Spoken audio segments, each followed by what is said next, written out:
Alrighty. How's it going, Booba? And Julian? H. H indeed.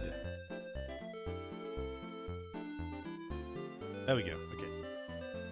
I always forget to, hit the sound block switch.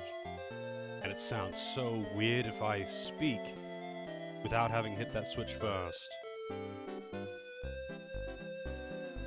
How am I liking it so far? It's pretty good. It's not, like, mind-blowing or something. Kind of one of those, it's just, you know, it's a pretty good RPG from the era. I think, the people who have, like, massive nostalgia for this game, mostly the people who didn't have a Super Nintendo. They didn't have a lot of options. But, like, there are definitely some very impressive RPG era. I would say this one's just generally pretty good, I guess. There's a lot of, please buy our official guide kind of stuff. There is a lot of that. Like, if you want the best weapons, you pretty much, you don't need a guide, but yeah, you kinda do need a guide. You could reasonably fumble your way through getting them, but otherwise, yeah, you're gonna have. Trapped in Sega Land, yep, how's it going, Selena? Wondering if I'd be streaming tonight? Yeah, I mean, I started like 10 minutes late. I always start like 5 or 10 minutes late, though, to be honest. It's because by that point, I'm still, like, finishing eating.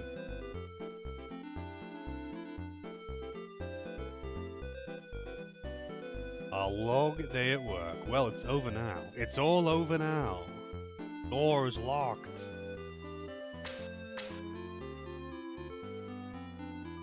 I forgot what I was doing. Right. So I did a little bit of grinding. I'm probably not going to actually use any of the new characters. Unless Lemon's really good. Probably not going to even. But yeah, I did a bit of grinding just so I could. I had nothing to do yesterday. Everyone got up to like 20. Everyone that I use anyway, like 20. Which isn't really actually that much higher. It's actually only a few levels higher than what I was.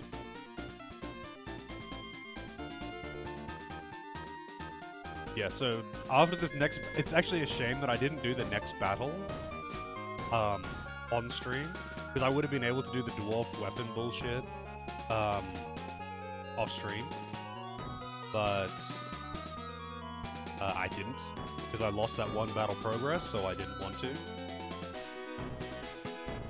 Right, so that little patch in the forest there is the next story mode. I guess I might as well just go straight. You're early. Get what I was saying. Like, yeah, anyway. Like, this game is pretty good. I think it's pretty neat. The story is pretty sparse, you know. It's pretty standard. Early 90s RPG. The translation is dubious. And there's not a lot of dialogue, so the story's kind of sparse. It's not bad or anything in that regard. The gameplay's alright. But I mean, like... The thing is, this is a game that didn't really do anything too, like, new or impressive. It just looks good, and it's generally kind of fun, right? It's not Ogre Battle, which was released, like, earlier than this. Tactics Ogre was only, like, a year later than this. And, same generation. This is in the same generation as, Final Fantasy 4, 5, and 6 are the same gen. 4 and 5, I think, were at the same time as this one. So it's got tough competition, man. Like, I'm not saying that the game isn't amazing because, I think it's bad. I'm saying I'm comparing it to other games in the same gen that are actually really good. Also, Santa with the right. Not doing your 11-hour stream today, Santa. Also, Santa has been playing Dungeon Siege, which is his next request, which is actually only a few games away. I'm nearly at that one, actually. But I guess if I was to compare it to, you know, the one other RPG that's on Sega, Phantasy Star 4, Phantasy Star 4 actually was pretty damn impressive. Because it had systems that I hadn't used before, even still. it looked really good. Like, visually, it was really good. It was, that one had a lot going for it. I think this one's kind of nostalgia bait.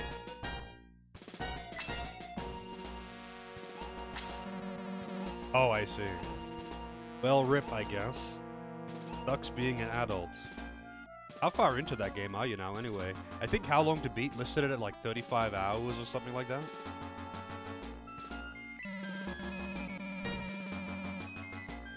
The flower cannons are ready. Halfway. Are you just playing it on normal now, or did you put it back up to hard? Because I know you were playing it on hard at first, and then after a crash, you put it down to normal. Did you put it back up, or are you keeping it normal? Still hard? Oh, okay. Man. Yeah, I don't know if I'd want to play a game like that on hard. Like, where all it does is make the numbers bigger.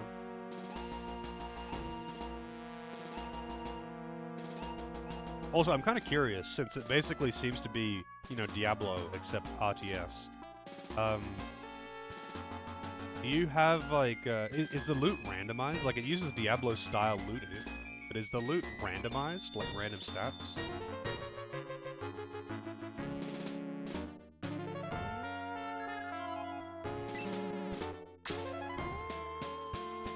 Oh, okay. Because that's like always one of my biggest gripes with Diablo is not the loot, like the nature of the loot being crazy, you know, millions of items, most of the music. But just the fact that the stats are randomized. Like, oh yeah, you know, you got the item that you wanted, but it had bad stat rolls, or it's like, well, you know, you got that two-handed axe that you wanted, but it rolled int. So it's useless.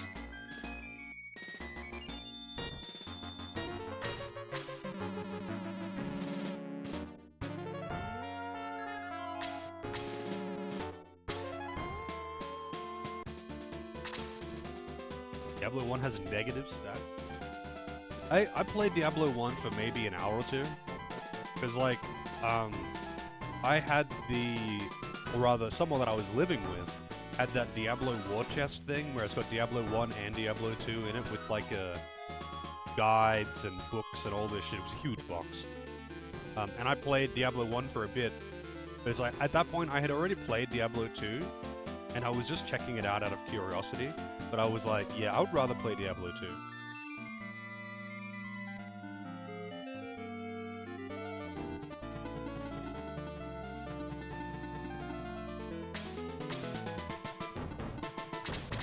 Alright, so everyone's a little bit more tanky. The centaurs are,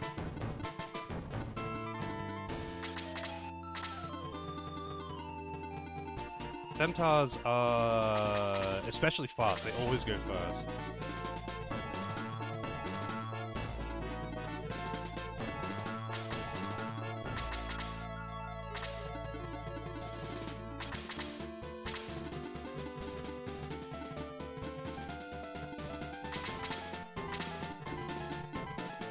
Except for May, I guess. She's not super fast, but she's fairly fast. Roll item rolls. Also, I should look at the enemies here. I don't know if there's any, like... Oh, another heat axe, which I don't need. Hyper cannon.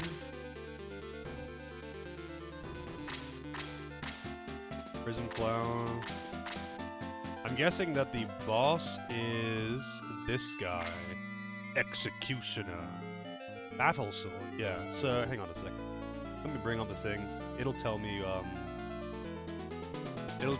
what the boss is. Executioner is the leader. There it is.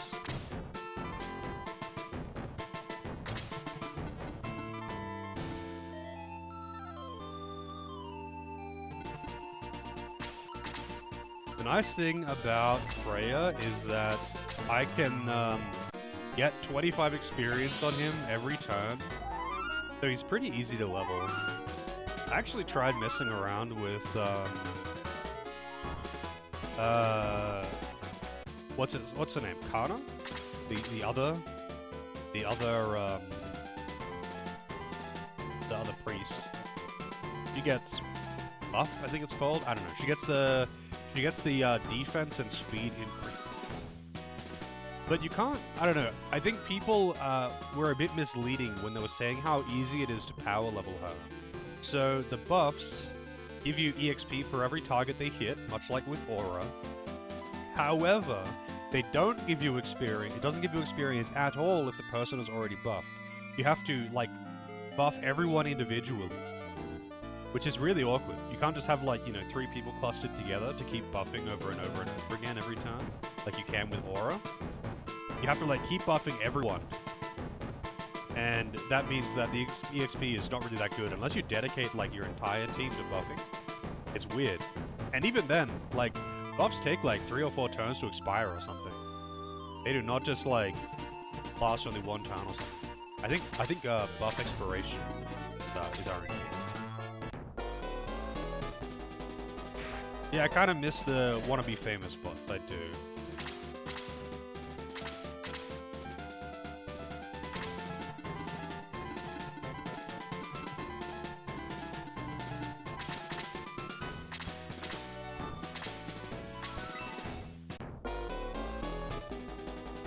Oh, Rider.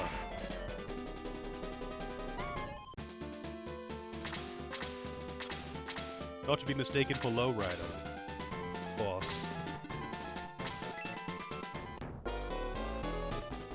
Search for mods? I think I'll just use the inventory mod. I don't know how necessary it would be, but I just prefer to not have to deal with Tetris inventory on. Oh wow, they do straight line. Okay, that's how they work. Wonder if that has friendly fire. Probably not. 14 damage. Yeah, it does do friendly fire. Interesting. That's kind of annoying though, because like that means they're gonna steal my experience.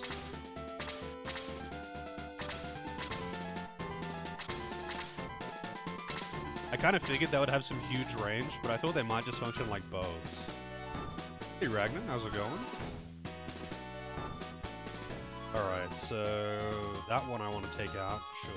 Wait, why didn't this one attack there? That could have hit 3 people and it didn't. Maybe it just hasn't got its turn yet.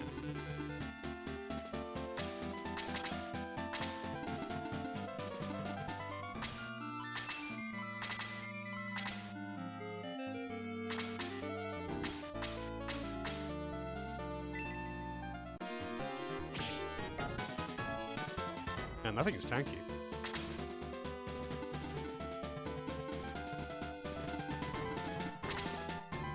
Where do they start? Okay, 1 tile to the left is where.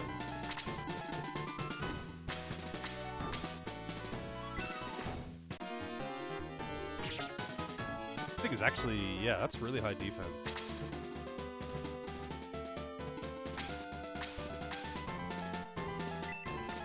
Wonder if she can kill this. Might be able to. Oh, no. Actually, that was a crit and it still did. Oh, no, that wasn't a crit. Never mind.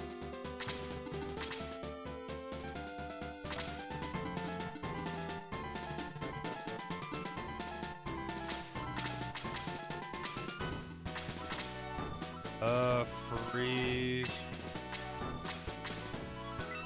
Actually, that was kind of unnecessary. I think that thing's gonna die in 1 shot regardless. Yep. That does more damage than I realized. I think that thing must be weak.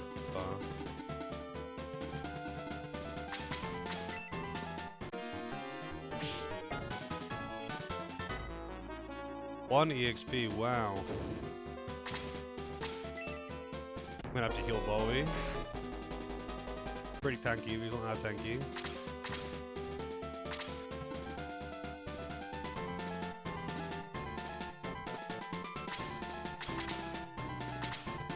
Oh shit.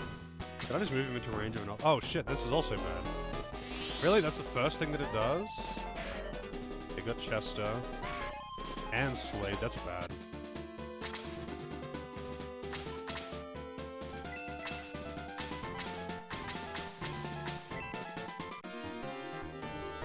I wonder if I can actually dispel it. I think you might need the max rank of dispel.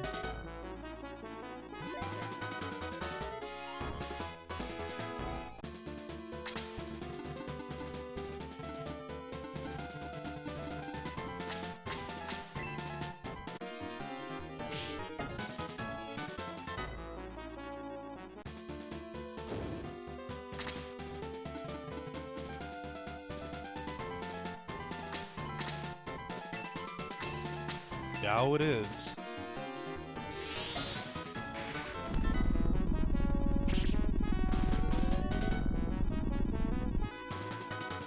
Sorcerers actually do really good damage.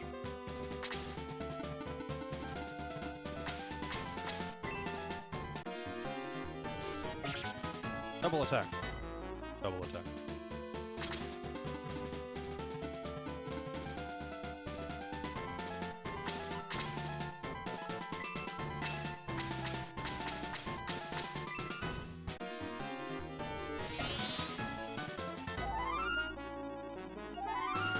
Also, Freya gets the attack buff instead of the defense buff compared to Kana. Which I imagine people care more about. I suppose, though, on an already somewhat tanky unit, if you use the defense buff, they probably will not take any damage from anything. Because, like, when I use the defense buff on my centaurs, they get, like, plus 30 defense. Which is crazy. That's a lot of fucking defense. That would make pretty much anything that I fight do 0 damage, or 1 damage.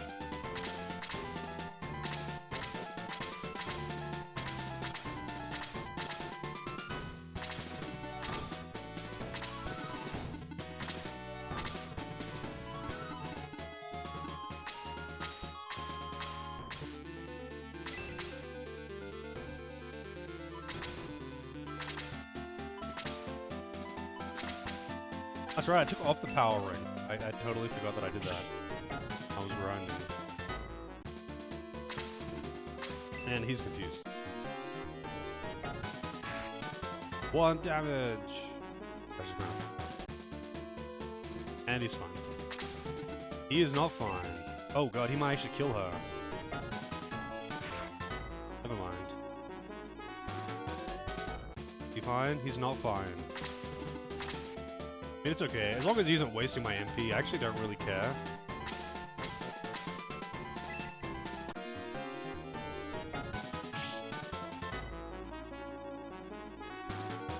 I imagine this fight at a super low level would actually really suck.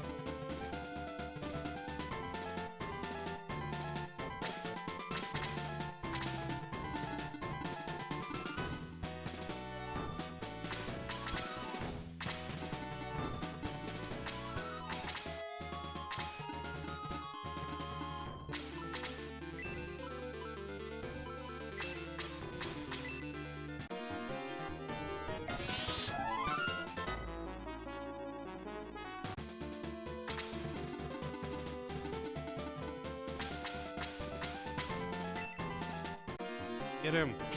They should be weak to that because they're flowers and that's a heat axe.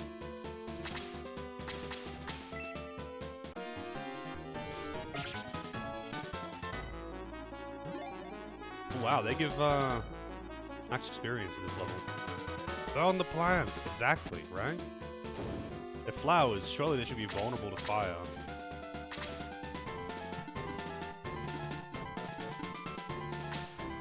I feel like he's gonna get sniped, actually.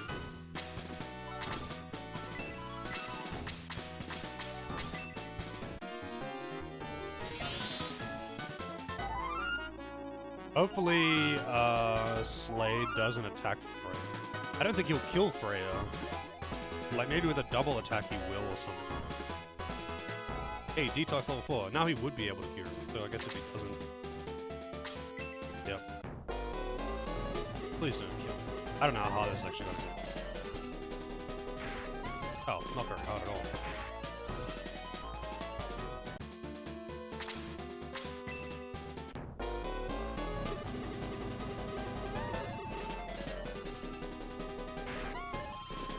I think that's a spell. I think that's actually a spell, not an attack.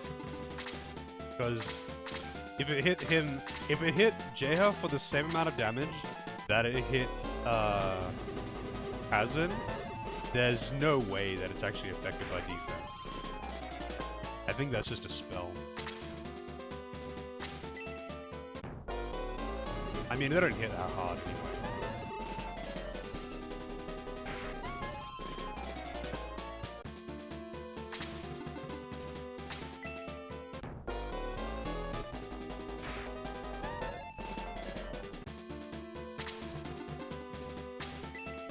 Oh, Bow Rider. Leave May alone. She's a good girl.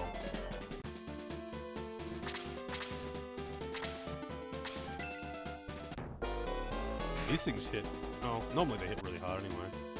They hit hard, but normally they do.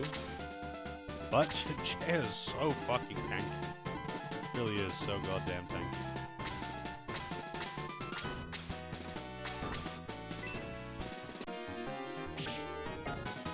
Double attacks. Give me double attacks. What are you doing? Oh, he's attacking himself. He's still not fine.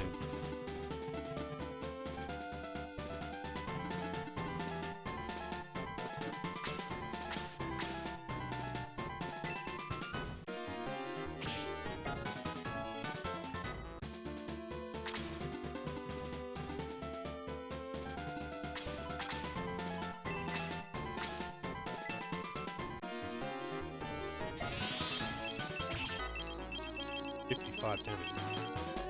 He actually does really good damage now. He's level 4. Mages really are late bloomers in this game. Hey Dutsy, how's it going? You and many others, it seems. Oh, really?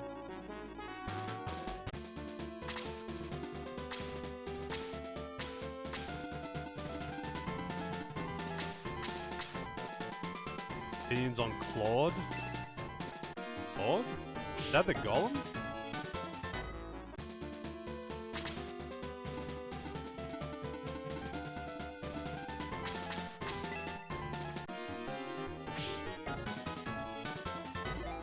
I never used him, so I don't have an opinion of him, I guess. I recruited him, but I haven't used him.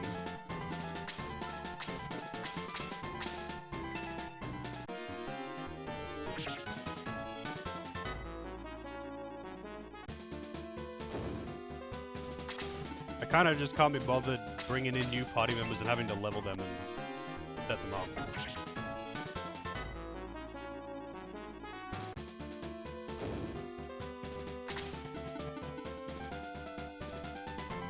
And I wish he could actually, like, reach something right now.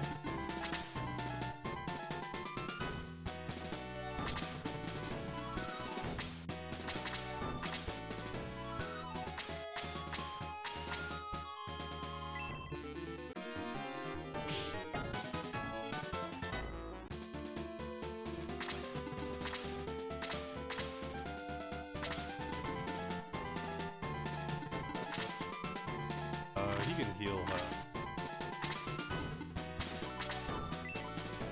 I love Aura. So good.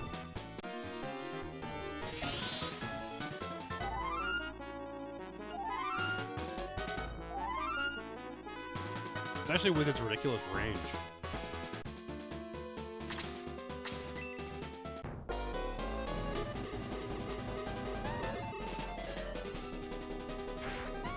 I wonder if I'm ever going to be dealing with, oh shit, with, Prism Flowers again after this battle.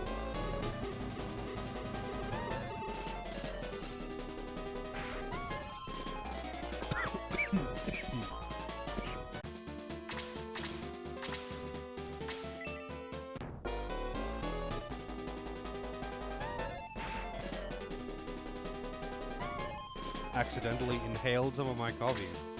A good way to start the day.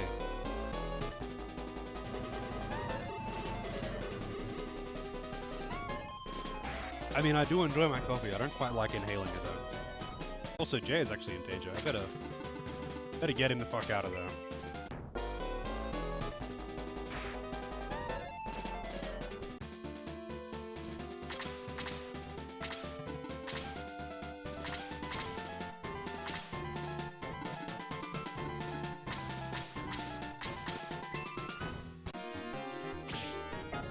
Flower down. Yeah, definitely the most annoying. Yeah. The rest of them, man, can you please? At least he didn't do anything. Finally, he's cured.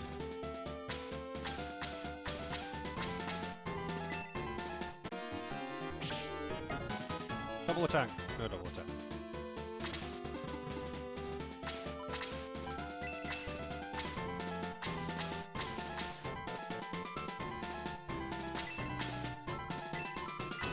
Oh, that's right. That one's AoE.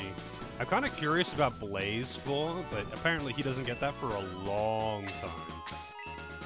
Is he winning some? I think he's winning. Oh, wow. I guess they're resistant to cold.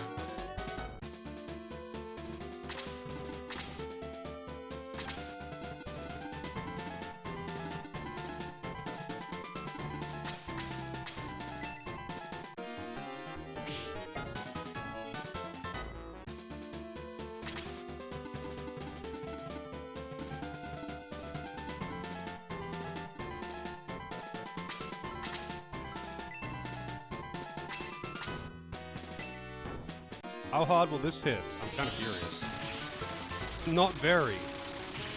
I mean, it killed one of them, but still. Actually, didn't hit anywhere near as hard as I thought it would.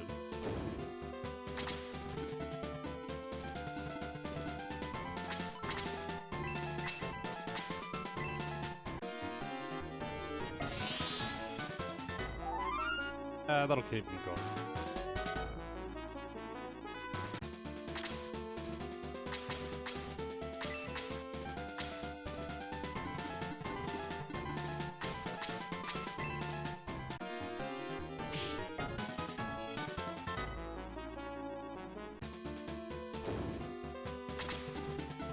He can probably just kill this thing. Follow 2 is his strongest.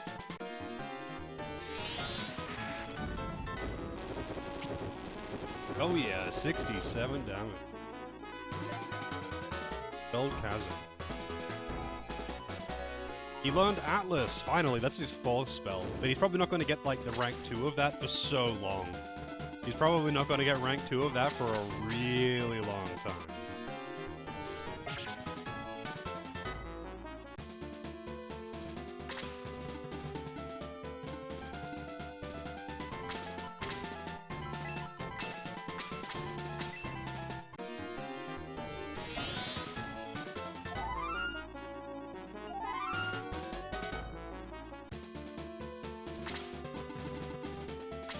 Oh good, I didn't use the freaking... This thing's actually really annoying because they don't seem to actually very frequently use the spell though, funnily enough.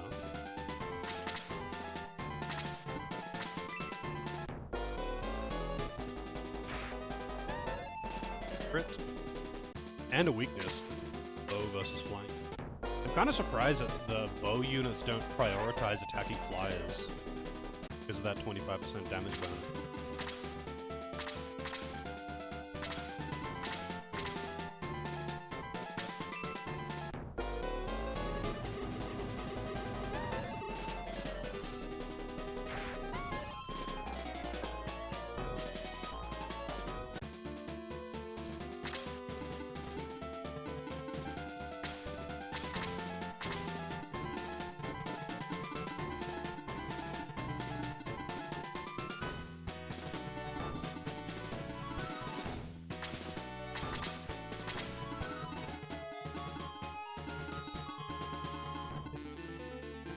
I might as well just...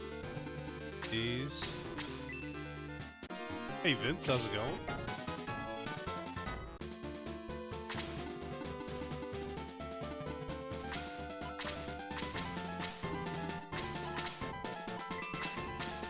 Oh, this guy is super dead. No kill like overkill, I guess. Doesn't even give him good experience. But neither would that Misty.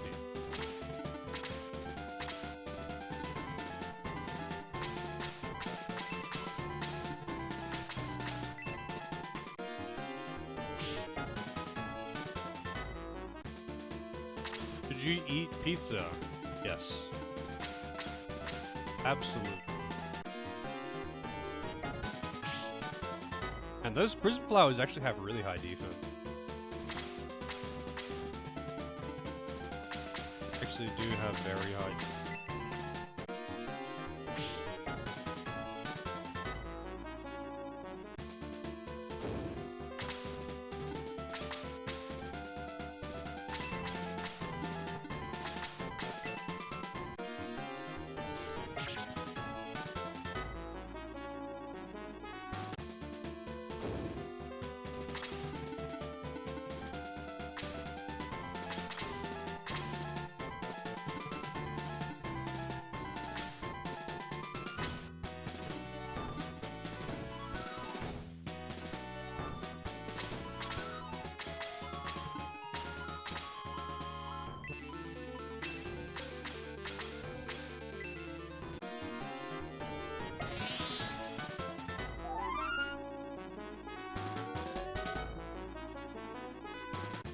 need to get more experience on her. Kind of sucks to level her. I'm curious how hard this Chaos Wizard's gonna hit. I think there's a reasonable chance that they'll actually just kill Jail. Just because it's magic pure.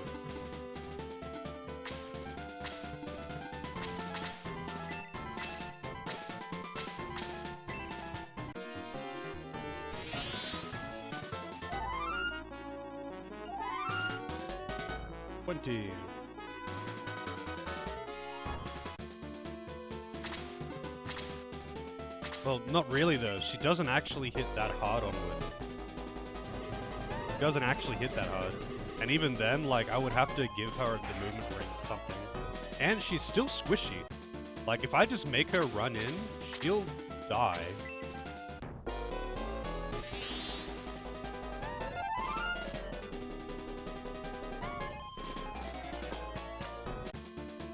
Like, she's a few levels behind other characters in my... But, like, she isn't that far behind. Like, she still hits about the same or less than my other physical attackers, but she's squishy and isn't it? Wow. Like, maybe if you level her to 40 before turning her into a monk and, like, really abuse the stat growth or something, she would be that strong.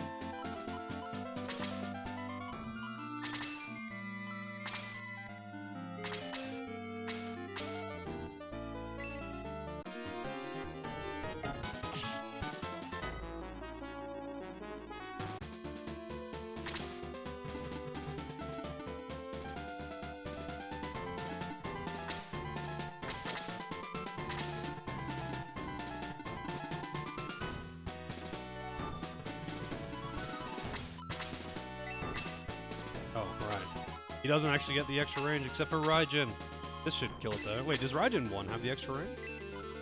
It does. Go man, go! Rat Jam.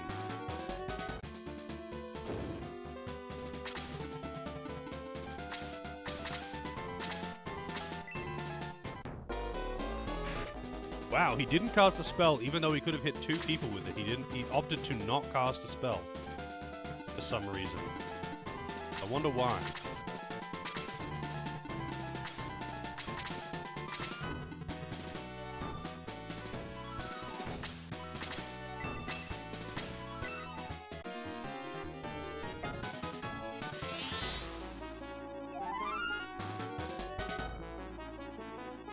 How goes the struggle? I wouldn't say this game's much of a... I'm only playing on normal. And I've done a little bit of grinding. So, like... I'm reasonably strong. But also, to be fair, there's really not any strategy in this game beyond just knowing where enemies aggro from. There really isn't a lot of strategy when it comes to, like, composition or... Oh, here we go. Oh, no, it's not. Attack. I thought he would cast a spell. He just looks like a mage, you know? Let's take a look, actually. Does he know any spells? No, he actually doesn't know any spells. Even though he's wielding a scythe, he's actually got a sword equipped.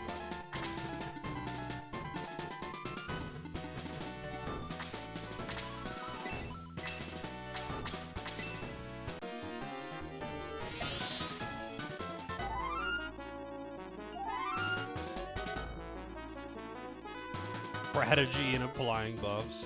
I don't think so. I would hard disagree. Using buffs, just like, you know, because you don't even have control over who gets placed where, and turn order is random. So, like, just using buffs. That is, yeah, the strategy is use Peter. The strategy, like, having to use buffs is something. That is something that would add a little bit of depth to it. But even then, that doesn't really change anything fundamental about the game at all. It's just, all they do is raise your numbers. Like, this is very much like, this is disguised strategy. Winning strategy is to have the bigger number. You can use buffs to get those bigger numbers without leveling them.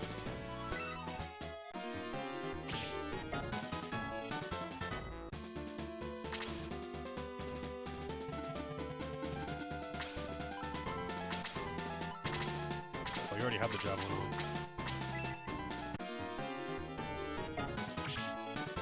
Critical hit, double throw. No double throw. Man, double attacks is so rare.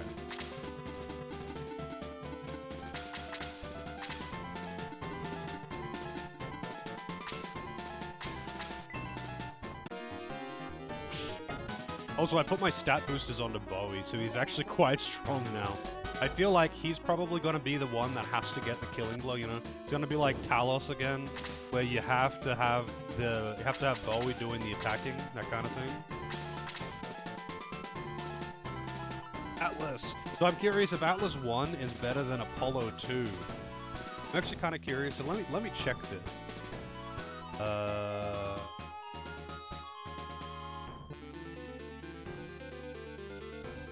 That boosters, no.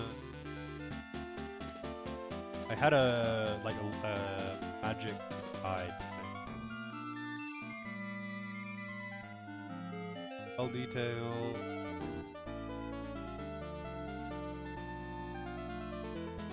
Alright, here it is. Here it is. Atlas 1 is 35. Apollo 2 is 50.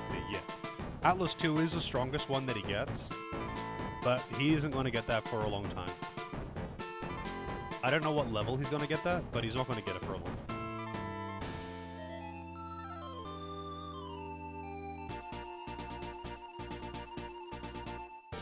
I don't know, Onward. I don't know. I never really assume that's the case, only because, like, so many games don't do that. So I never really assume that is the case. It is the logical conclusion, of course. But so many games just don't do it like that, so...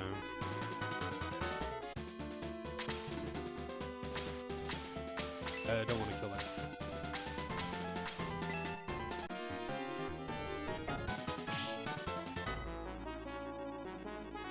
Not that the others have given me any experience, but I just like to kill everything, you know? I think that is everything, too. It is. Good old Tyrant can be the cleanup crew. This should kill. Yep. Battle sword.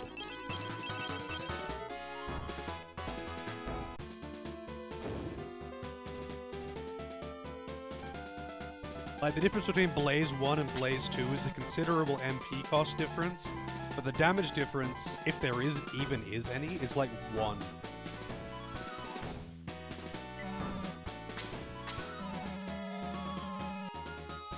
You'll pay for this. You'll return with Red Baron. Oh no, dude, not Red Baron.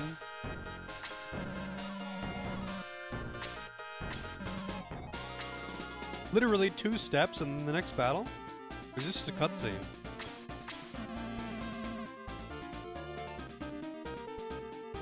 Hey, Loza. I think it's pretty good. Nothing crazy, but it's pretty good. I wouldn't call it a 10 out of 10, but I don't call anything a 10 out of 10 either, so... even my favorite games, I don't call a 10 out of 10.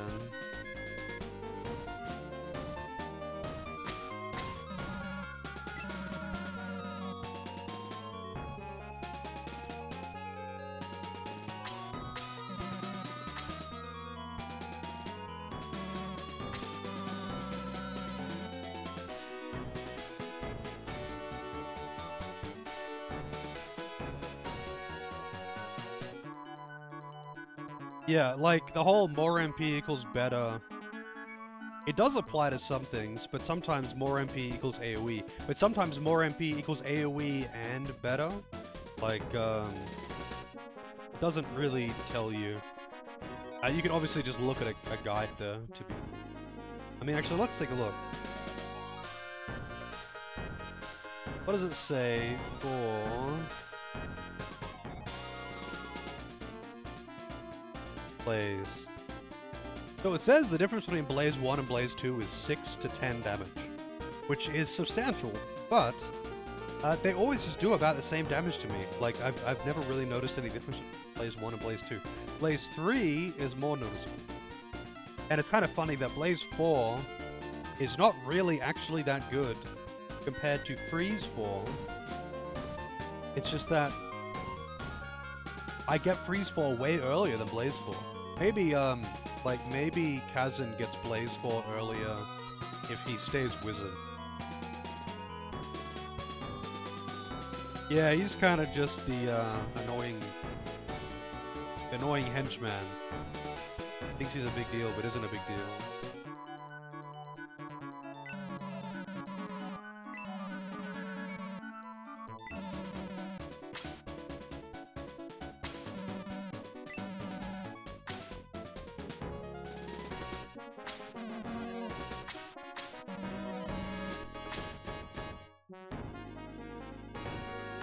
Yep, literally 2 freaking steps until I get into another battle. Let's take a look at the map. Executioners. Oh, we got Cerberuses. Sorry, these are hell. The better Cerberuses. They've got question mark attack. Question mark attack. There's the dwarf town. Gotta use the dry stone there. I mean, let's just look at the map. A lot of enemies.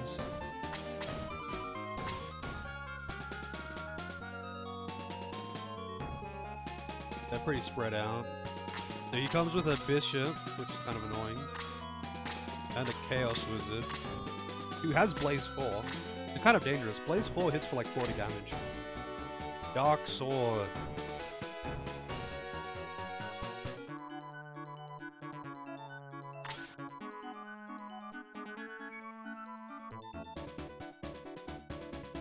What is this?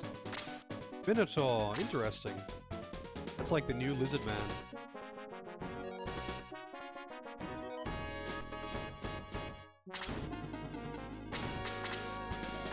I really wish I could choose my starting formation though. It's kind of shitty that it's just S every time.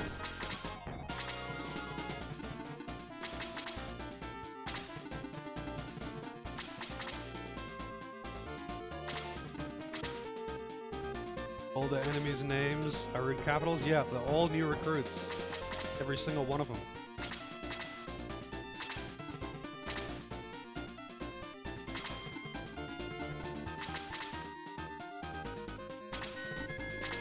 Oh shit, he's got a green HP bar. That's what happens when you hit 100 HP, I guess. It goes into green.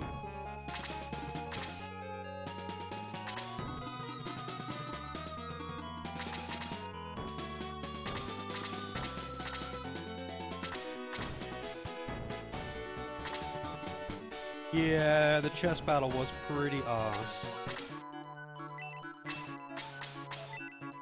It was pretty arse. That was kind of awesome because they had a unique AI system for that one battle, but it was really bad and broken. So like, that's what made it bad.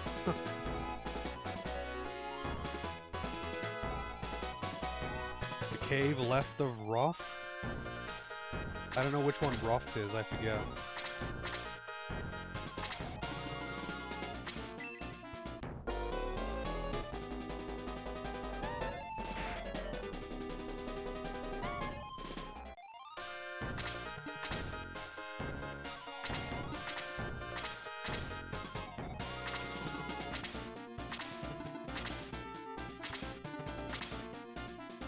I kind of wish they would just come at me though. Like they're so passive until you get into range. I'd have missed Roft if you haven't visited it. Well, I don't know which one Roft is. What's there? The town before the flower? Huh? Is it like, you know, where the cave is? Where you recruit the robot? Then yes, I went there.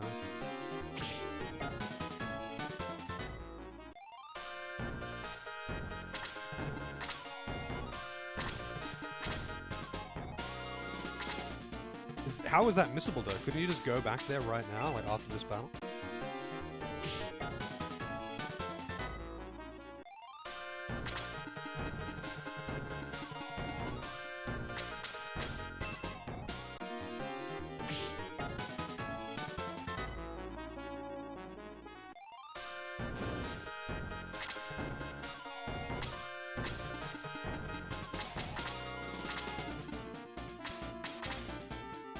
People like the golem or something? Like, what's the deal with the golem?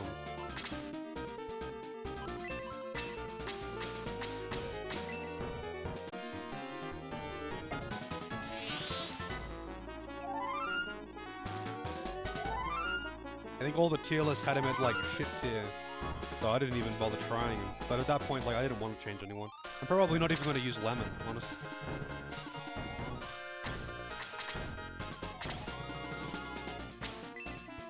So how hard is this thing gonna hit? Not very. It's just that it has question mark attack. It has question mark attack. But what does it say for Red Baron? Question mark. I think that's just, if it's over 100, if it's over 2 digits, it probably just says question mark. I'm guessing that's it, because they don't have space for 3 digits.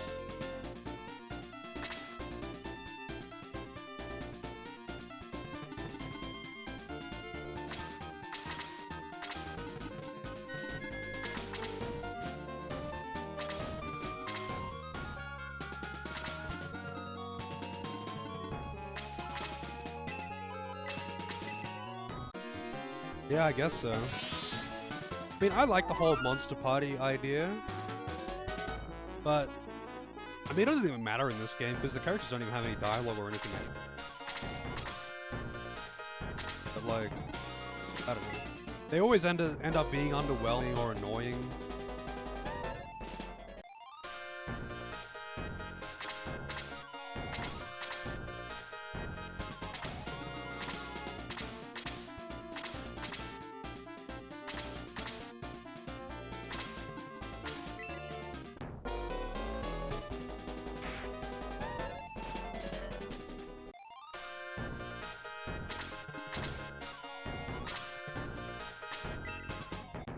I think the people who use Kiwi just think he's cute, though.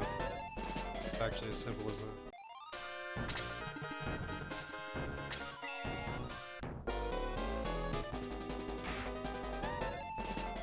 Fuck these bow riders, they're so beefy.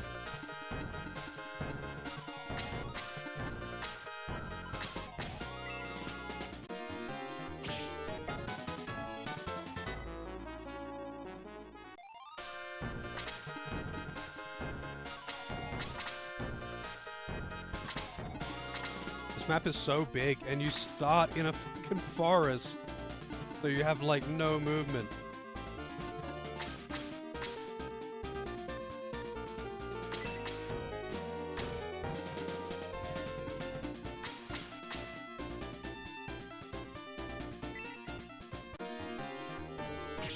Oh really? Fucking 1 HP?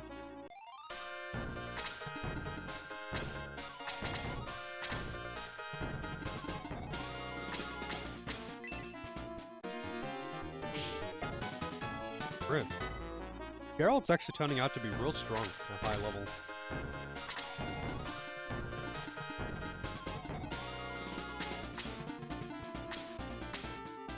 Oh good. I should polish this guy.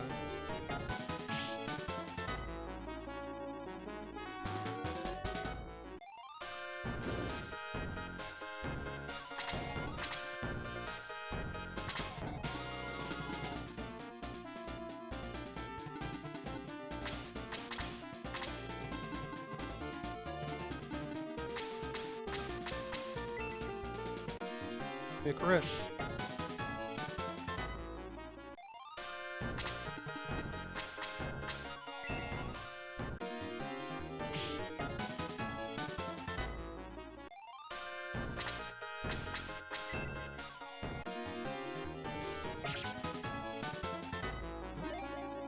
Nice. 3 attack, 2 defense. Good old Peter, just being Peter.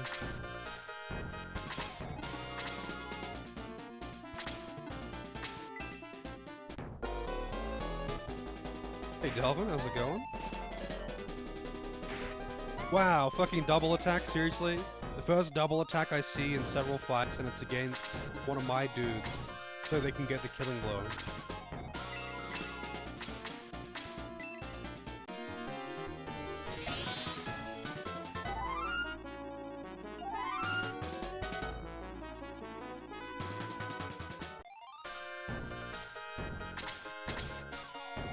Just get good RNG forehead. Give me a counterattack. Blade has been silenced. Oh no.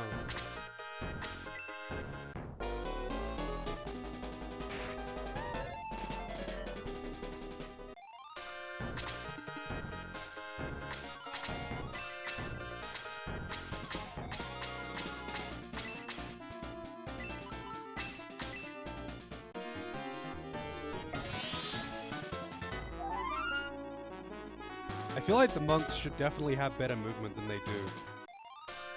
They've only got 5 base movement, and they don't even have good movement in forests and stuff.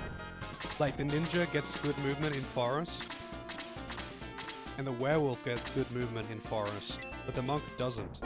So, like, they're not even mobile. They're just, like, a way to turn a priest into a competent physical attacker. Like, that's it. That's all it is. They're not that good. Like, they're just pretty good, you know?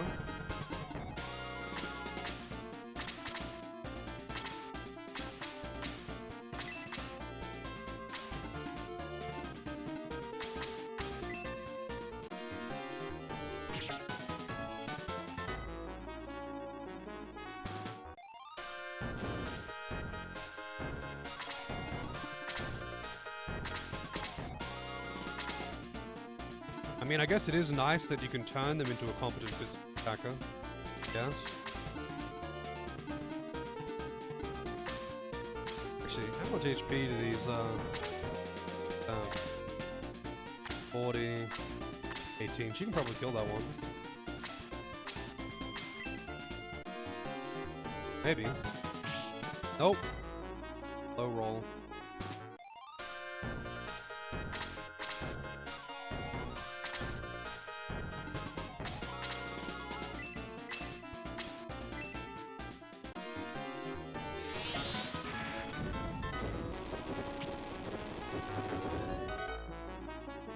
One EXP.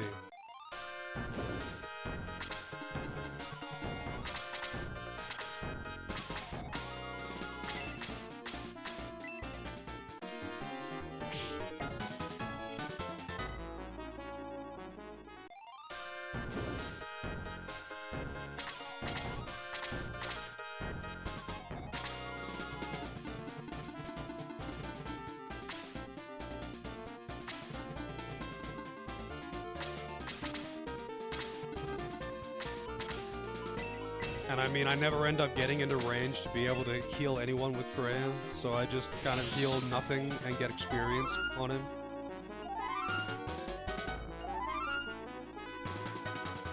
I have to make the other guys, like, come back to him.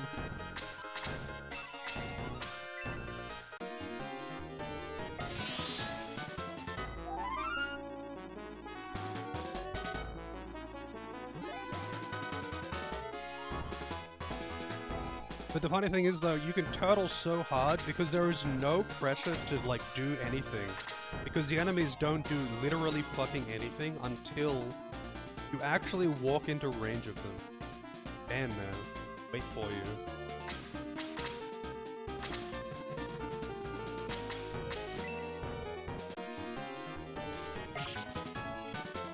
I was certain that he was gonna Omega Lol me just... These things seem to have really high evasion.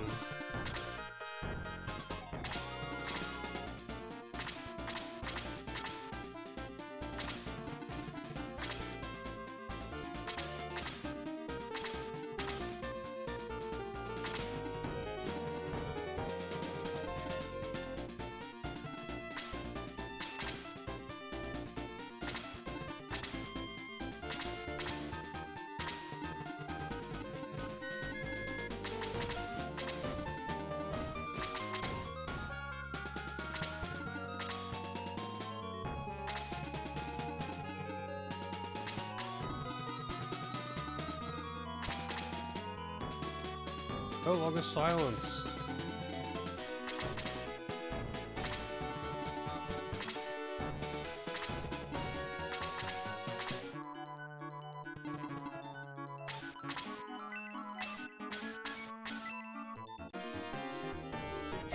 Red Baron's total HP is 150. I didn't even look. I just saw they had a green HP bar. I will take a look for you then. 25. I think Frey is actually my highest level in the party.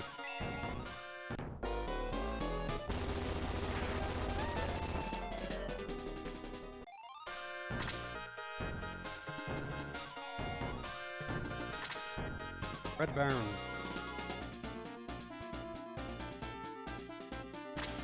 He has HP question mark.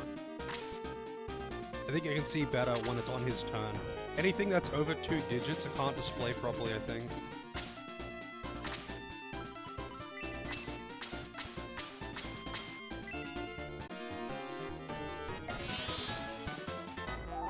Yeah, it'll be around 150.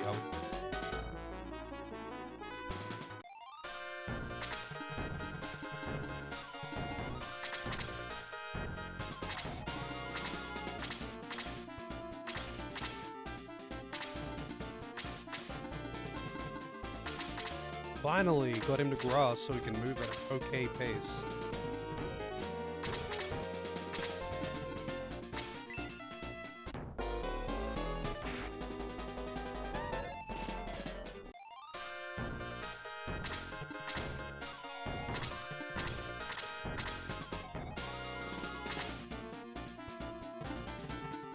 Red Baron like a brand or something?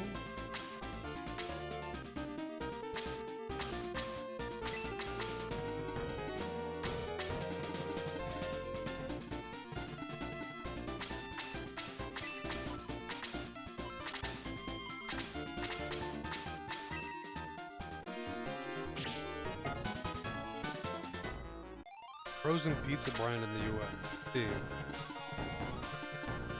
Good? I mean, it's frozen pizza. It can only be, it can't be that good. But like, is it an okay brand?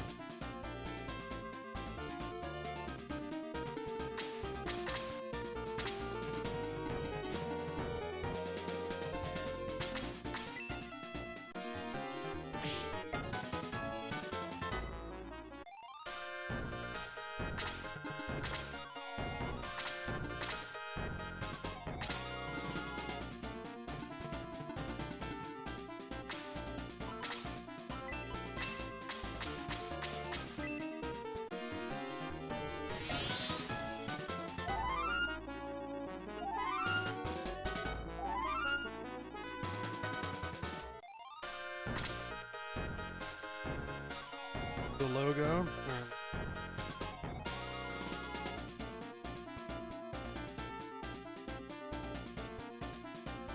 It'll load. Doesn't seem to want to load.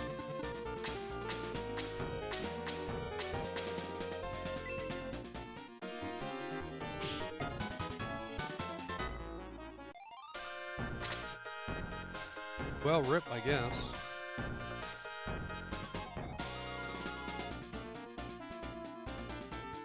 It doesn't want to load.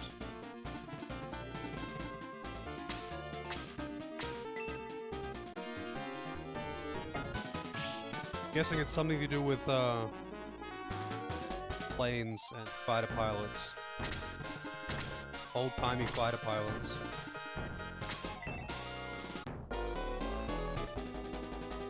Let's see. Yeah, that one loads. Yeah. Exactly right.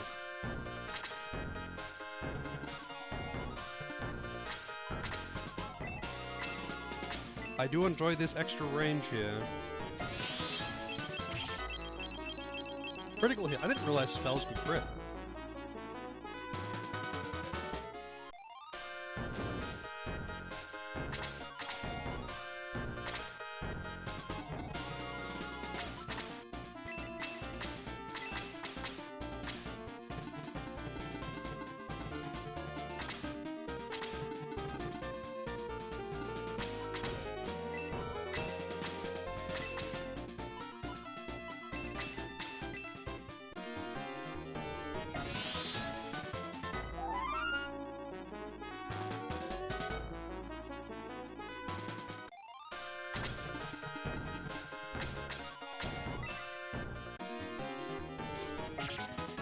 Damn, 44 damage, non-crit.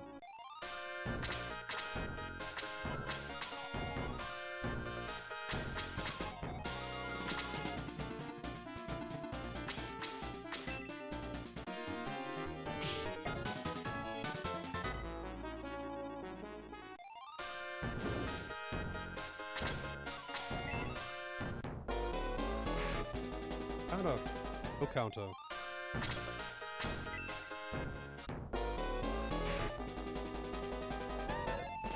Nice. 20 XP. I'm not getting shit from these guys. Kind of funny. I like some of them.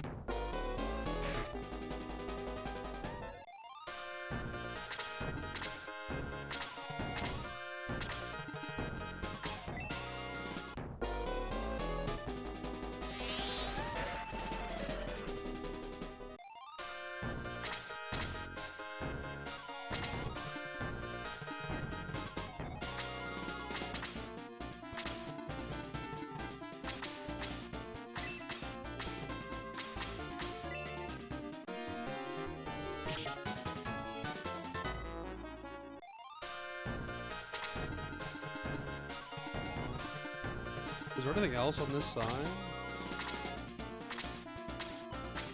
That one dude.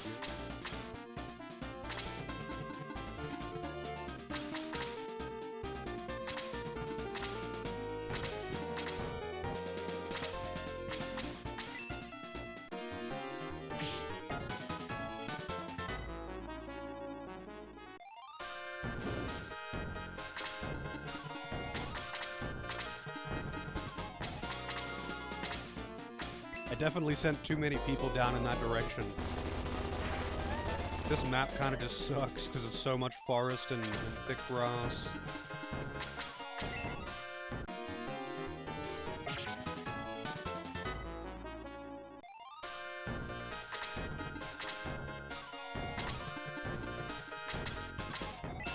Can she kill? Probably not. Well, she can. Exactly the exact damage. Barely can.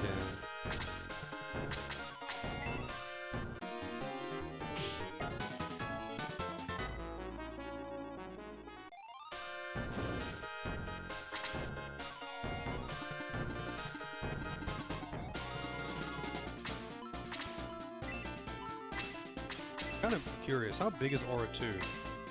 Really big. Holy shit. Too bad the EXP caps out at 25.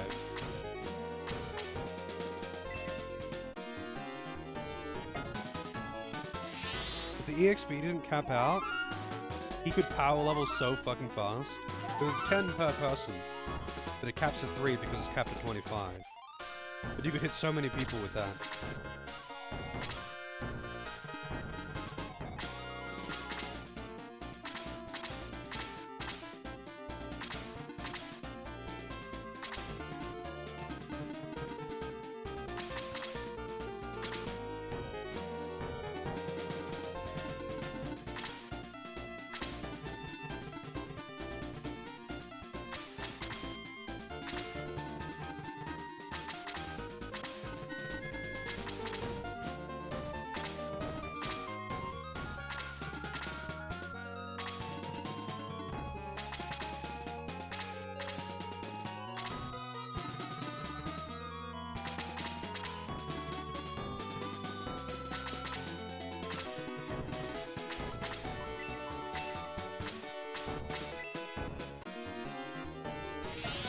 One more aura in him.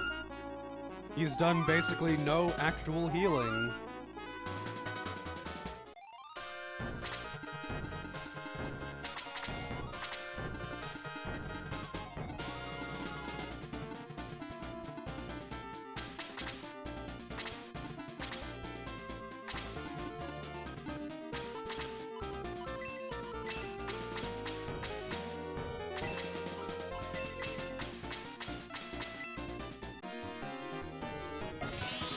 More levels until he breaks the game? Is that when he gets Aura 3 or 4 or whatever, when he can just heal the entire map? Or do you mean attack buff?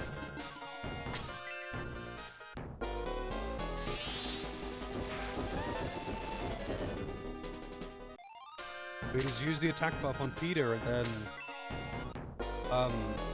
one-shot everything. Yeah. I'm surprised it's actually a global heal. It seems kind of odd, to be honest.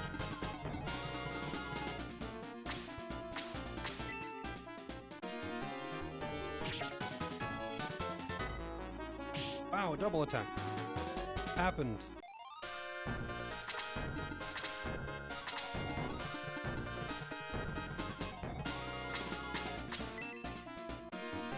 Bonk him. Nice crit. He gets crits fairly often, actually. Geralt crits fairly often.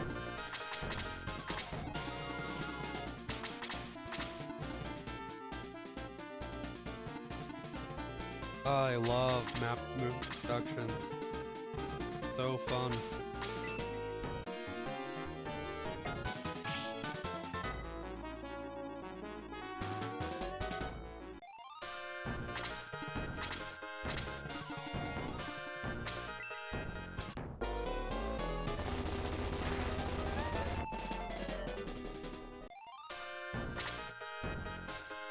Honestly, I don't think people's usage of characters really hinges much on the optimization of the speed. Honest. I think that is something that kind of applies to Twitch in a vacuum.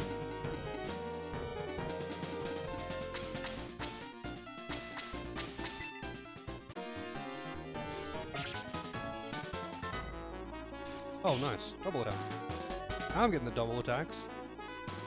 Not getting any for like 4 maps in a row is catching up to me, I guess.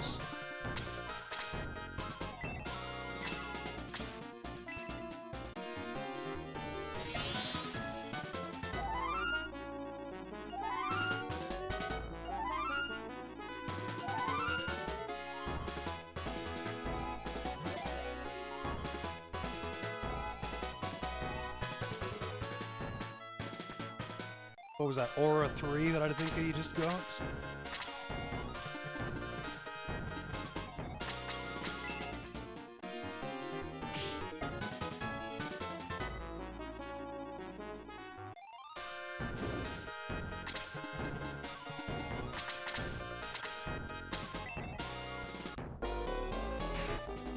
My mages are basically seeing no action whatsoever.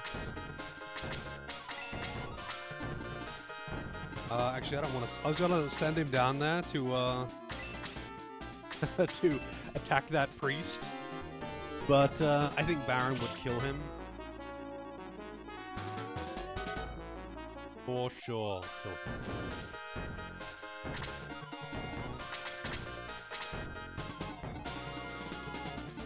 And how much HP he's got? He's got an amount.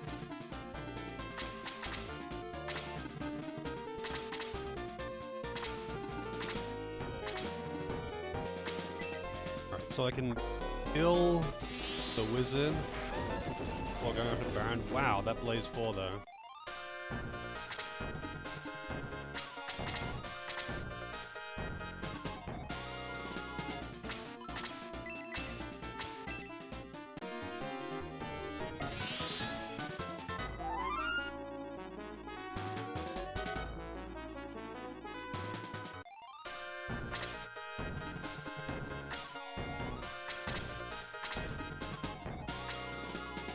Got nothing. Yeah, I wanted to just see what the range of it was.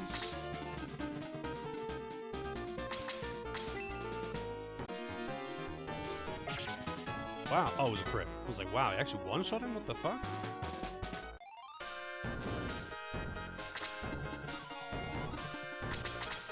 He wants a piece. Oh, right, double turns. Heavy attack 20. Really? A crit 23? That's actually kind of pathetic, honestly.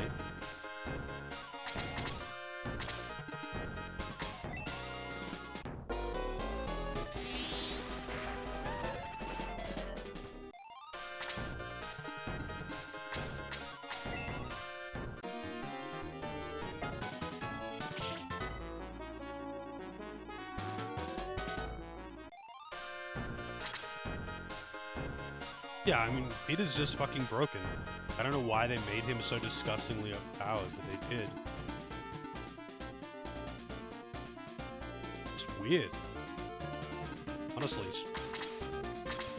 No one else is that broken. Not even the main character.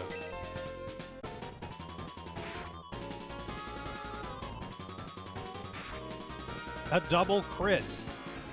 Double crits.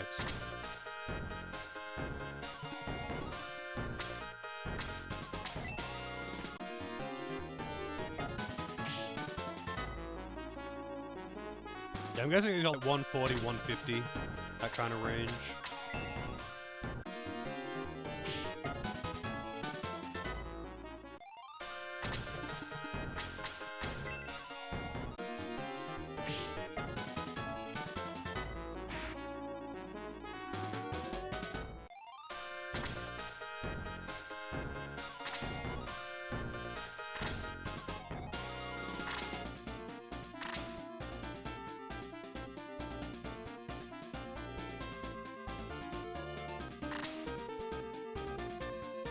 Like healing.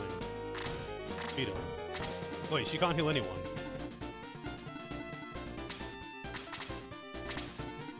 Neither can he.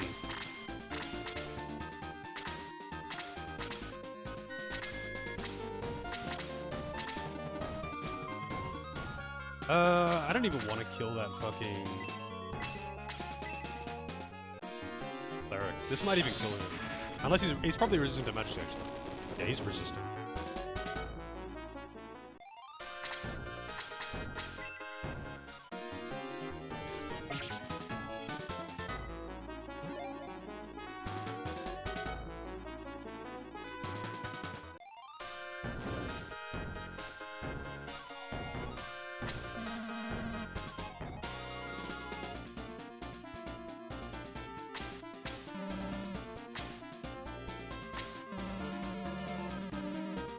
It's lemon! Oh man, I didn't see that coming.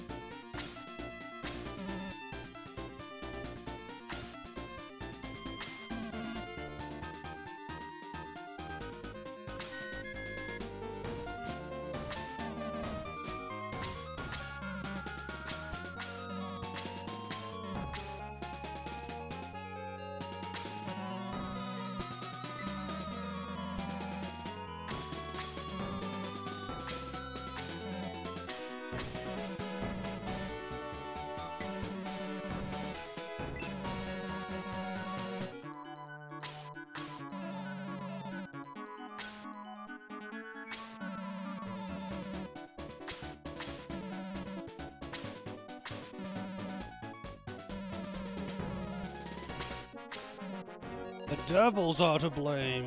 It's the devil.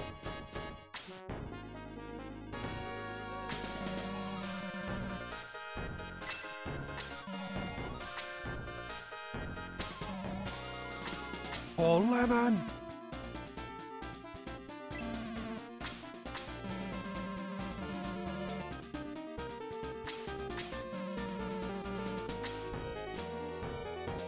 Very good indeed. Let's, save. We gotta go back to town and revive Chester, I think it was, that died. We can also go to the dwarf town. Is there a priest at the dwarf town?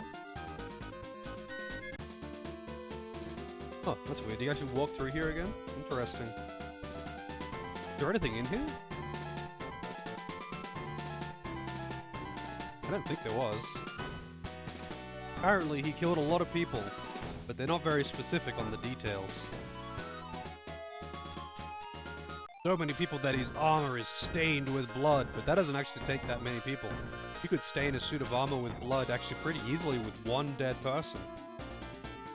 There's a lot of blood in a body. There really is a lot of blood in a body. You really don't need to kill an army to paint one suit of armor. I mean, shit, you wouldn't even have to kill one person to paint a suit of armor.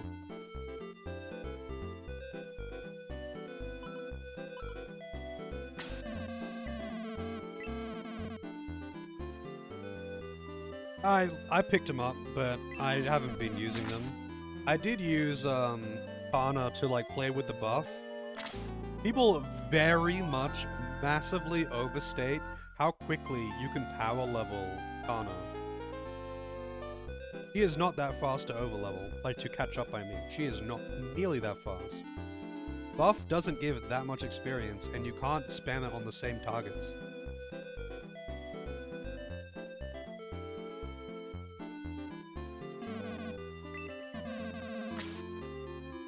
Yeah, probably because he can't kill himself, Kelvin. Like, I have to go kill myself!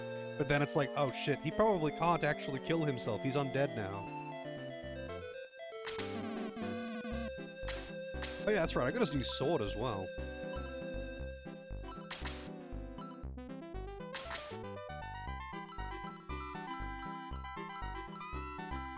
Who has it? You have it. Battle sword. Can I actually give it to Bowie? Yeah, I can.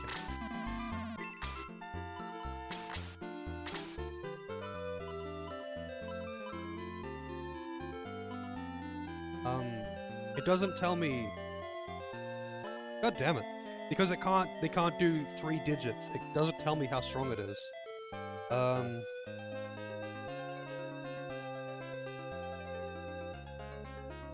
guessing it's better, but I have to check.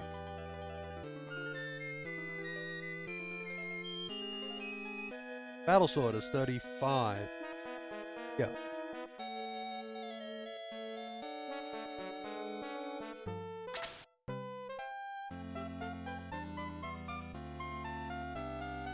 Yeah, but she doesn't actually get aura for a while.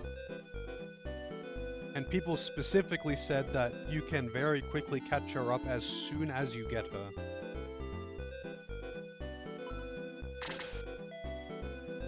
And like, you know, aura is quite good for experience. But like, gets it at 13 if you promote it at 20? Wow, so you basically have to get her immediately then. If you get her first and then use the promotion thing on her, then she will be fine. But otherwise, no thank you. No fucking way. Buff is not good for gaining level. I mean, buff is potentially better than heal, but not by much.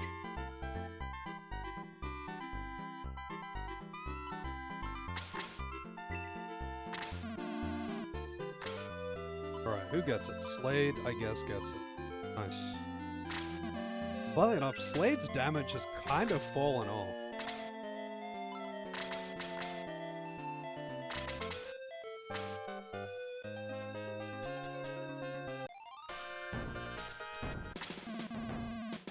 Well, he got entirely fallen off, but he's not like a powerhouse killing machine anymore. I feel like the appeal is that he's super mobile and has, some good spells at his disposal, even if you can only cast them once per battle.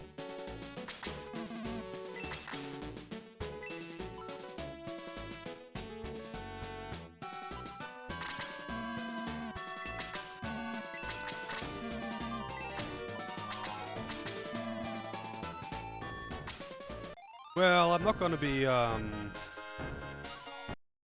I'm not gonna be just getting the best weapon for everyone. We're just gonna get a okay weapon for a couple characters. Apparently it's not worth getting it for Bowie because he gets a story weapon. Yeah, Gandalf never ended up dying. I expected him to die fairly early in the story, to be honest. As an excuse as to why he can't just join the party, you know? But no, he just never joins.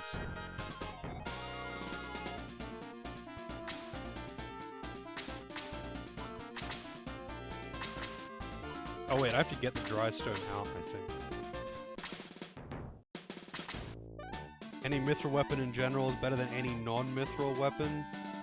Yeah, I guess. The lowest tier mithril weapons are pretty much on par with the best stuff that I can buy in shops though. It's a small upgrade. Like, the critical sword is the lowest tier mithril weapon. And it's only like 3 attack better than what you buy at a shop.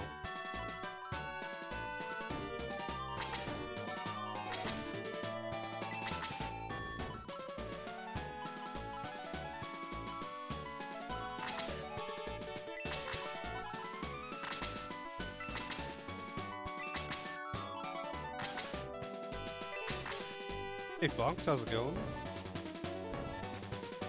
I mean, yeah, it does have a small boost to crits, but I mean, let's be real, it's a minor at best boost, and it really doesn't make that much difference. Like, crits are still, you know, it puts a 1% chance to a 2% chance. Not really turning it around that much. Not turning like a 1% chance into a 20% chance.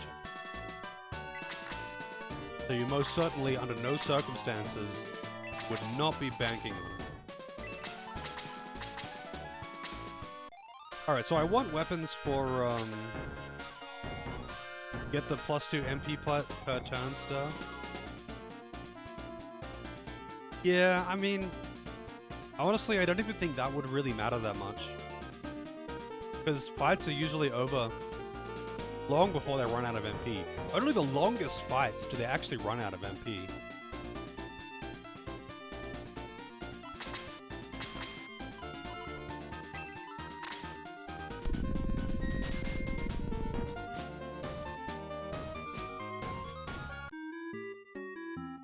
Chest. How do I get up there?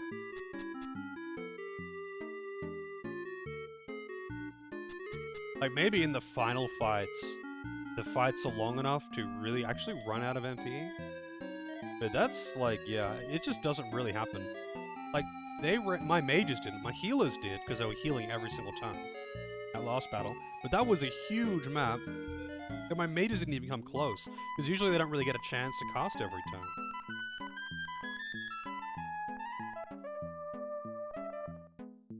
I do have a monk, but meh. I don't know, monks aren't that good.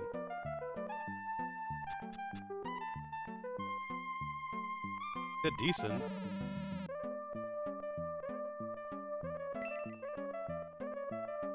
I think it's just, like, it turns a priest into a competent fighter.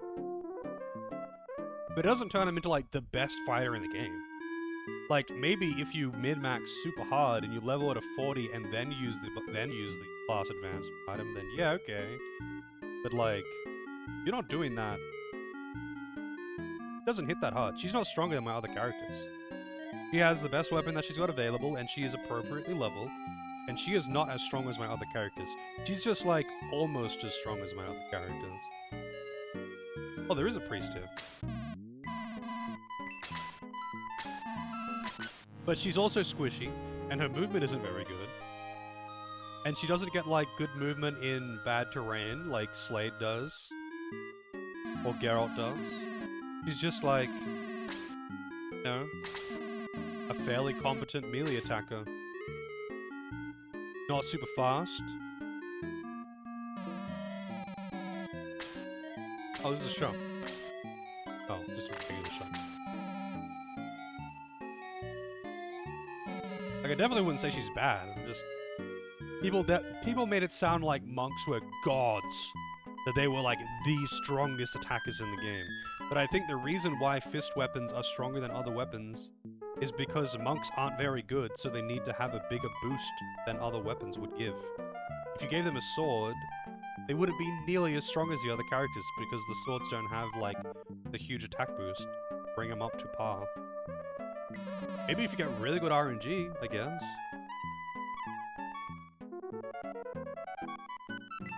Maybe I've just had really bad stat growth on her.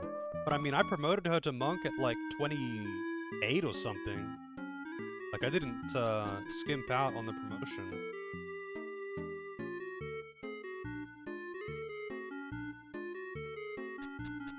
Wait, that's the... Is that the one I originally came down? No, it isn't. Out of the way, man.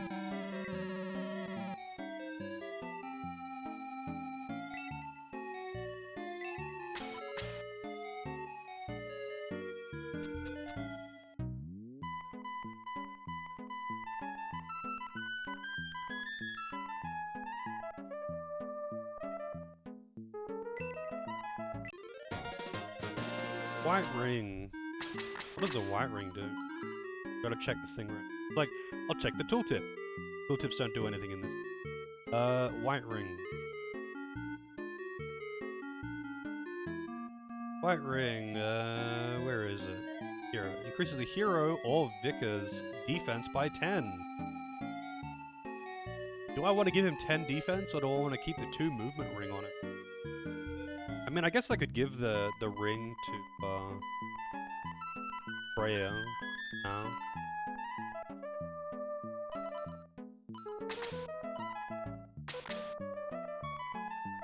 I like having the extra movement on him with the running ring.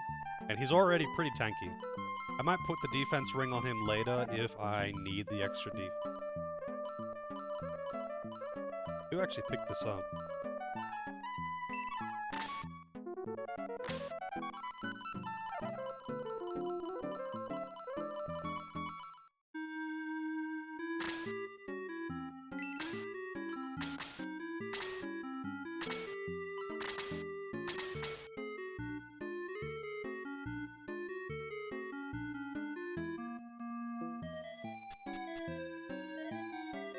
Where's the dwarf blacksmith?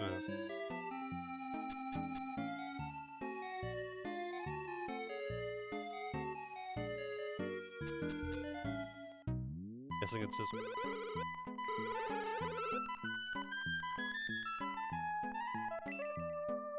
Dark inside.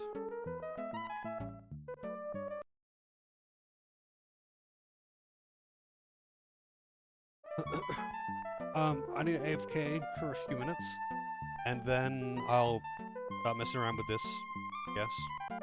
I'll, be right back. I'll put this up just because I'll be like 2 or 3.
Alright. Alright. A little bit longer than expected, but here we are.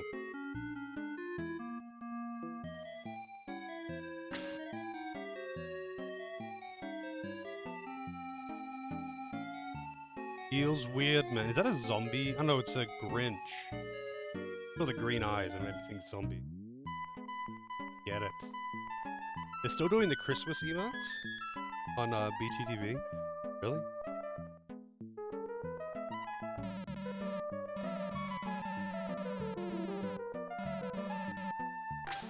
Alright, so is it based on the person who gives it to them? Or do you make a selection? So I would like a good weapon for the paladins. And I guess May. And Slade. The rest of them I don't really care. Oh yeah, Jaya, I guess. So paladins, Jaya, Slade, maybe May. Based on the class that you choose. I don't really care for Sarah. I mean, if I have leftover shit, whatever, I'll give it to her. Apparently, Bowie gets like a story weapon or something, which is better. That's just not worth doing it for him. Let me just see the thing there. I have like a mithril list on magical mithril weapons. So let's see. The best ones, apparently. Mystery Star, Miss Javelin is apparently the best one for that. Let's see, where's the... There are only one spear? How many spears are there? Oh, Halberd and Valkyrie, okay. This Javelin is the best, like, by far. The Halberd is good, but it's melee only.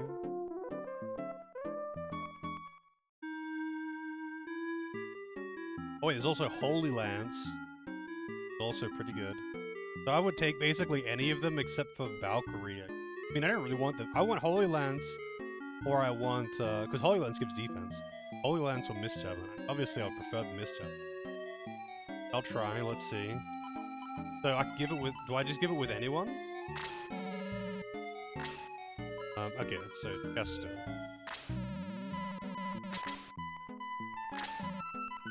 Valkyrie's amazing, because it's got the weapon buff. It's got the attack buff on it. It doesn't have high... I probably wouldn't end up using it, is the problem.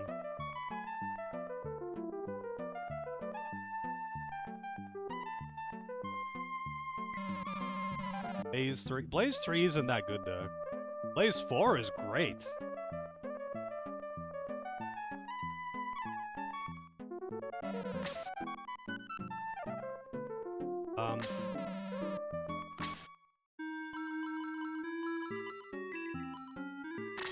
I'll try, like, 2 at a time, I guess? I don't know.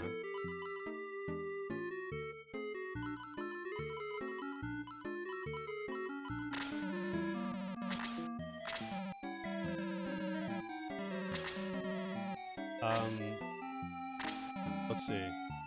Alright, so I saved it before doing that. So now do I have to, like, leave and come back in or something?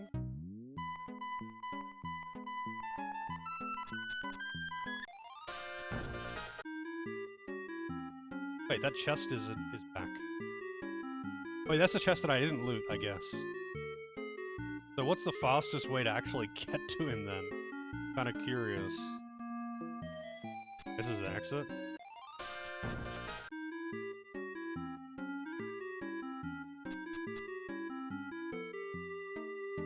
Out of the way, man.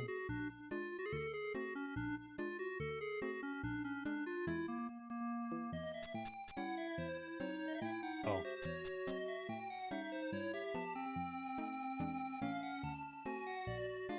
Just,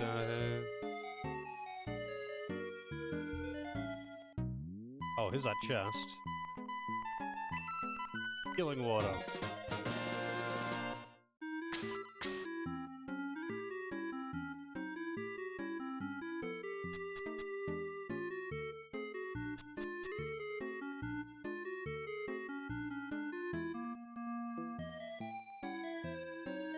Excellent.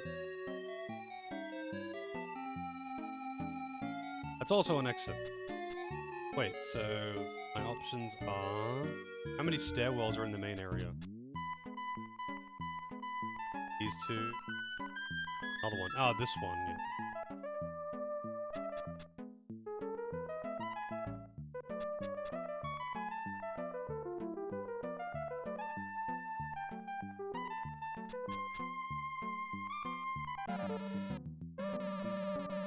Valkyrie?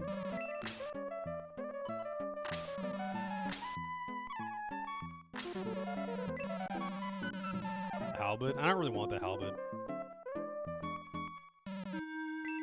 Who gets it? Alright, hang on. Load. Load game. Probably be easier if I, because so it's determined when you give him the mithril, right? Valkyrie, I wouldn't mind. I guess I should have taken that. Valkyrie, I won't mind. I'll have that on one of them. Valkyrie, I'm guessing, is a spear, not a lance. Can't tell. I'm guessing the mist javelin is a spear. I prefer spears. I just do. I like having the range because that's what I prefer to use on them. That's part of the appeal of the paladin.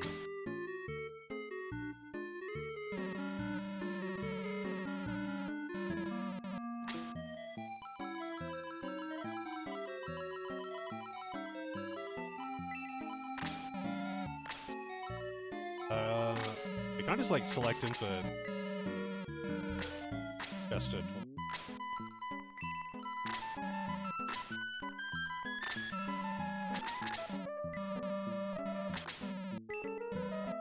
Alright, here we go. I wish I could have done this offline, but I wasn't up to this part of the game.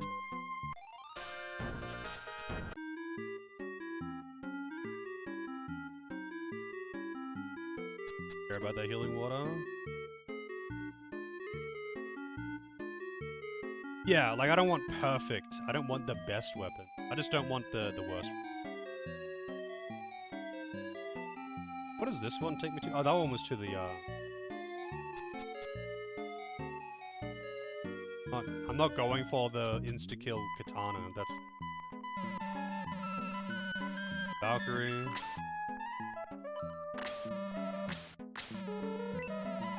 This wow, there you go. I'm okay with both of those.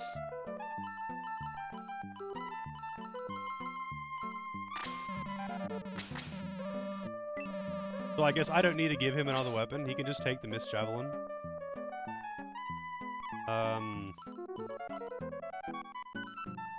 So now I want a katana.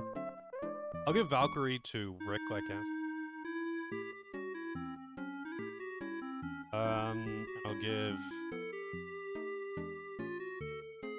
javelin to Chester. I think Rick is the strongest.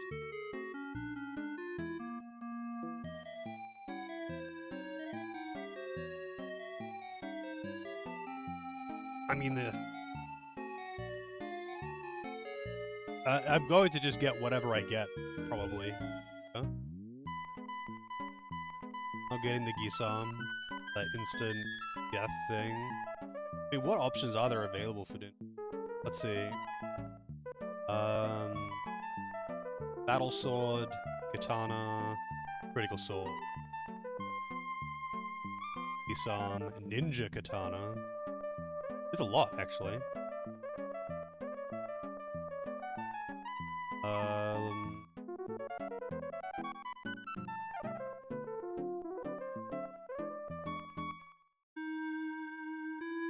Okay. Critical sword, katana, battle sword. Not counter sword, apparently. So, ninja katana would be nice, or Gisam, of course, would be nice. But I would take anything but critical sword. Although, weirdly enough, like, regular katana is kind of useless because he's gonna have battle sword in 2 battles. That's better than the regular katana. So it would have to be ninja katana or Gisam to be worth it. Otherwise it's not worth it, because the other ones are all worse than what he's going to have for free.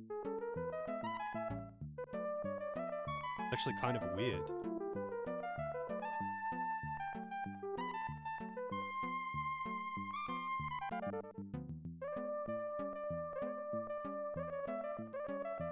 Alright, save. Kind of funny that the way the RNG seeds in this game works is kind of weird. Like, for example, I used save stating for the stat up items. So so the RNG seed is constantly changing until you go into the menu to select an item. So like, if you save it before going into the use item menu, it can be anything. But if you save it after entering the item menu, fixed. Way like RNG seed changes is just weird. Usually games have just got to either it's moving all the time or it's moving only when something happens. Like every time you go up and down in the menu, it would change. Or it would only... so either it would be it's constantly changing, or it would change every time I do something, any kind of action or... bugging you how it works, really? How's it going, Elok? I'm used to like messing around with save states in old games and seeing exactly how the RNG works. Which is really funny in some cases. Really funny in some cases. Like with some of the Pokemon games. Not all of them, but some of them. In some of the Pokemon games, the low accuracy, high crit type moves are actually, they don't do anything. Whether you miss or you hit is determined by your turn, not by the skill. And it's like, with the exceptions of like Swift, which can't miss. And it's like, wow, okay.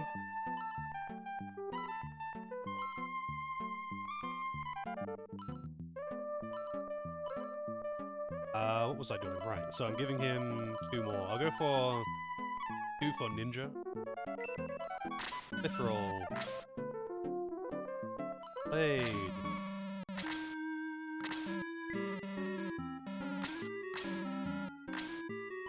How many Mithril did I get out? Oh, that's it.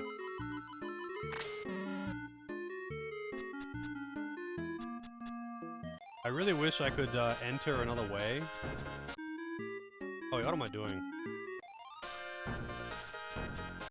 Oh, hang on. I'll just do this one and then if it fails, then I'll go out afterwards and out of the way. So apparently in this, the RNG for the weapon is determined when you give him the items. Give him the Mithril.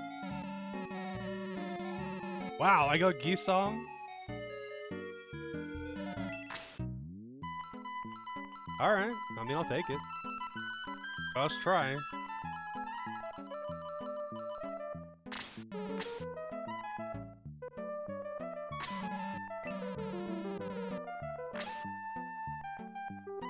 %, chance. Well, according to this page here, it's like 4% to get the best ones. There's, let's see. These are the weapons that I would choose for my characters, blah, blah, blah. About 4% for the best. Least powerful is 48. Second least is 26. Second best is 22. And best is 4%. I didn't get the Gisam until I tried 27 times. This is just shiny4central.com. But there you go. Don't have to roll more for him. So now I want one for, I guess I'll do May and, Gea. Yeah, 22 is second best, which is not bad. That's not too bad. 4% I don't want to read that for. 22% I don't mind reading. I just want not the worst weapon. That's all. Never worked with that before. Very much. Alright, so I have to get some more Mithril out.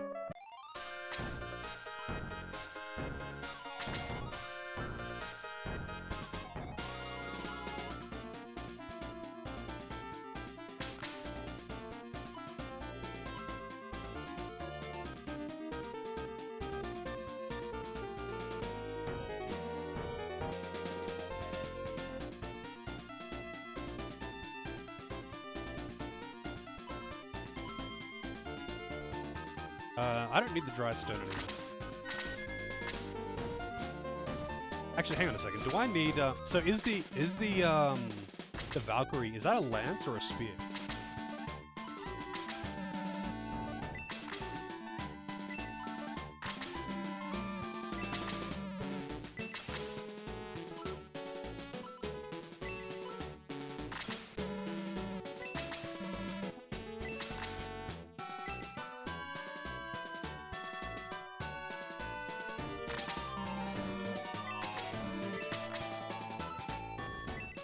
Okay. Good. And Miss Javelin, I'm assuming, is a spear. Just thinking, like, do I need to keep their lances out? But it'd probably be stronger than current lances anyway.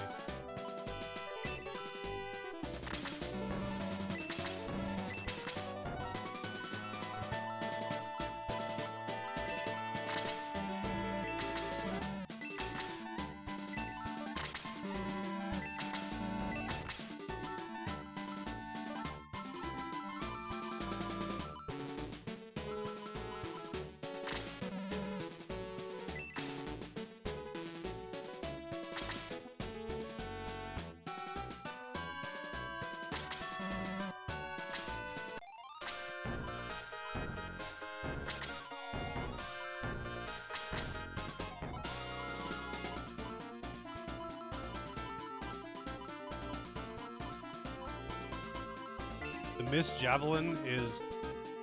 Really? It's a 1 in 4? Well, I'm just going by this. So, according to this, it's 4% for the best. But, let's see. This is the Shining Force Central, which I'm assuming is at least relatively accurate. Let's see, what are the other spear options? Holy Lance. Yeah, so the Miss Javelin is the highest attack that they can have. Nice, because it's a ranged weapon. The Holy Lance gives +5 defense. But I'm assuming, you know, it's a lance. And I don't really like using lances. I prefer to have the range option. Makes a big difference. Albert, I'm assuming, is a lance. And I didn't really want those. So it was like between basically Miss Javelin and... I would have taken Holy Lance because defense is nice, but I definitely prefer the Javelin. I'm probably not going to remember to use the Valkyrie buff.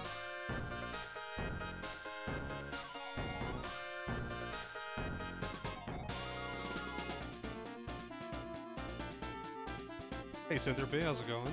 This Pokemon? Yes, it is.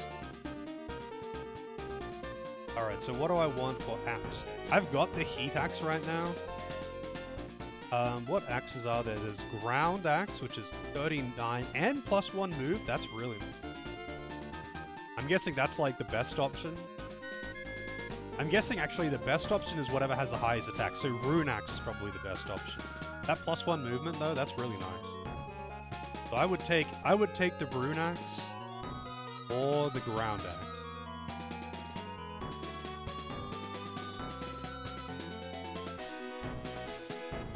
The Rune Axe doesn't actually seem to say anything about that on the page. It says that it has Detox 1. But if you say so. It says the Ground Axe has +1 move.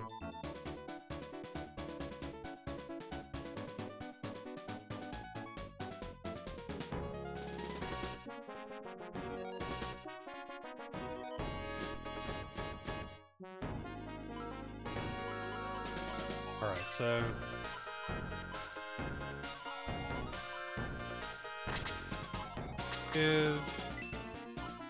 Javelin, go to Chester, my boy. Who had the Valkyrie can go. Rick James.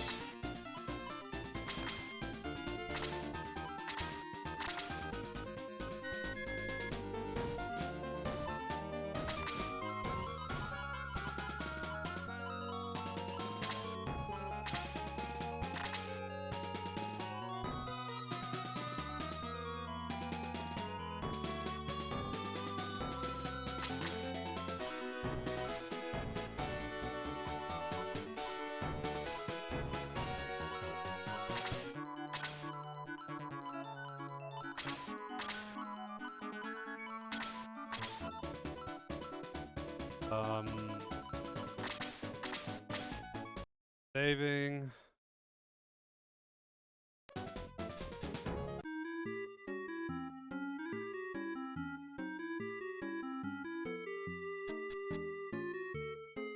Oh, I didn't get Mythful out. Fuck. Actually get Mythful out.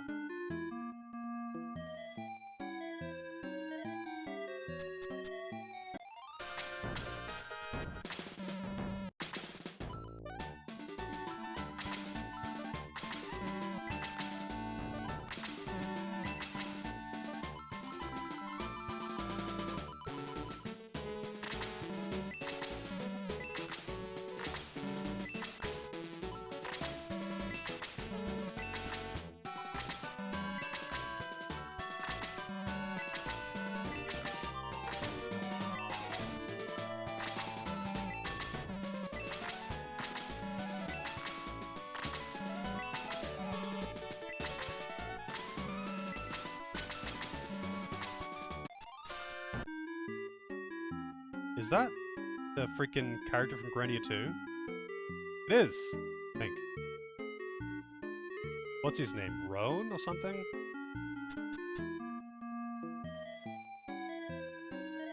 And that is a fuck-up looking dinosaur. Crocodile teeth. Roan, yeah, that's one. It's been too long since I played Grania. Maybe I should replay it at some point.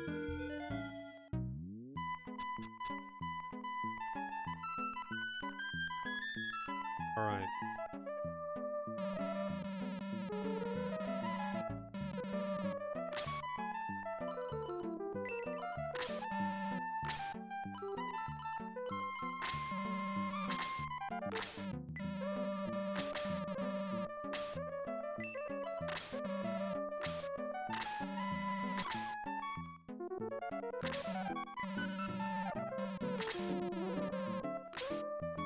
I'll just go with 2.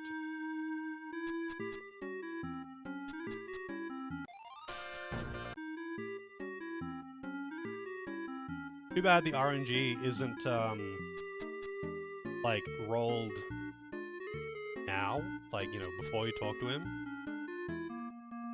Rolled, apparently, when you talk to him. Like, to give it to him, sorry. Alright, ground axe, I'll accept that. Heat axe, alright. Heat axe I don't want, but ground axe I'll take, I think. I'll get in the rune now.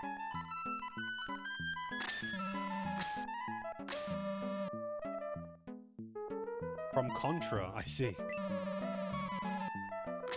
Alright, so...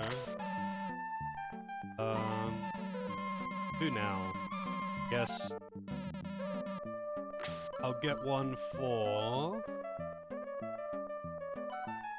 I mean, I could try and get another, Mist Javelin. Kinda funny that I got the Geese Arm on the first try. I'll get one for May. I do like May. Anyone else I actually don't really care about. But, you know, if I get a decent one for May, I've got some more left over. I can try and, like, you know, get one for Sarah. She never really ends up attacking it anyway. Her movement sucks. And she's not that strong anyway, so, like, whatever. Yeah, kind of figured I would just take either the, what is it, the, Hyper Cannon or Buster Shot? Is there another one? Is there a special one? Grand Cannon. Okay, so Grand Cannon is the best, and then Hyper Cannon. I would take either of those top 2. Hyper Cannon or Grand. Yeah, I mean, I was talking about it before. Monk isn't really that good. Like, people were hyping up how good the Monk is, but it's like, Monk is just a competent attacker. Like, if it had good movement, then it would be good. But it's like, not as strong as other physical attackers. I'm sure if you super min-max them and get them the best weapon in the game, like, what is it, the Giant Knuckles? I'm sure if you super min-max them and get them the Giant Knuckles by leveling them to 40 before promoting, then yeah, cool, but like... I'm not doing that. And if you don't do that, she's not that good. Like, she is weaker than my other attackers, and she's squishy, and her movement sucks. she would be on par with them if she was the exact same. She's like 3 levels behind my other attackers. If she was the same level, she would have like the same attack as them. But like, that isn't like having the same attack as them is not really that good. Having the same attack as them just makes her competent. It doesn't make her great. I guess like it really does hinge on getting the Giant Knuckles because the Giant Knuckles has got such a big attack boost. Because that's like plus 55, it's the strongest weapon in the game. And the other characters can only like barely get plus 40 on a weapon. Alright, so anyway, I want to get one for May, so I want the Brand or the Hyper Cannon. The rest of them I don't really care about. The rest of them I don't want, rather. If it's not either of those, then I'll roll 2.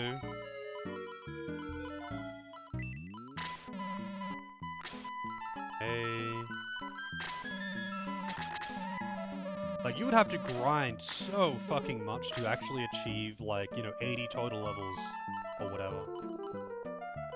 I'm assuming I'm pretty close to the end of the game right now. And I'm not even close to 80 or anything like that. Like, not even fucking close. I promoted them at, like, 26, and with extra grinding, I'm at, like, 22.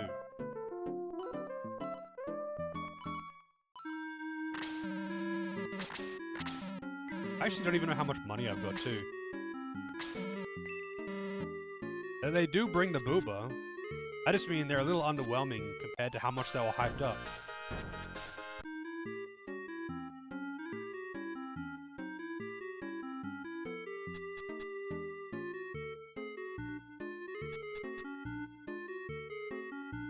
I don't get why they don't have good mobility, though. They're monks. Like, Ninja gets good mobility. Werewolf gets good mobility. Why doesn't Monk have good mobility? They have 5 move, and they don't get any kind of, like, good movement in Forest or anything. They just have bad mobility. They're basically just warriors. They're actually just warriors. Grab a running pimento for... I already used that. Unless I missed one.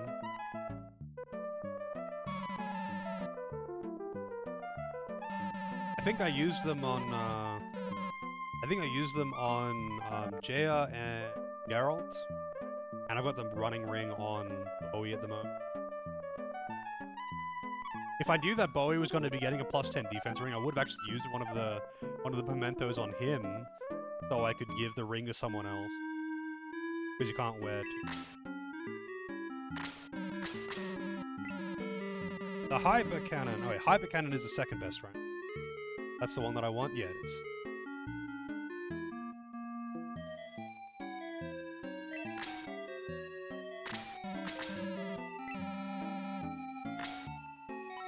Alright, I'll take that. Hang on a second. Save. Now, I'll do... I mean, who else wants a weapon? I could try and get another Mist Javelin, I guess. I would rather 2 Mist Javelins. I don't like... I would be much more interested in the weapons. If the, like, weapons with spells, sorry, the usable items with spells. If they were like, you can use it 3 times and then... Like 2 times per battle or something like that. But then it's fine. Like, I don't want a 50% chance for it to break for me to have to go back to town to repair the item. Fuck that.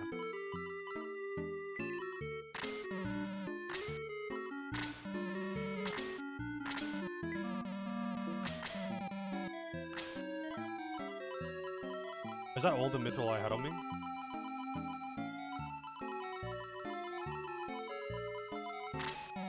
Was.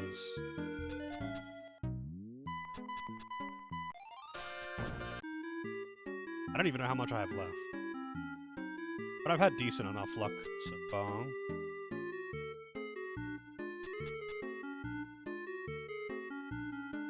Who the hell designs a town like this, but... This javelin, wow! First try. Does he have space? He does. Oh no, he already has it. I mean, I could just carry the Valkyrie around. I really want to use it, I can just carry it. Alright, so I'll try and get a weapon for, I guess I'll take a weapon for, Era. I mean, I could get one for Bowie. That's, he's gonna get replaced in like 2 battles though, right?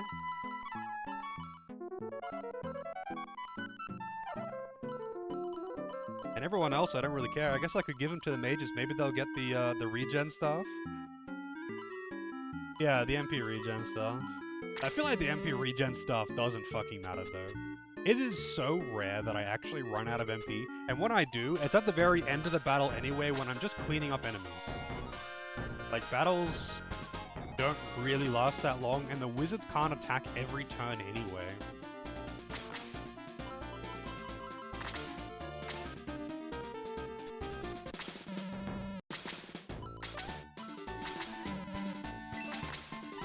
You just deposit some shit to clean up inventory here.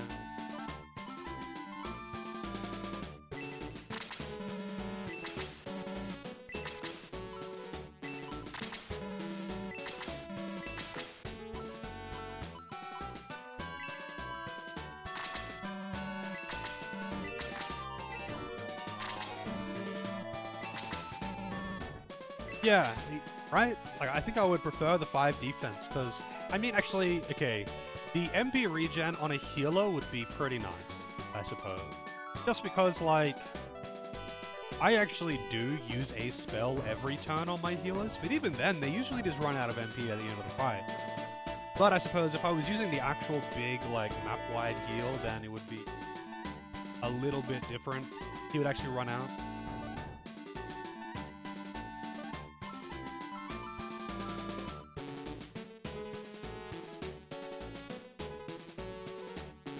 Yeah, like it would just be for better aura, I guess.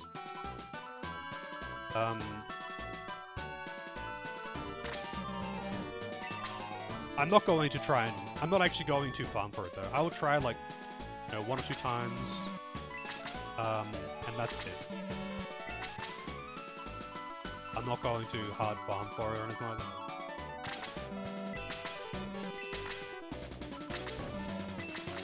Let's see how many I have. 2...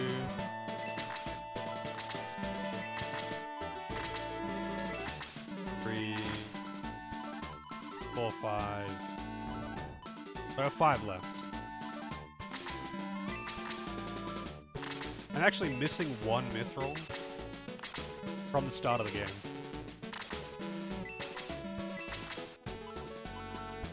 It's the only one that I was missing. I didn't have to go around and collect any, because I didn't miss any others. There was just one, you know, when you break out of the prison. I didn't even know if it's obtainable anymore.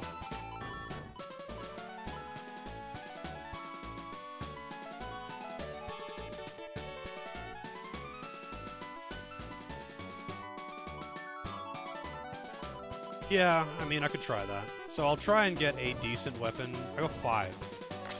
So I'll put 2 into getting a decent weapon for Sarah, I guess. It doesn't even matter though, like, I just don't care about her weapon because she so rarely gets to attack. It's actually rare that she can ever make it into range to attack, because her movement sucks. She's just a warrior. Like, she's just a warrior that isn't tanky, basically.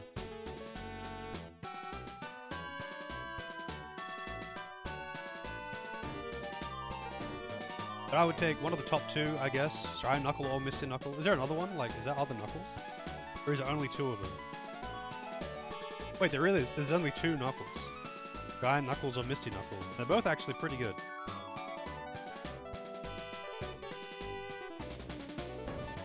And I would take either of them. So you know what? I'll give her 1. And I'll use the others for a staff. I could go and get it now. Yeah, I won't bother. I don't really care about the rest. I've got... oh yeah, is the other weapon 1/8 and 1/6? Wait, what are the other options that Monk can get then? It looks like there's only 2 Knuckles listed here. Misty Knuckles and Giant Knuckle.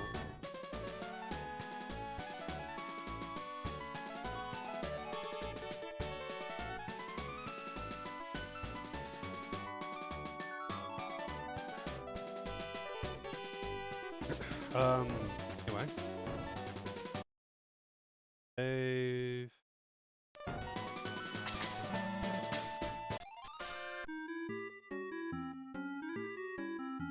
I'll do just the one for the,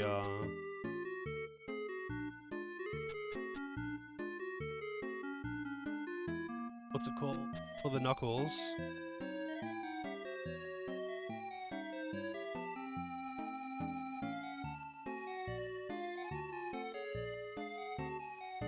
But, like, it wouldn't even matter if her stats were that good. Like, I would have to give her the running ring to be, like, even able to get into melee range.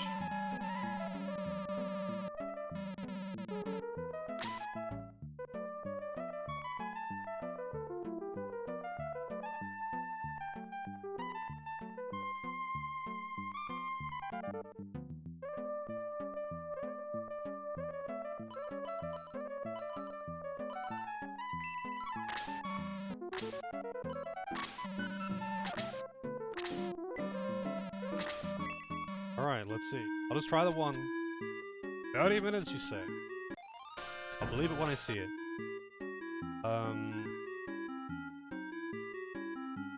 Yeah, it's...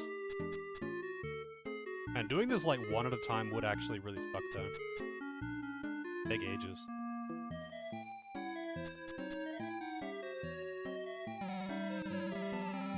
Misty Knuckles. Yeah, I'll take it. Can't take it.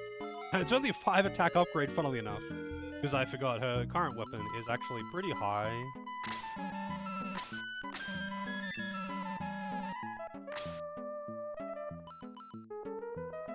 Freya gets, what, passive MP regen? How does he have passive MP? That is the passive, like a thing that he has, a hidden passive? Doesn't tell you about?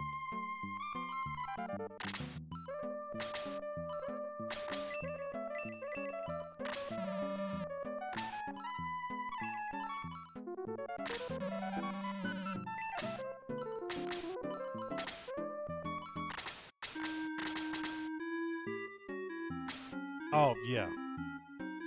I mean, he has access to the staff that gives the MP regen. Alright, let's try the staff.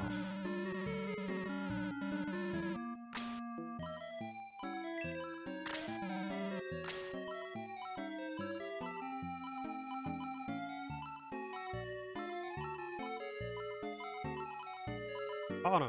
Wait, does it apply to priest as well, or does it have to be a vicar?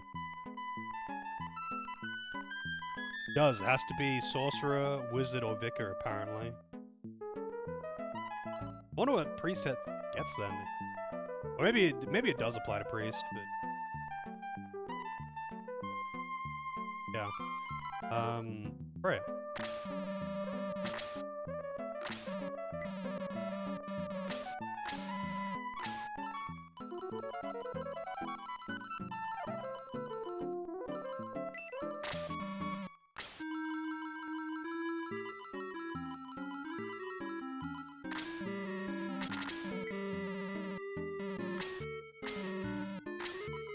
I'll just use all 4. I'll try this, like, if I don't get it, then I'll try it, like, once, maybe twice more. And this is annoying that he's down the bottom of the list.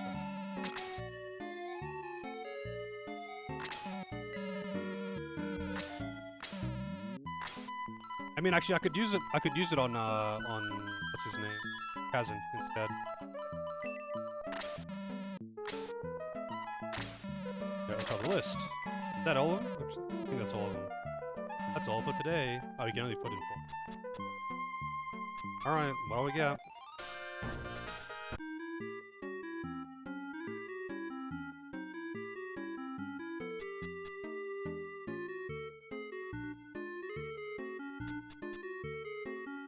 Putting that guy there is a dick move.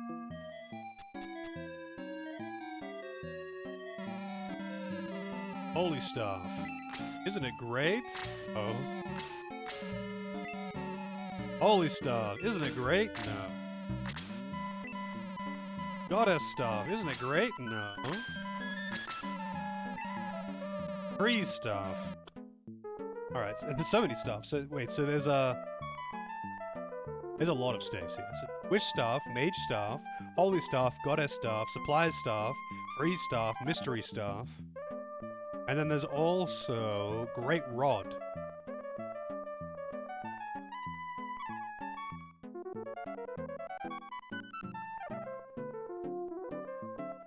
So, what do any of these do? Do any of these do anything useful? No, they don't. Holy Stuff has got 2 HP regen per round. Wow. Goddess Stuff costs Aura 2, which actually isn't too bad. But, yeah, free stuff, don't care. It's only the mystery stuff.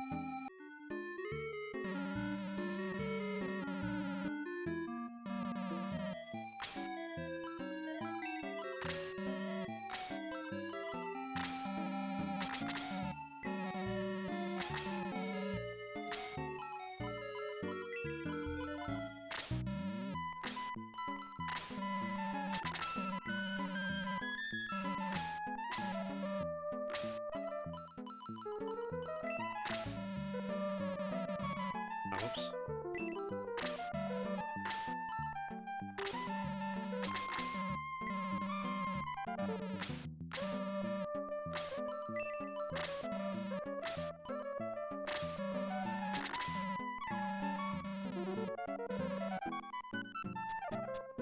Alrighty.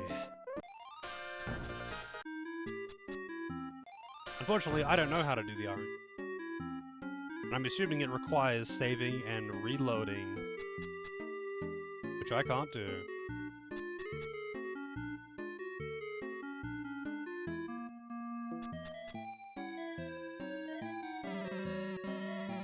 Free stuff. Fly stuff. Fly stuff. Fly stuff. I think this is a last try. I don't want to be here all night. I can't reset.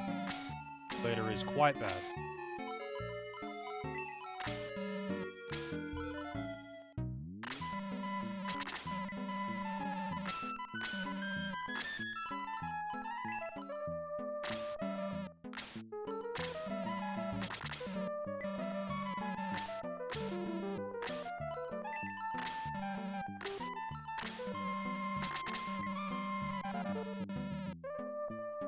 Thank you very much. Alright.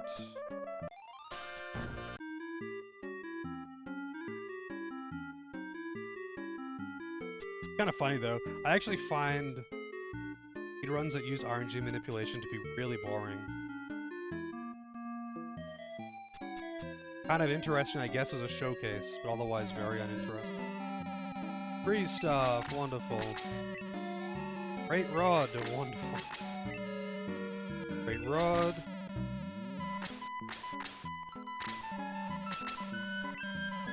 Fly stuff. Alright, you know, one more.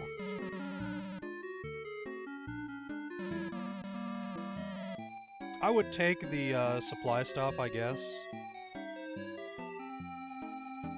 Supply stuff, or maybe the holy stuff with the HP regen, which isn't useful. The rest of them are kind of just useless.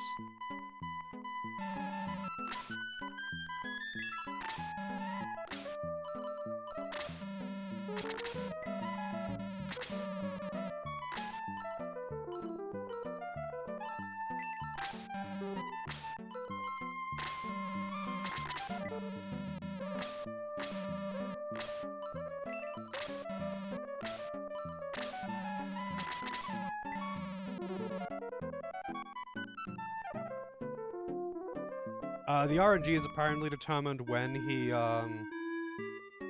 gives you... I was messing around with the RNG a bit last night.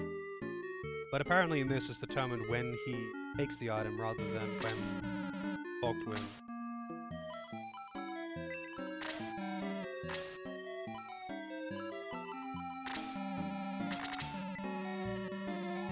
Like, he's been giving me different results every time. So when I was using the stat boosting items, So the RNG seems to be constantly changing until you go into this menu. Then it freezes. So if I was to save state right now, and then use a stat boosting item, it will always give me the same thing, every time. But, if I was to save it right now, I can keep trying until I get the value that I want. The RNG seems to be just constant. I was doing it on the world map, so there's no NPCs moving around. The RNG seems to be changing constantly on the world map, at least. As long as you're not in a menu. Sorry, like in an actual, like proper menu. Not this.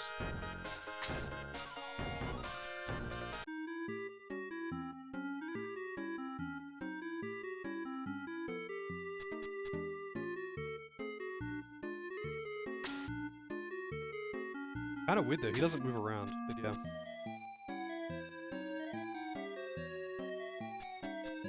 The old games and RNG is weird. Supply stuff. Very good. Supply stuff. Supply stuff. 4 of them. Let's see, can we do it? Yeah, 4 supply stuffs. I'm just taking that. I don't care about anyone else's weapon.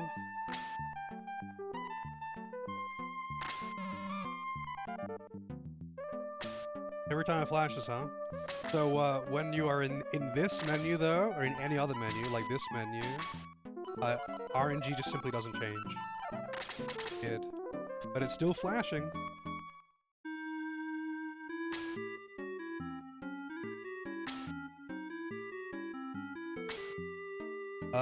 Yeah, I'll just use the supply stuff, I guess. There's not... Actually, no, I won't. I'm just gonna reload and just not give him any of it.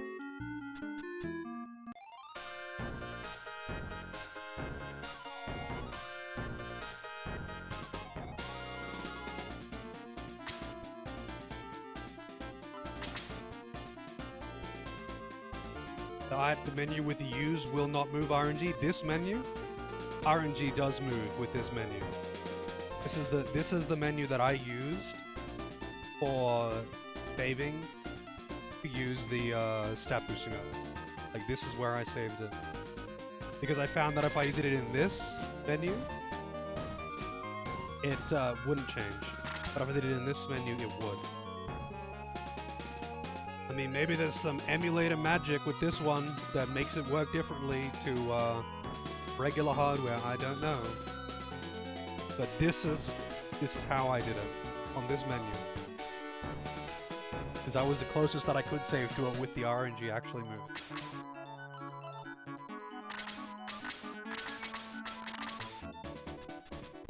Let's see. Just deposit the mithril. Maybe. Who knows?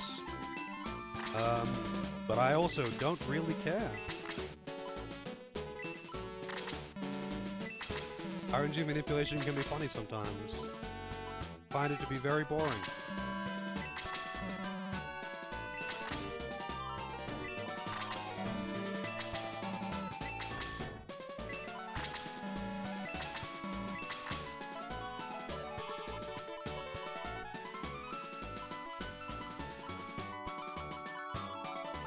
Alright.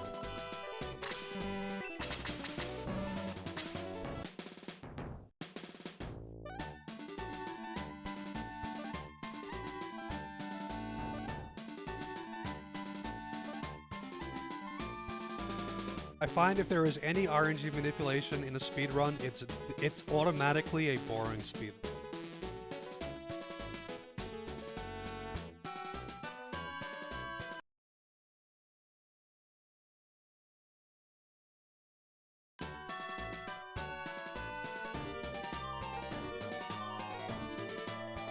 Alright, do I need to do anything on this side of the map? I don't think I do. Go straight south.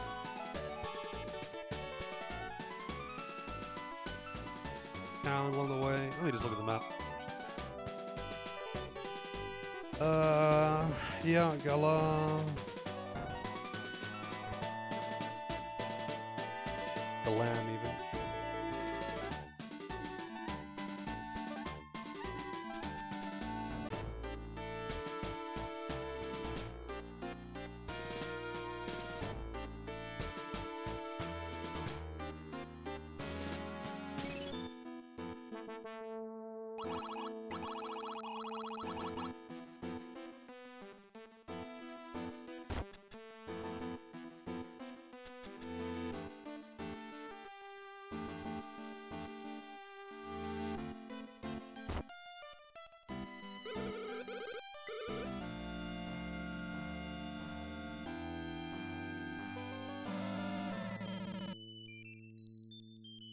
monster. The hell is it doing in town?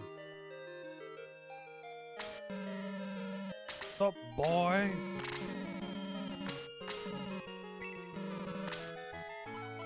Same old shit as before.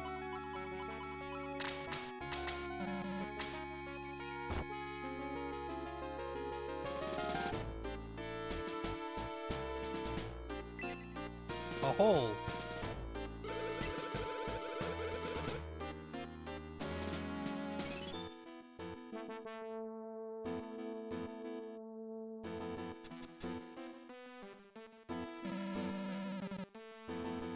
A handsome boy is leading the devils now, huh?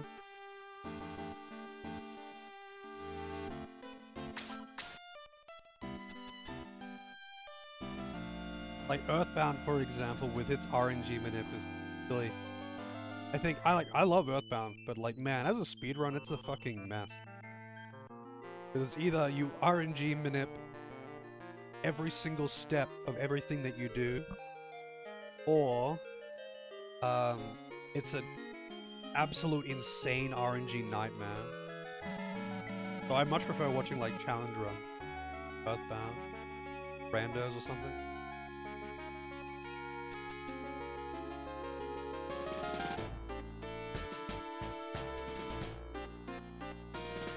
The prison.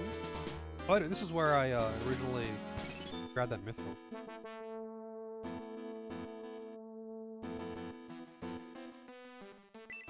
Mithril! Yeah, no one told me about that when I first came through here. That was the only one that I did not already have.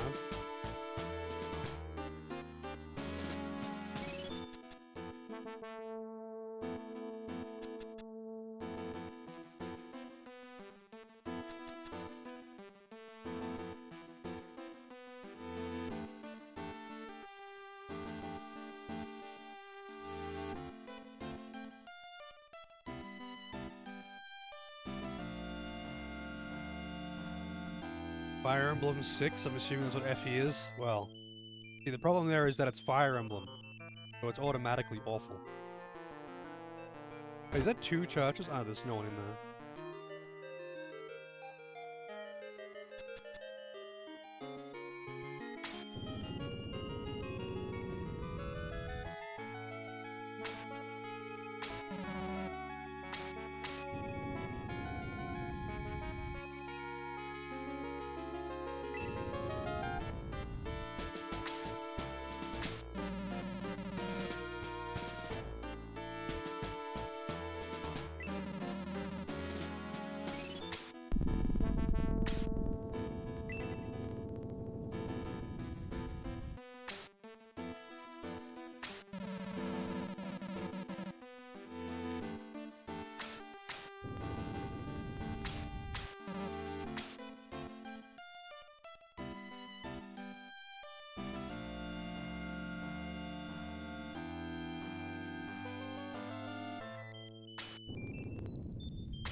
Hey Nara, I'm about to give this guy the bonk.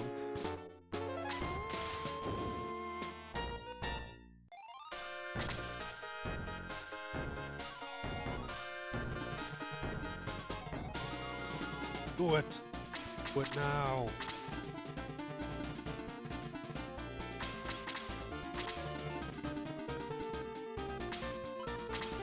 What's the range on this? Oh, it's off by 1.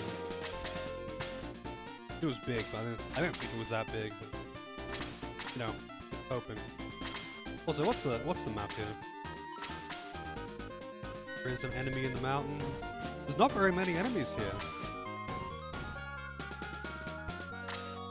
Dark Gunner, Minotaurs, Hellhounds, yeah, same old shit. Oh, a dragon! White dragon!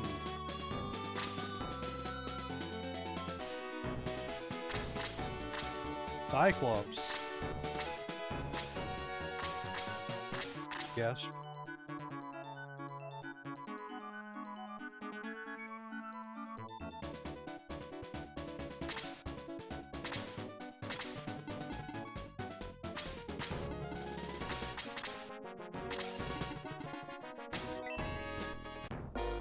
Not Rick James.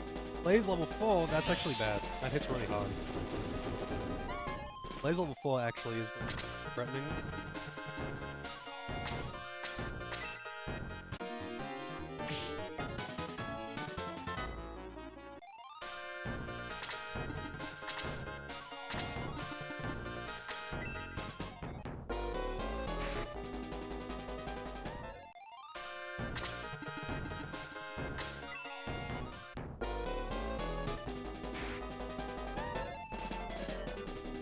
Double attack.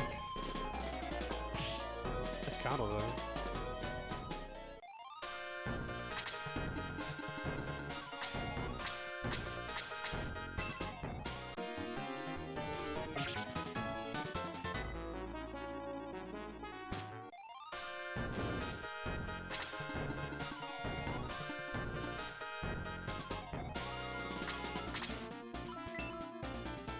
I got that Aura 3.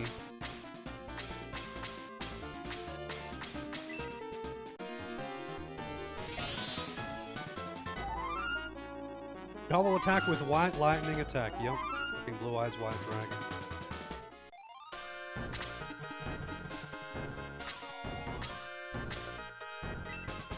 Let's see the defense on this thing. Oh yeah, if that was a crit, it would have killed it too.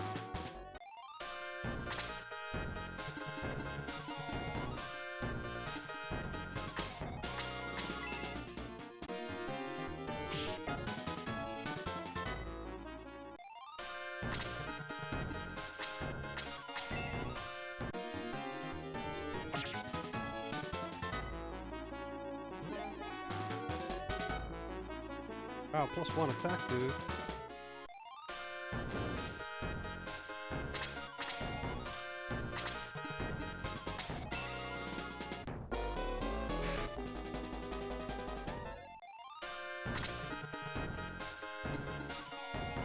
I wish I could reach something with Kazum.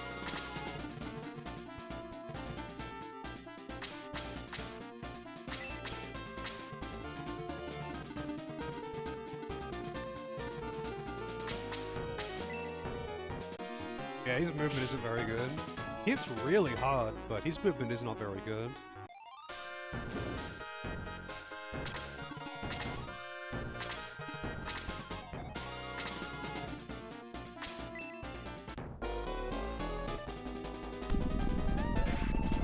Oh, 38 damage. He is quite squishy.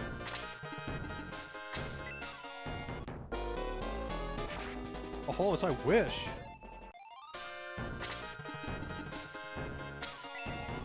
The Minotaur has a spell?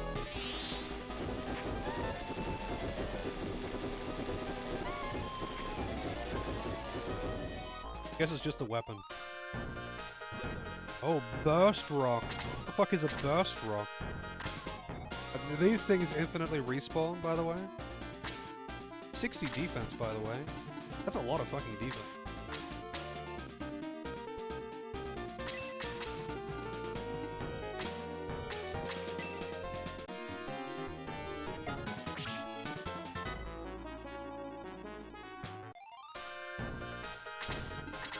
Should be able to have your human characters mount your centaur characters.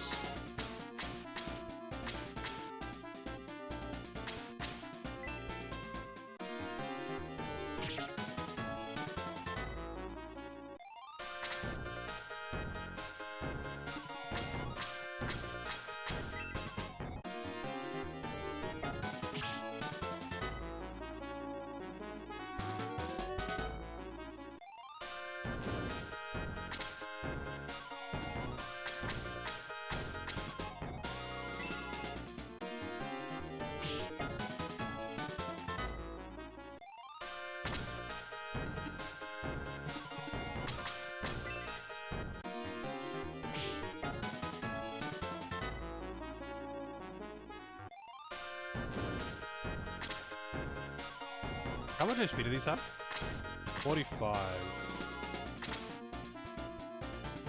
I might actually...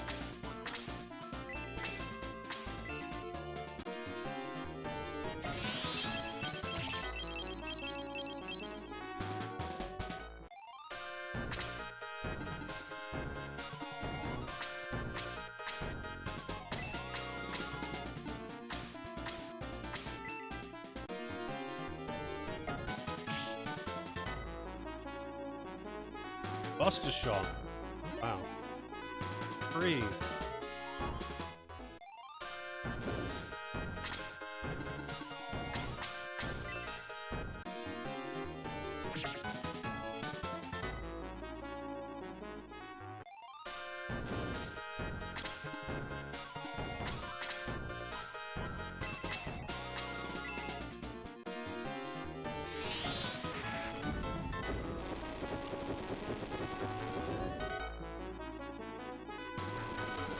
Oh, so they hit back when they die.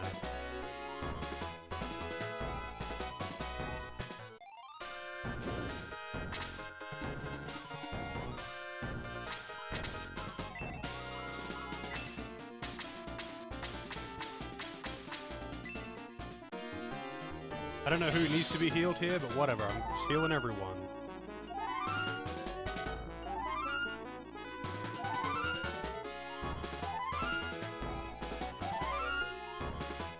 25 experience. Too bad it caps out at 25.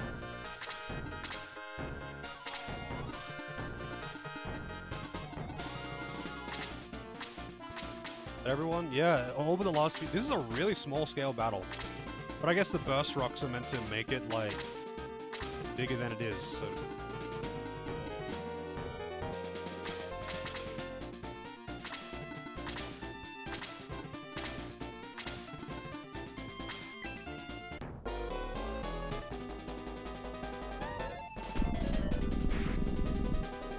Wow. Yeah. 2 of them this time. 3 of them even. 4 of them. How many fucking is there? Yeah. So they wait for you to get down here and then they just like spawn all of them. Maybe like 1 spawns for every enemy that's been killed. They ain't messing around, man. They have a really high defense. Kind of annoying.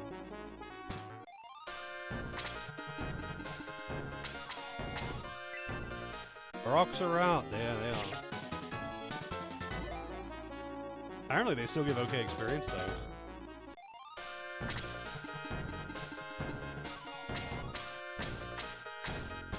So the mages should be able to... I'm curious about this. So this is going to hit everyone or just the person who killed it? Everyone around it. Okay.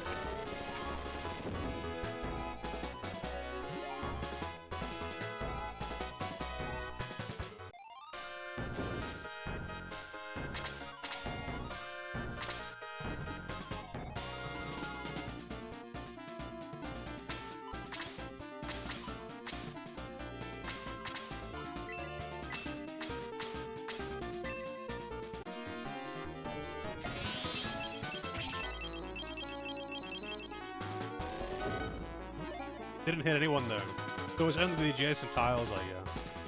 Well, the adjacent tiles, it's like a spear range.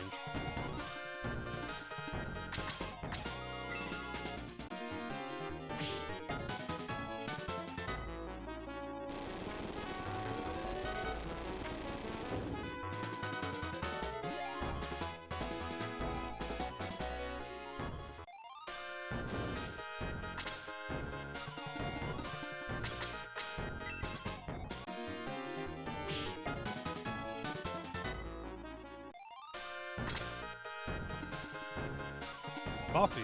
It will be coffee time in a moment. Will be coffee time in a moment. Wait. I guess I should probably heal her. Who else needs healing?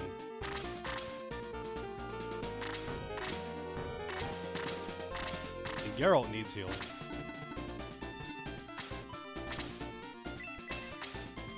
Wait, heal 4 I'm guessing is a full heal, but at short range?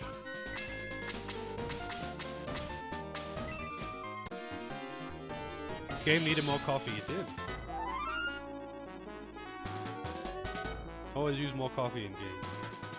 That was like one of the things in Red Dead 2 where I was just like, ha, coffee. That would be a meme if I was streaming this game.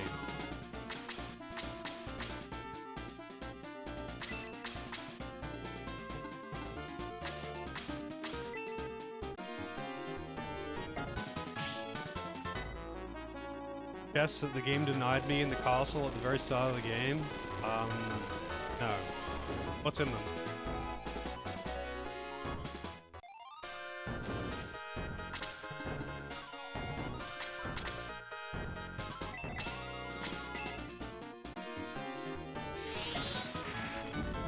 ASX2 Invisible Coffee Wars? Yes. But yeah, in Red Dead 2, when you're camping, you can like put on a pot of coffee. Like, ah, that's neat. And Red Dead 2 was so good. Actually such a great game. But do I need to heal Chester as well? I do. You know what?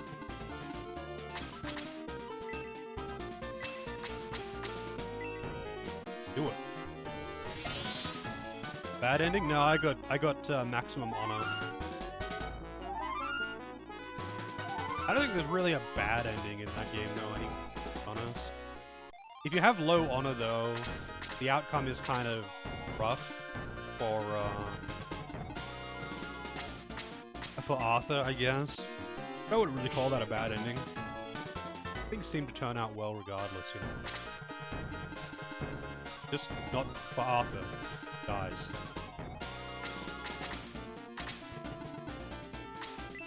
You know, good ending, bad ending, that happens anyway.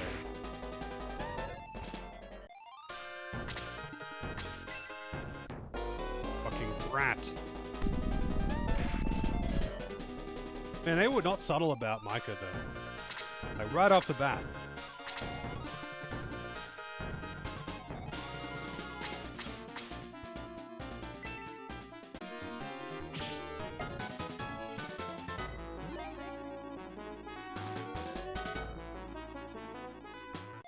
Defense, 2 agi.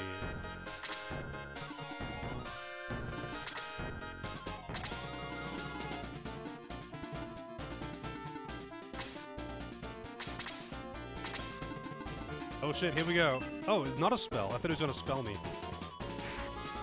He hits pretty hard with his ball. Slaps you with the balls. He's got a huge MP.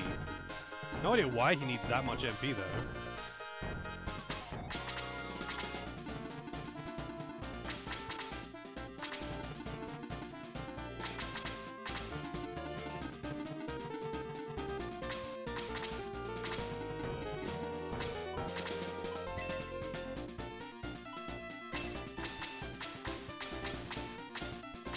I'm kind of curious, how big is Aura 3? Oops. Aura 1. Aura 3. Oh, it's the same. I guess it's just the same, but stronger.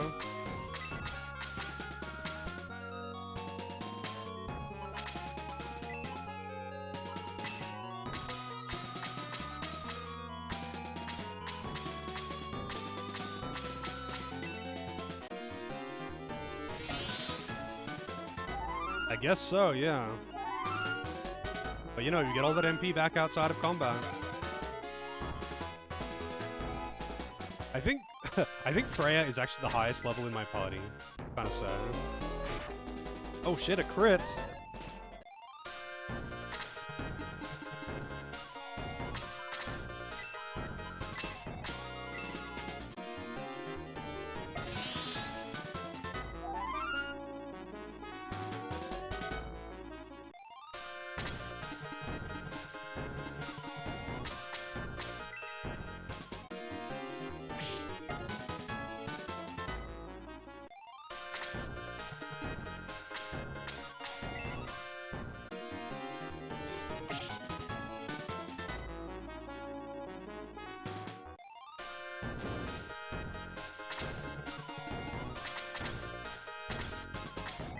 Two enemies left.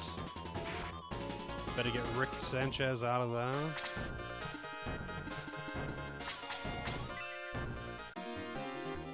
Damn. That model is not what I expected. He's fucking jacked. Don't kill Rick. Didn't kill him, wow. Oh, we got burst rocks.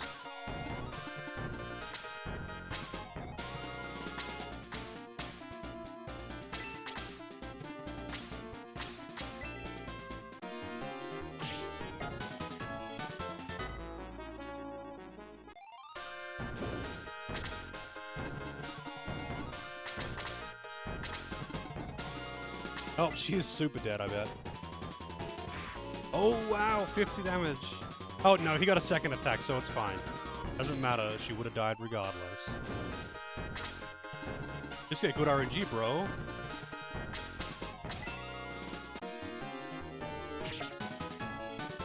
He doesn't seem to have super high defense, though.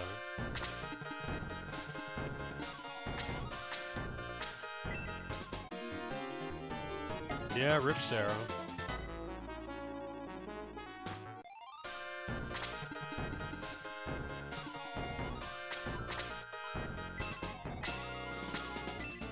I don't really care about killing the bomb boulder. Wow, super resistant to magic. That's like half damage.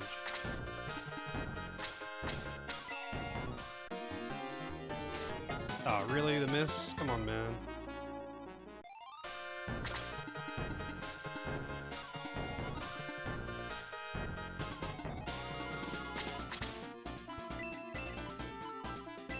Still no level 2 Neptune. Would have killed. This would have killed. Actually, no, I probably wouldn't have killed. He's super resistant to that, too.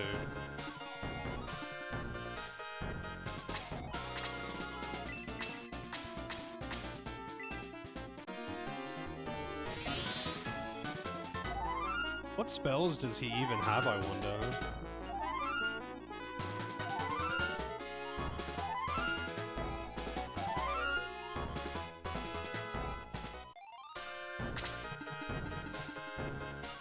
Well, he isn't attacking the boss there, so...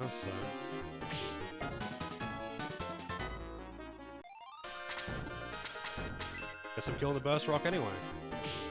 Free experience.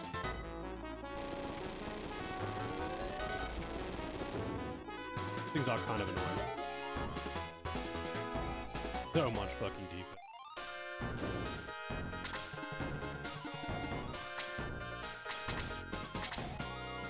Oh, what? Probably because he can. Freeze all for you, he's dead. 56 damage. Freeze level 4 is actually a legitimate, quite threatening spell, though.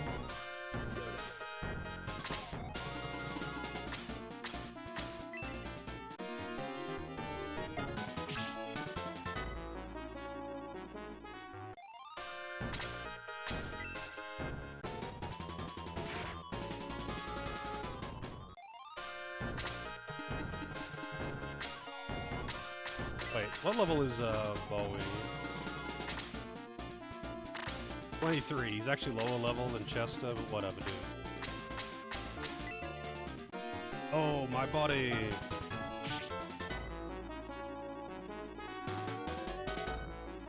Dealing with a burst rock? Too late.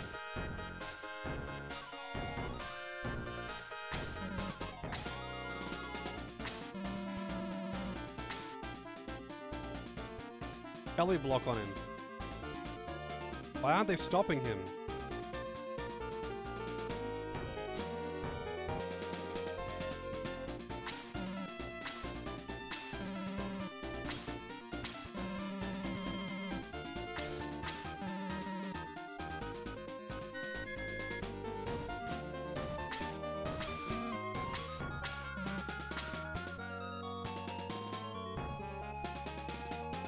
You're gonna get killed by the big bad, though. You have failed me for the last time.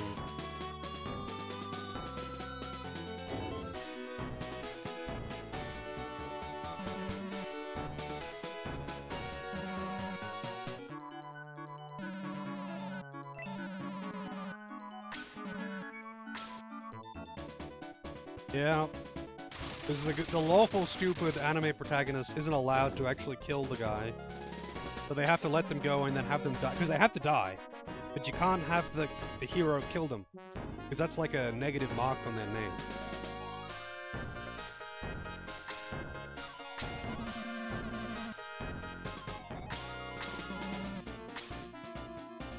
He'll do the same to us if he beats us. Well, I guess we better not lose then.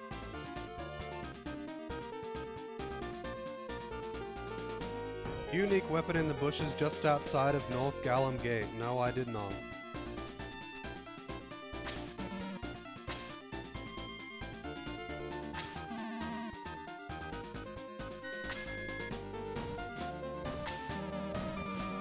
They do indeed, Samato, but that's different. That's video games.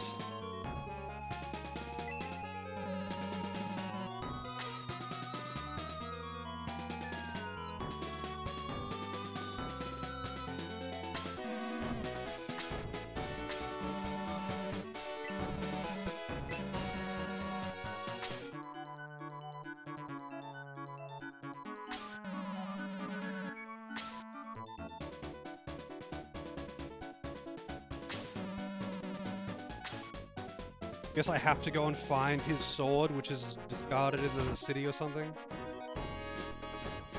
Do I have to go back to Gallum to get his sword to... Yeah, I know about the other guy. What is this? He just joined me anyway. Fine looking piano.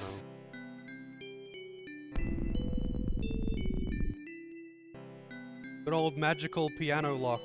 And he just somehow knew the tune. Where did it unlock it? Oh. Did I?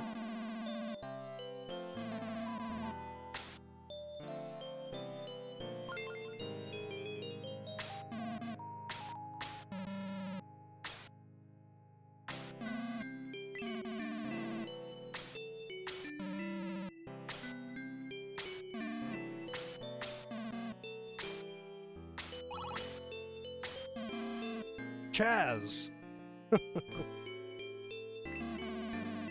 Apparently he's actually decent.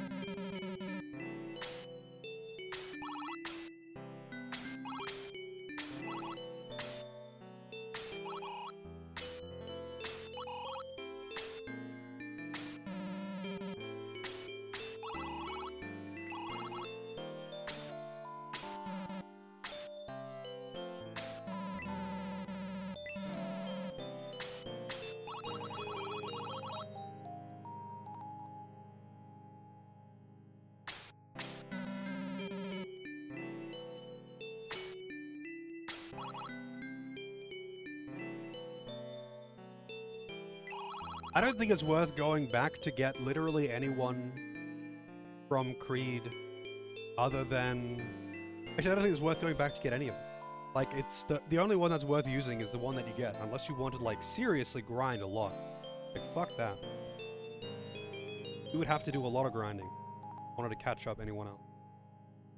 I mean, like, it's not like the grinding is really that bad, but it would be a lot of grinding just to get another character that is essentially the same as any of the other characters of the same class.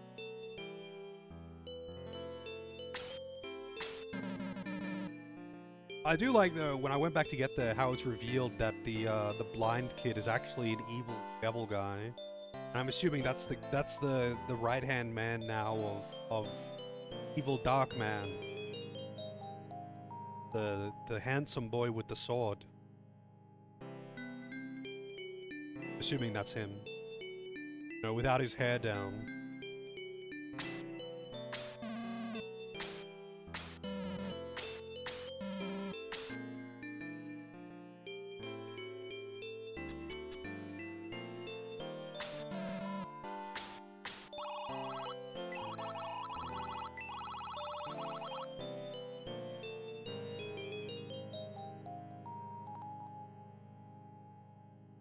Yeah, I mean, I'm recruiting him for the sake of it. I just mean, like, to catch up a character from that far back in the story is a lot. Like, that's a big investment.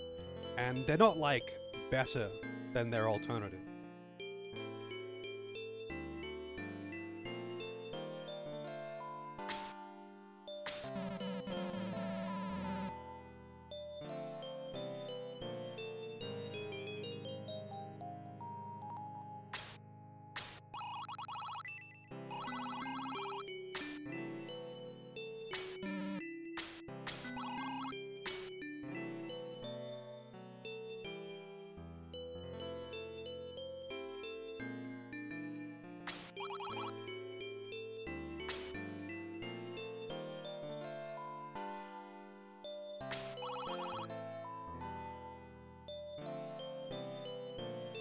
Yeah, like, the thing is, though, I don't think Tyrant is better than him, really. I guess just the fact that I think he starts as a wizard, Tyrant doesn't. So technically you could grind Tyrant to have better stats by virtue of promoting him late, grinding out to 40 or something. But that doesn't even matter. Especially for a wizard. Doesn't need the attack stat. Like, essentially all you're getting is a little bit of extra MP. And, I guess agility and defense.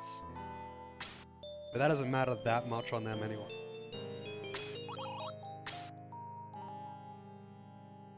Especially since wizards actually have range, unlike sorcerers.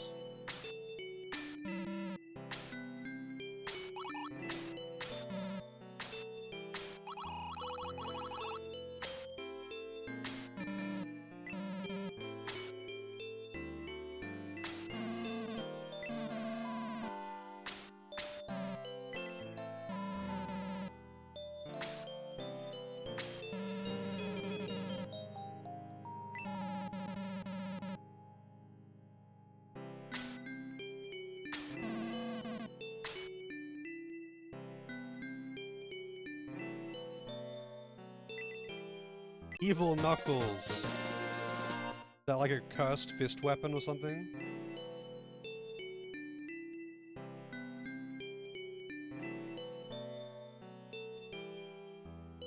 Yeah, pretty much.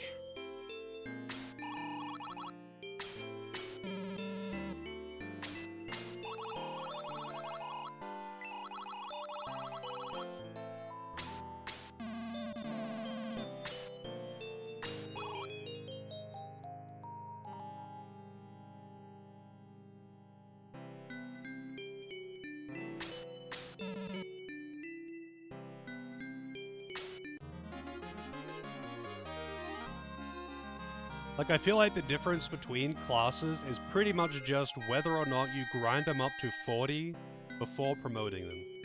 Because statistically, they seem more or less the same, very minor differences. I'm sure if you level them up to, like, 40, 99, then there are more noticeable differences, because every character has, like, their own stat growth, whatever. But, like, the differences don't seem that big.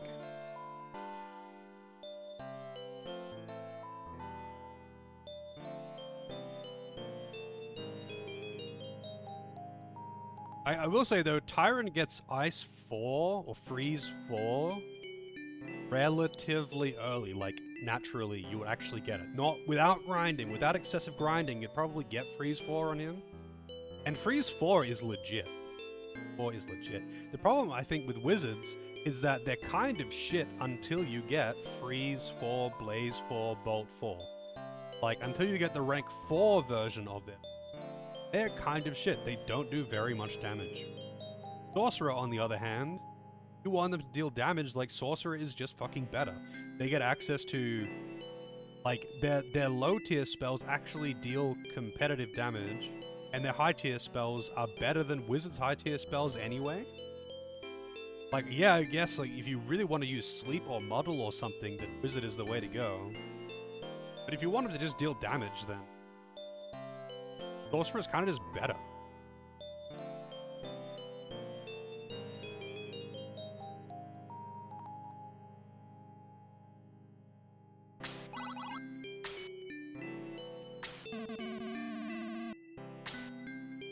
Like, all the warriors, for example, seem to be pretty much the same.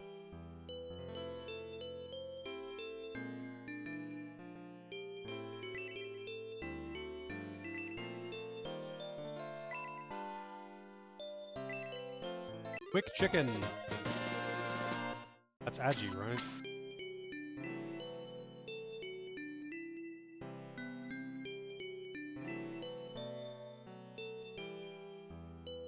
How do you even grind to 99 though? Like, what even gives you experience? Because, like, you can't use the forest. Nothing in the forest gives you experience anymore. Nothing does. The highest level enemy in there is the Mist Demon. And they stop giving you experience at like 20. Be normal items.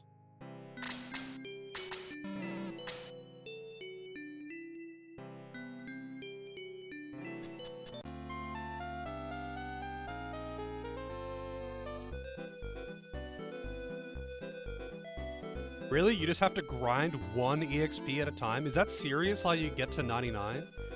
Who the fuck would do that?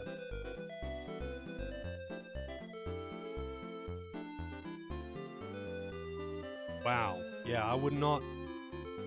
Are you talking about there's like a... Well, there's a staff that lets you cast Aura. There's that, I guess. But that's obviously unusable by priests.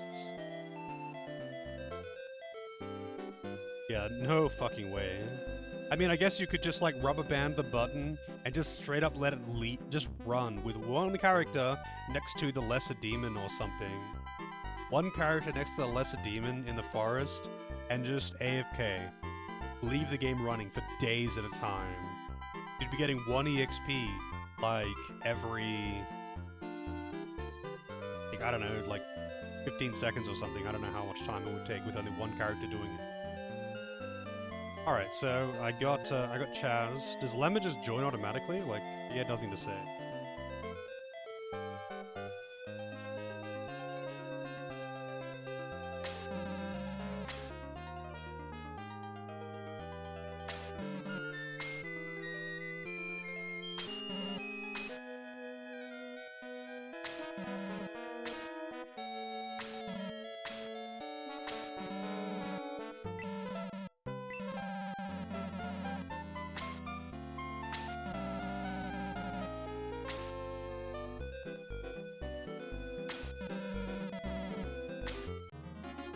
Alright, the ribbon.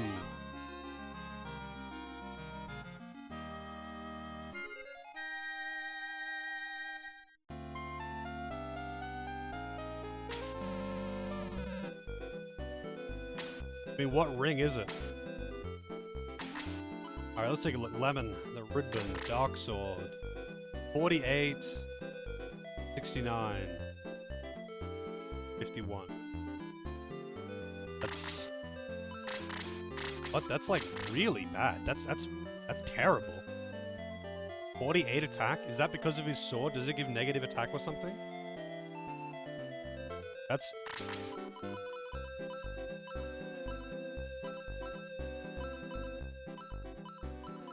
I mean, even... I mean, actually, he's not better than Randolph. I mean, Randolph is a very low-level character at this point. Let's compare him to Jay. 95, 98, 52. So he has got not even remotely close on defense. Not even remotely close. So does he not have that weapon equipped?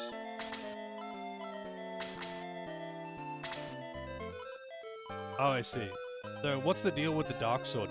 Why does he not have that equipped? Everyone who's joined has had a weapon equipped, but he's just holding a weapon, but not equipped. Is that like a thing you don't want to equip that weapon or something? I'm not using them regardless, so I don't care. Like, is there a reason why you... Probably curse? Yeah. What does curse even do? Also, what did you say there was like above the bush or something in this area?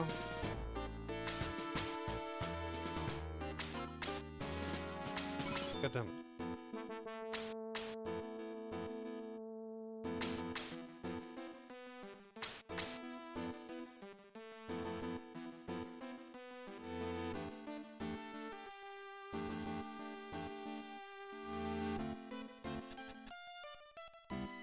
I see.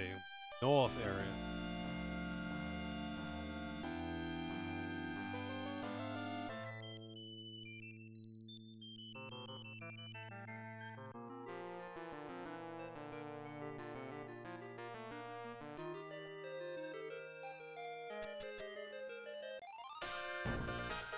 Get outside of it.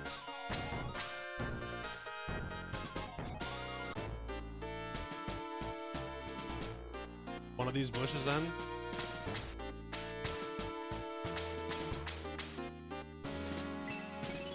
Evil shots. Curse weapon, I'm guessing.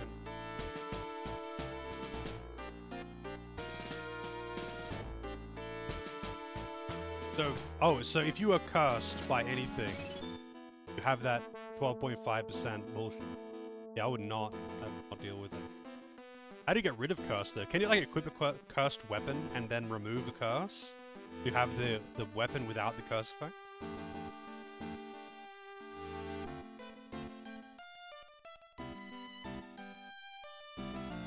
What detox 3? Because like, does decursing unequip the weapon though?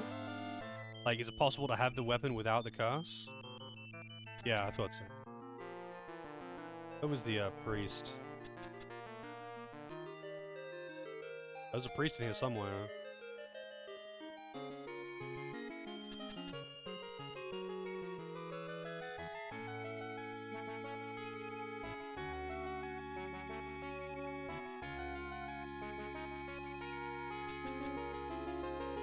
It's upstairs. Evil shot's really good on Janet. I mean, it's cursed though, right? Oh, and there's those items. I think I already saved here.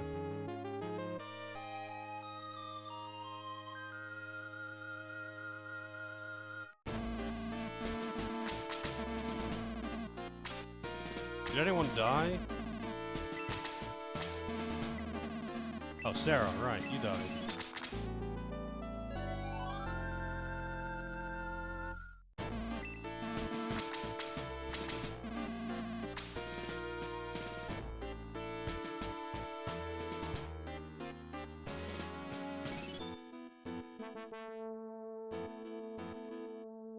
And what's the attack on the weapon? So actually...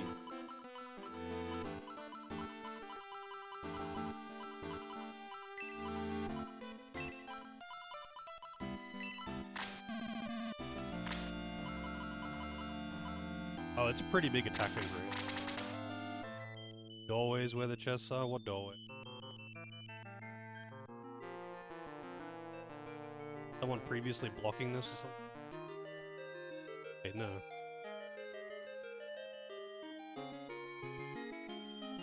Doorway?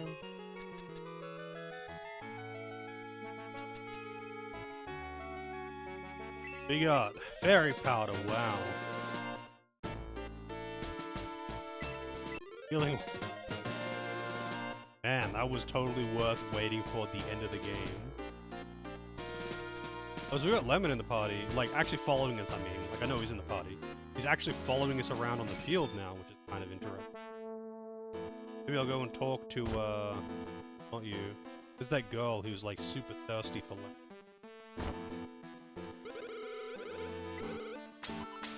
Thought it was you.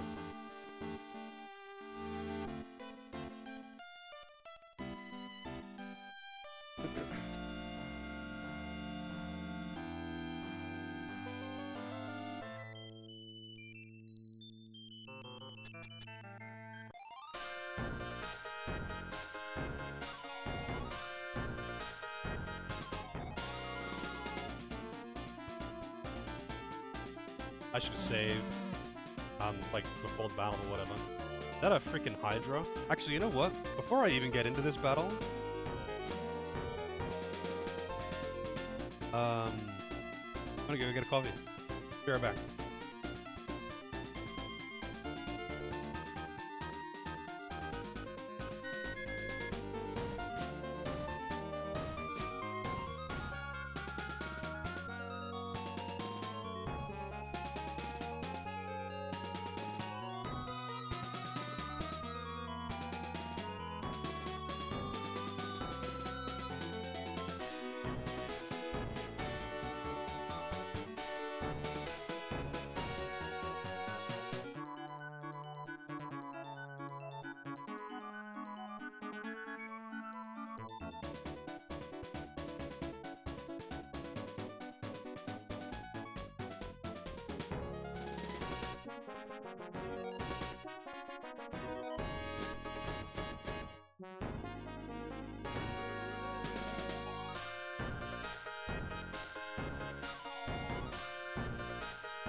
Funny.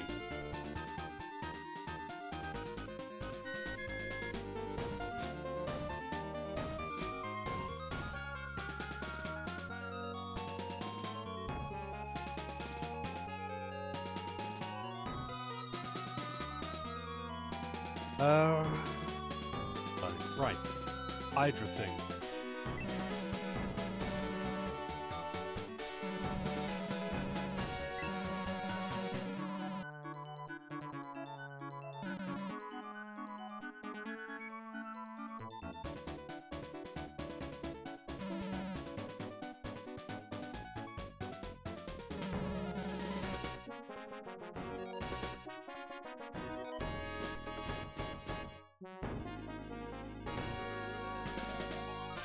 Welcome to your graveyard. What an odd way to put that. Alright, what do we got? Blue Eyes White Dragon. We got bomb boulders in this map. There's a lot of enemies, so I'm guessing maybe not. Guessing that the Hydra is the boss here. The Hydra is leader.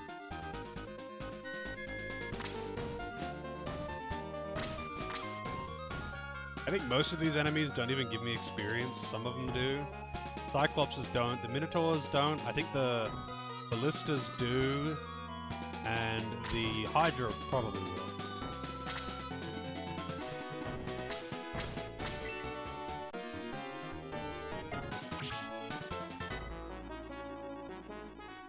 Minotaurs don't. At least not for them.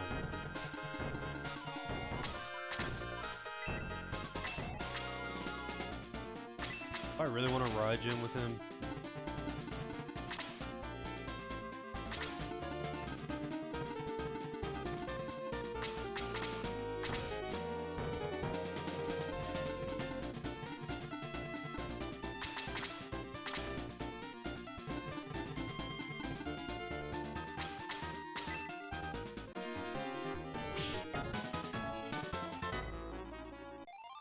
Find out about the bomb boulders.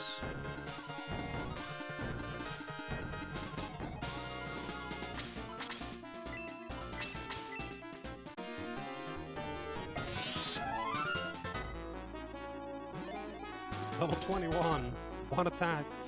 She always gets one attack. Like her growth actually sucks. It's just that Monk gets access to like good weapons, I guess, like better than normal weapons.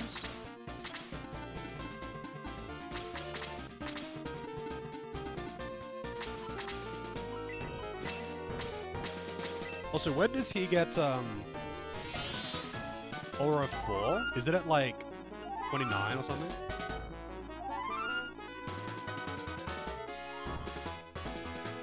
And peach trees as far as the eye could see. Yep, those were the days. Wait, can they not fly over the tower? That's actually really funny.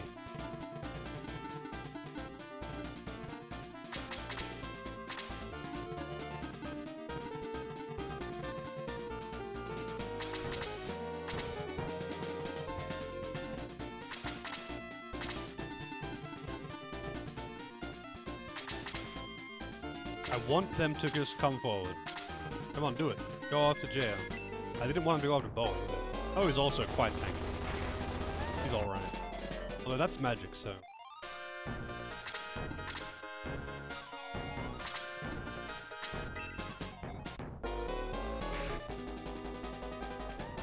I don't know if he's going to be able to fight both of them, but... Sure, Peter can help.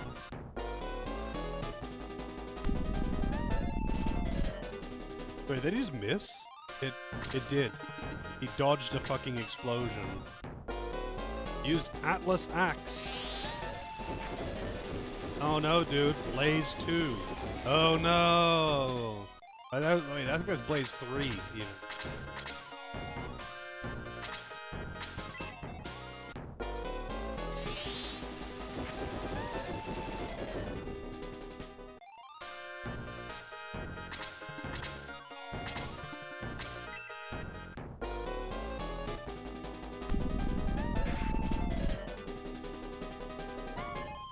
Double attacks. I actually find it quite weird that Bowie doesn't get it.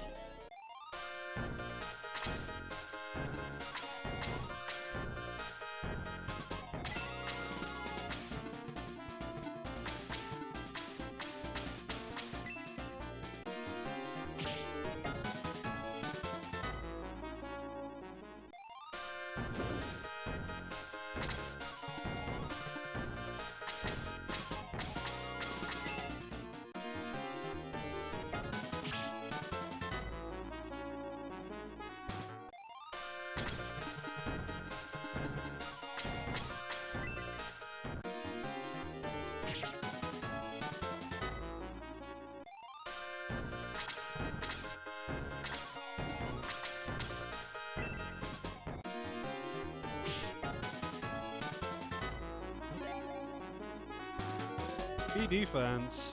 He always gets one attack though.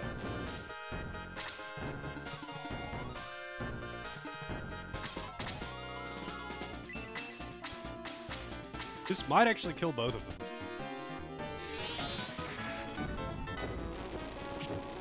Oh wow, wait, that one's like super resistant. He dies then. Holy thunder! He only gets one experience anyway. The wonky experience system in this game. This will kill it though. I don't even think this will give experience. Yep.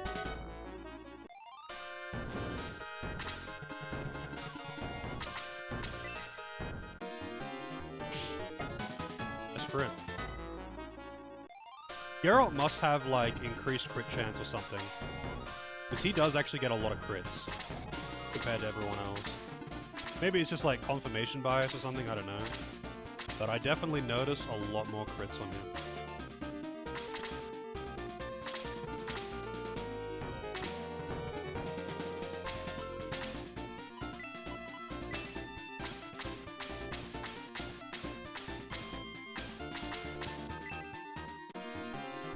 I do need to heal Bowie though.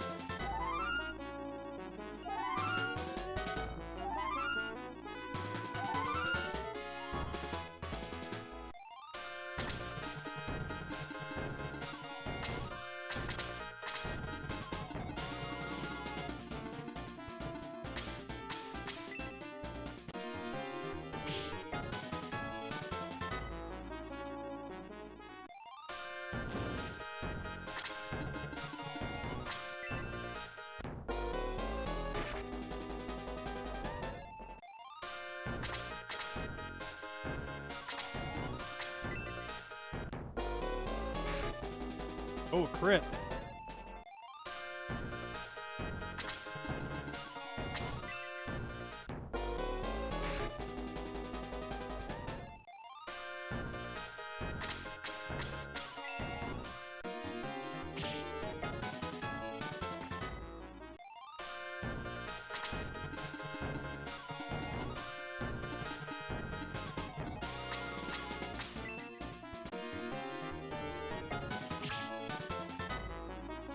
No bomb boulders, at least.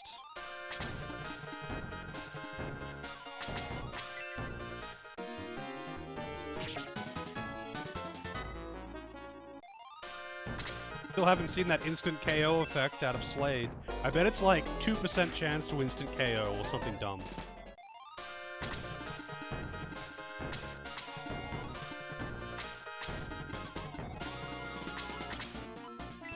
Oh, I thought he could actually reach that. I mean, he could if I put him here. Let's see. It probably won't kill though. I think he's probably going to get killed because of this. Okay, this is the lad fields where I harvest all my lads.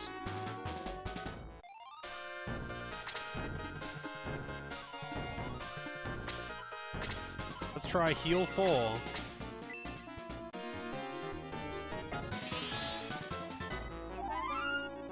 I'm guessing heal 4 is just a full heal.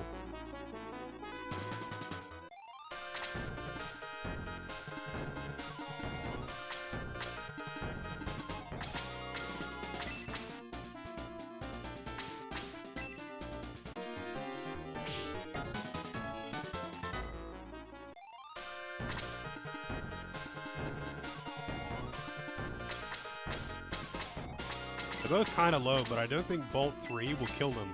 I don't think Bolt 3 hits that hard.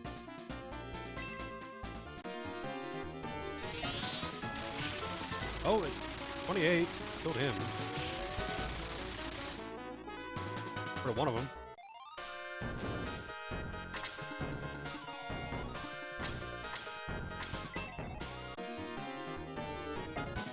I feel like the Chaos Wizards are kind of the most threatening enemy just because they've got Blaze 4.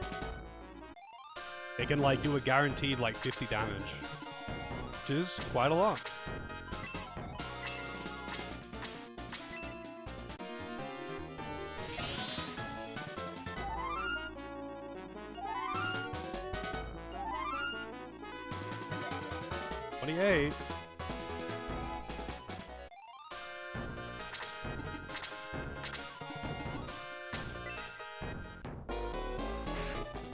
Jesus, man. That's a lot of damage. I actually forgot about that Hydra, though. He can't... Oh, no, he can reach this guy. He's super... Yeah. He only has 3 HP. Sorry, but you're gonna get genied.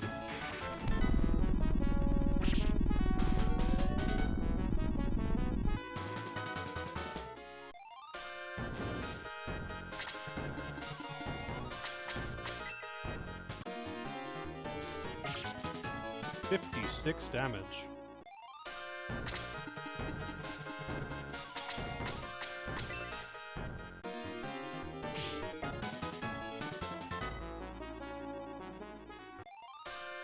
Alright, there's still two dragons down here. I forgot about those. Oh shit! 22 damage from the Ice Breath. Wow. Unless he double attacks, it won't kill.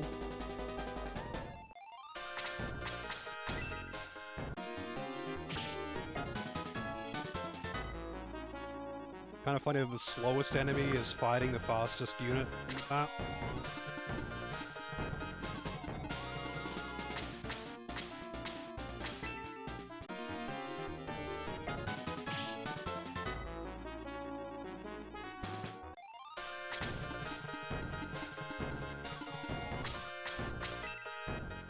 Do these things even give me experience? God damn it. Evasion. I don't think they give me experience. Oh, they do. They actually do give me experience. I thought it was on Slade, though. He's only 23.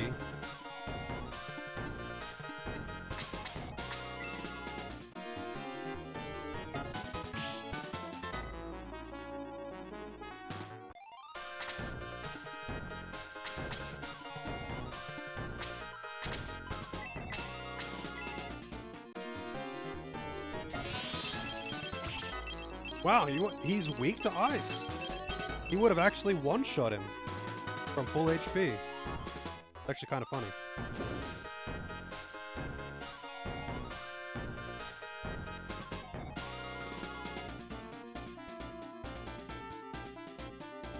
I guess I have to go into the cave, get into the tower or something. Save. Yeah, it's always 100 experience to level up. Always 100 experience. You just get diminishing returns on experience for killing things that are lower level than you. Personally, I prefer a no... I don't like diminishing returns on experience. Wait, no, I guess I don't do anything.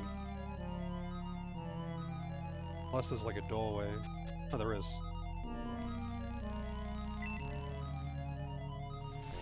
Fool's Bowie. Some people pay good money for that, you know.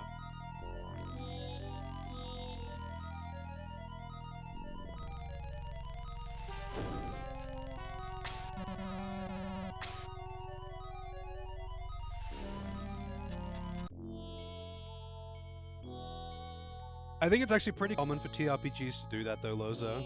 To have the whole, it only takes 100 experience to level, but you get experience per action, and you get diminishing returns for using actions on things that are lower level than you. It's surprisingly common. I don't really know why.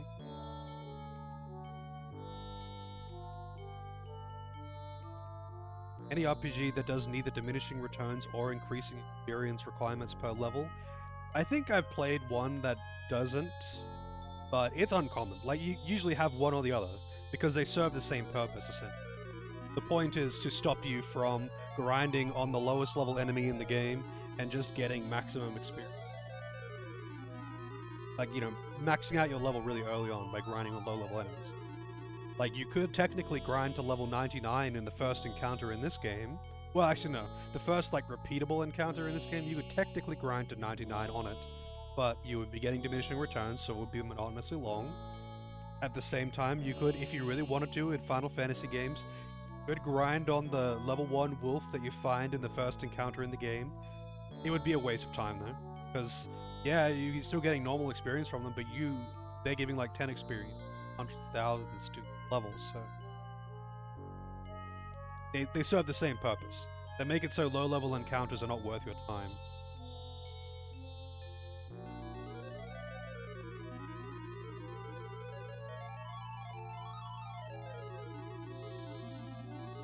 Yeah, you have one or the other. You either have increasing requirements to level, or you have diminishing returns by level.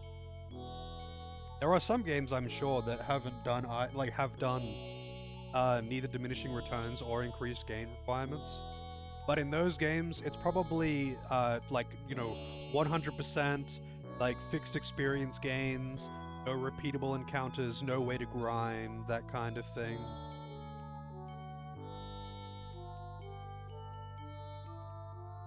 Stuck deeply in the rock. I mean, what do I have to do with it? I don't have an item to use on it.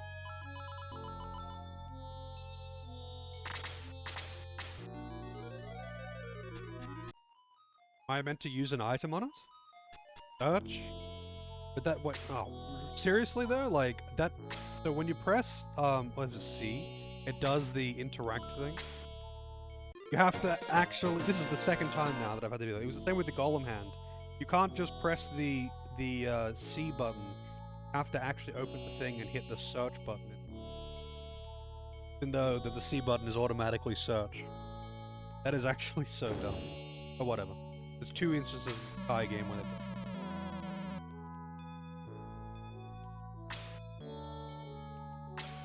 Alright.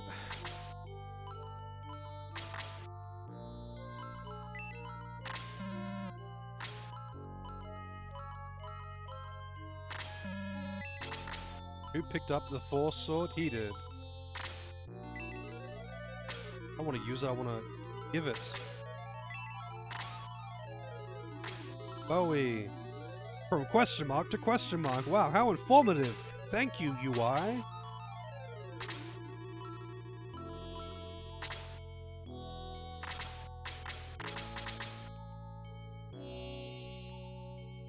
Set up to work on chests? Yeah, it works on chests, it works on talking to people, it works on searching barrels and vases, it works on interacting with bookcases, it works on interacting with pretty much everything else in the game, except for the golem hand and the holy sword.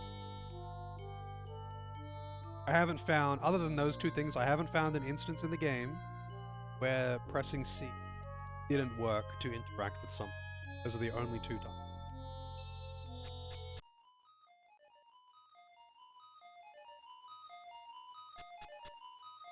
So what does the Force Sword do? Does it just hit hard? Oh hey, this chest isn't covered now. Evil Axe.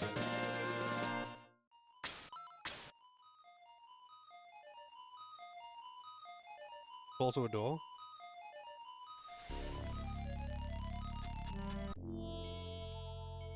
It's with the force of force, yeah. Kazan.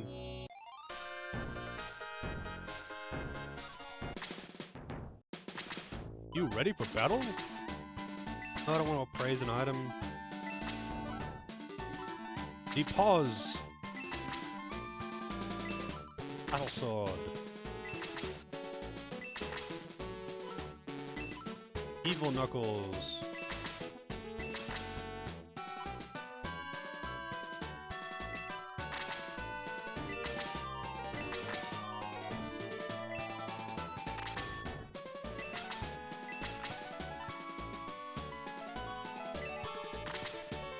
Holy Thunder.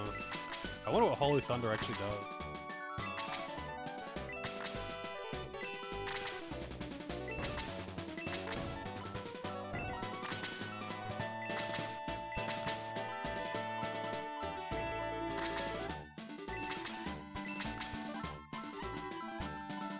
I still haven't actually used the Valkyrie. One day, maybe.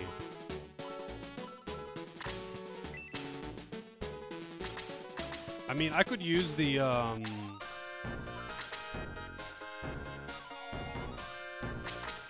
chicken, swift chicken. I'll use it on Bowie.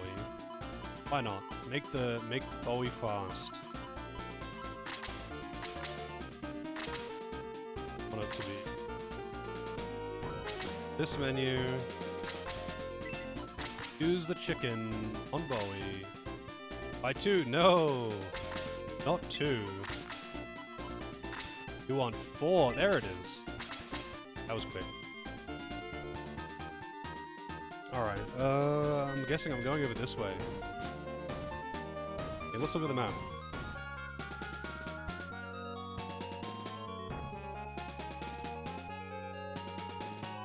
Go behind the next area before doing anything else on that screen and inspect facing downward is lost. Wait, what? Behind the next area. What do you mean the next area?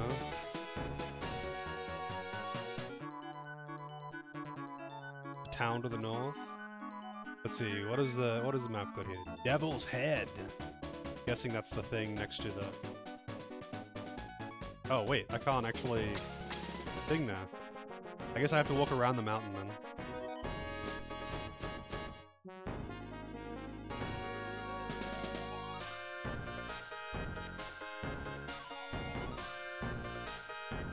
So behind it...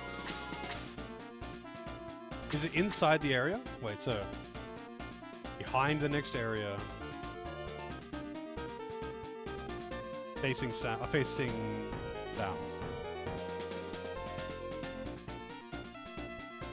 I can't go behind that next area.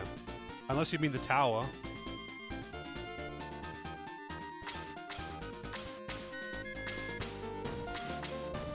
Inside the area. They're not behind the area.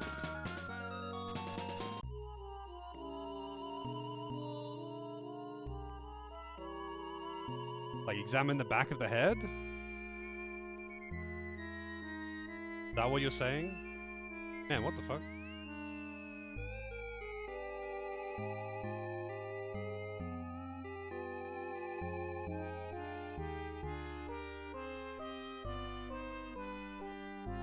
Are you saying to examine the back of the head? Hey Thomas, how's it going? Evil Lance. Okay.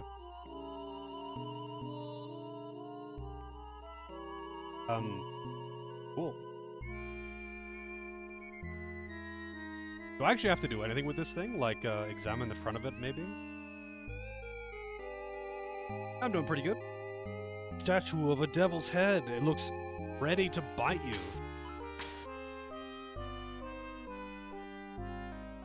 A slit on its mouth.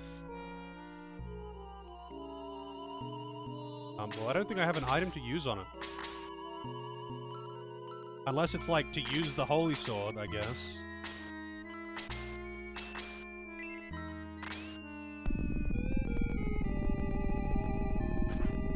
I don't think I want to put this, like, I feel like that's asking to break your sword, right? But I guess that's the solution. The key to the demon house is a holy sword that would kill demons. But alright. Oh, this is a maze. Oh boy. No random encounters though. I don't mind mazes if I don't have to deal with random encounters. Whee! I mean, it depends on how big the maze is, I guess.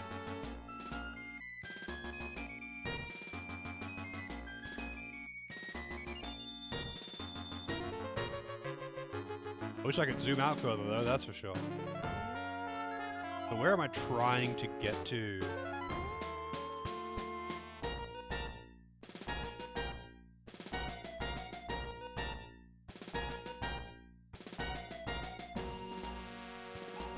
Guessing that door. The puzzle in the entire game. A puzzle? There's a puzzle in this?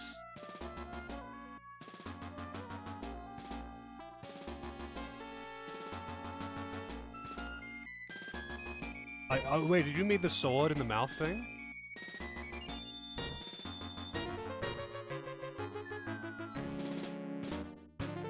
Where is that, oh shit, I didn't mean to do that. That's where I'm trying. I'm guessing I'm trying to get to that door. I'm guessing I'm trying to get up to that door. I can't really see though, hang on. Yeah, I would not include a maze as a puzzle. Mazes are mazes. I mean, honestly though, mazes are also kind of rare. Like, usually if video games, like, especially RPGs do have mazes, they're really simple.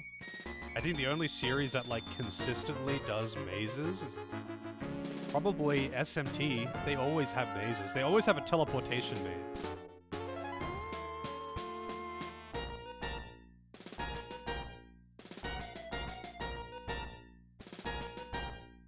Yeah, you use the Force Sword to force open its mouth.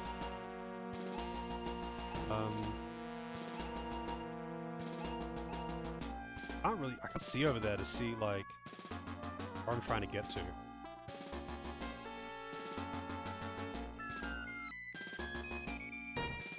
So I need to come up from that stairway on the left, I think, but I can't really, like... Where does this connect? That just goes to the exit. So I need to get to that path on the left there.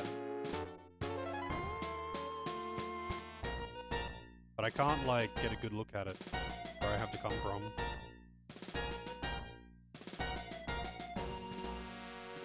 Yeah, it's like intentionally barely off-screen to specifically stop you from actually getting a good look at where you need to.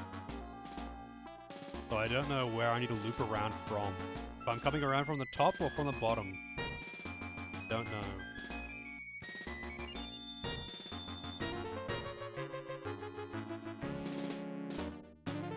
Phantasy Star 2? Whoops, all mazes. I don't remember if there was any mazes in Phantasy Star 4.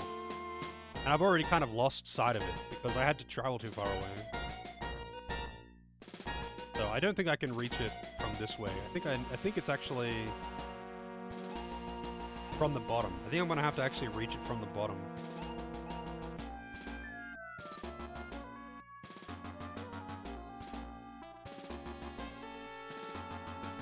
Oh wait, no, it's not. It's this way. I just walked past it multiple times. I'm dumb. Here it is. It's, the blind kid from the start.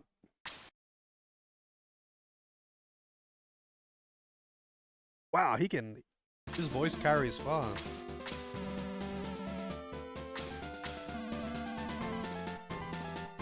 Oddler is Odd-Eye? Wow.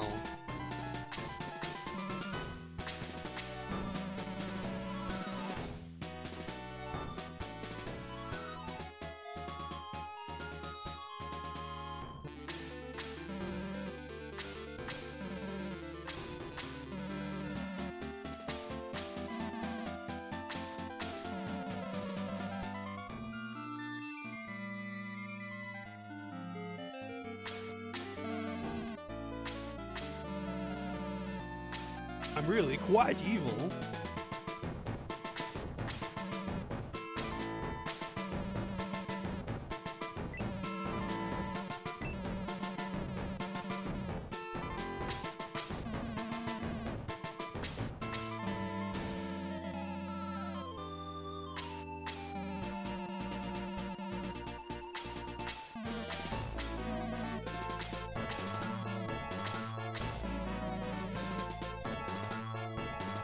Need to get an X-ray. Good luck on the superpowers, 9.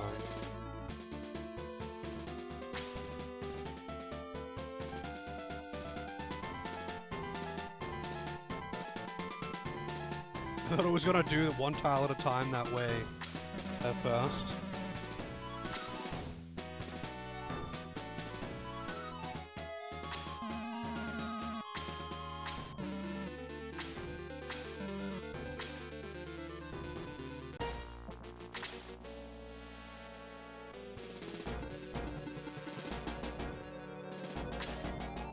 Okay, let's look at the map.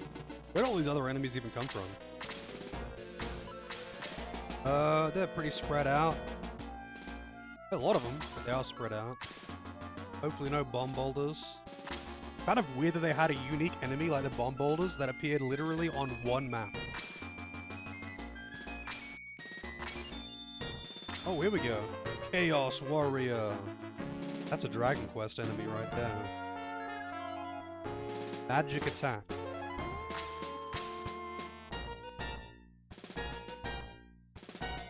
Kind of just all the same enemies still, other than the Chaos Warriors and the Hydras. The boss is Odler. Wait, what is this? Demon Master. They have a mystery stuff. Wow. So can you get like a guaranteed mystery stuff, like as a drop or something?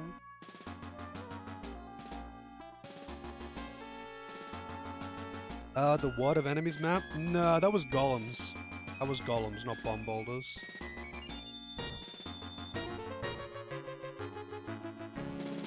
That's the only two maps that I've seen infinitely respawning enemies too, I think. Demon, just demon. Now that is a Dragon Quest enemy. And Odler is question mark, question mark, question mark, question mark, and question mark attack, and counter sword, which is a pretty good sword.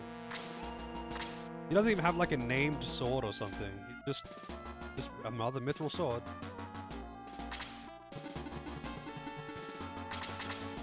Oh wait, what's the defense on this glass? Probably 0. 15%.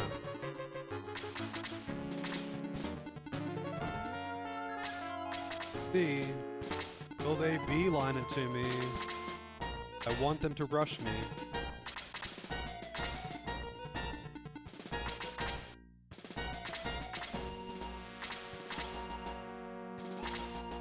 Do that, then drop them. It's actually kind of funny. I mean, I know that there is that cheat. So I noticed when I so this is days ago now, I tried to do the whole fast menu thing, and obviously to do that you have to go through the config mode, and it offered turn on control enemy AI, and I was like, no. So I didn't actually mess around with it. Not that I could have anyway, because obviously that doesn't work in this emulator.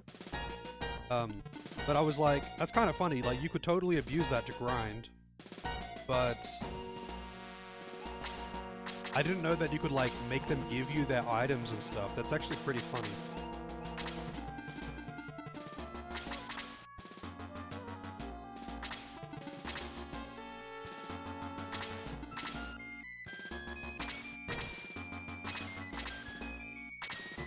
So many enemies.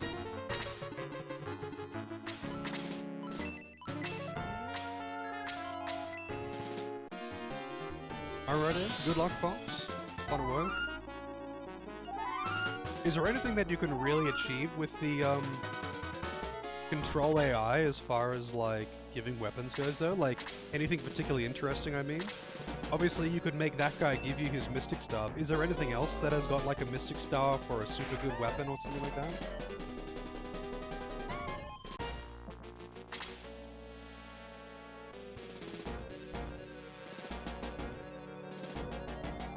Yeah, I mean, that could be interesting.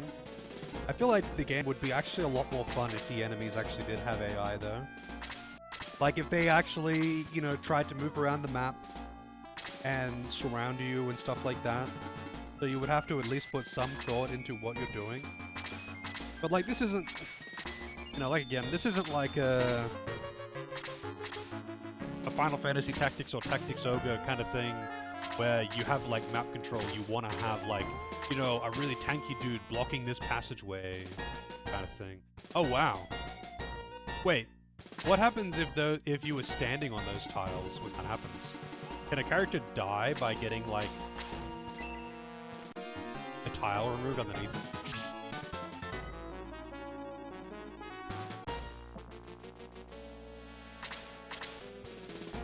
Or does it just not remove a tile that someone's standing on?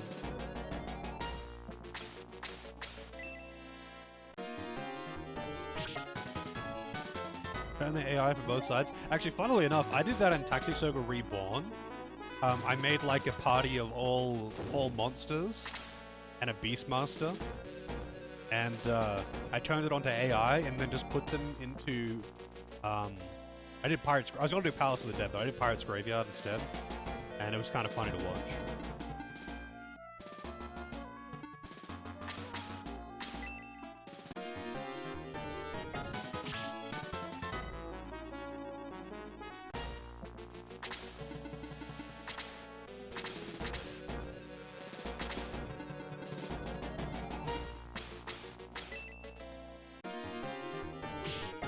It really is a lightsaber. That's actually really funny.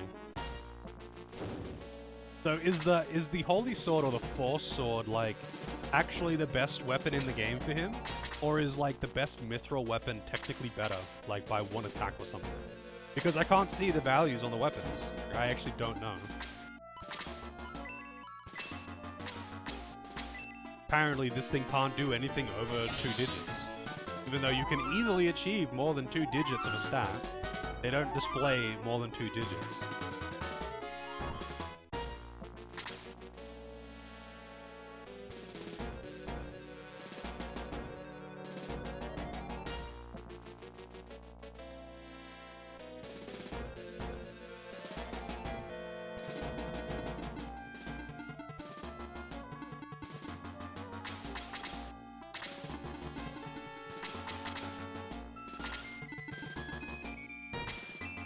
Crit Sword has more. Let's see. Oh no, dude. That actually does that. Bolt 3 actually does have really big AoE. Kind of curious how hard Bolt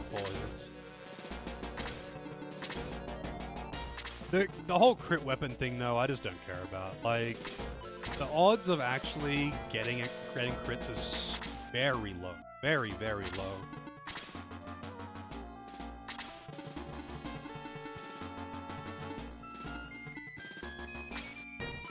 What is the range on Blast 4?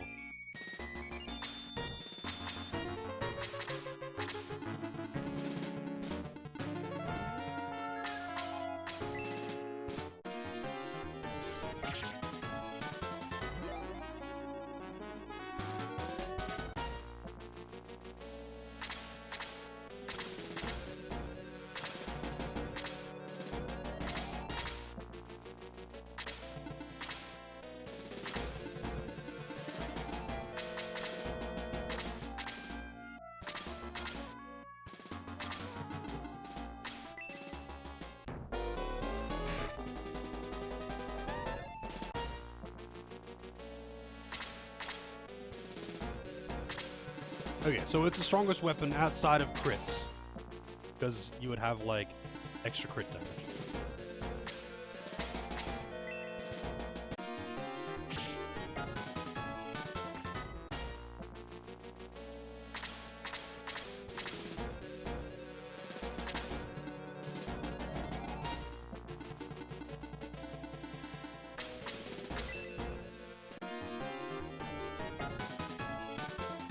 Oh, he got the instant kill! The anime finish. It's actually kind of funny. Got the anime attack. So what is the chance of that happening? Like 5%?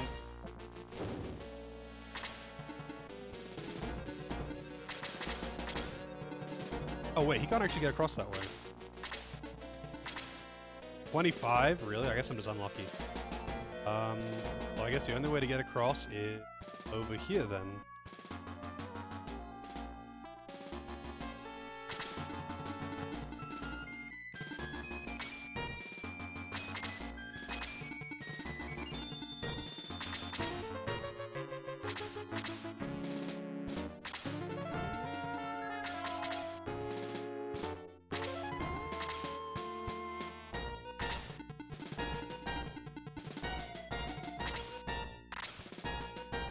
I can't even tell if he's been damaged.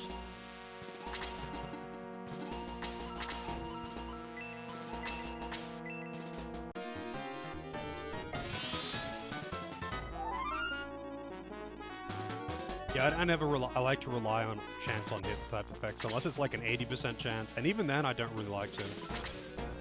Even then I still don't like to.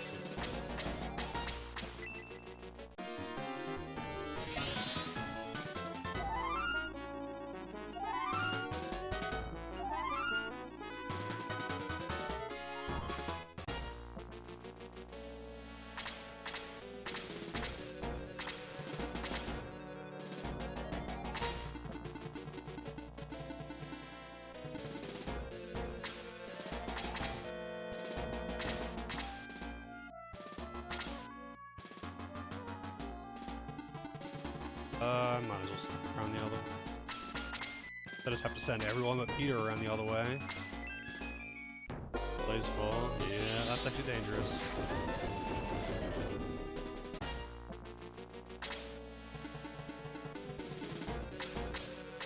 I love how much move he's got. It's so nice because I actually don't mind sending Jia in balls deep all the time because he is actually tanky. He can do it. Like, he doesn't just die if he does that. All my other characters kind of do. Centaurs can kind of get away with it. Jia is the only one who really can. Because warriors are tanky as hell.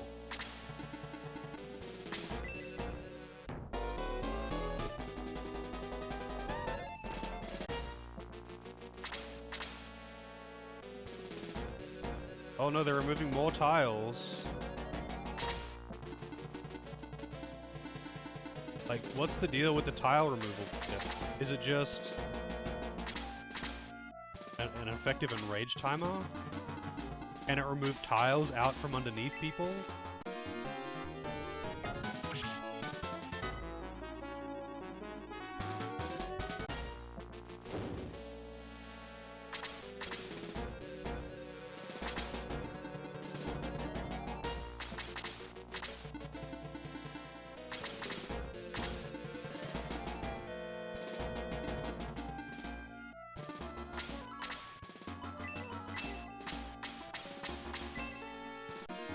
Just for show? I don't know.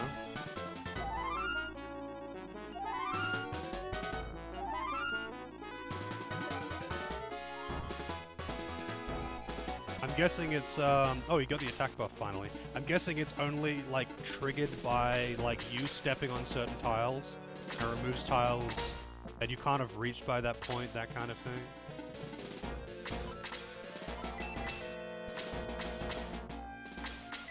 Can he destroy the Chaos Wizard? Nice grip.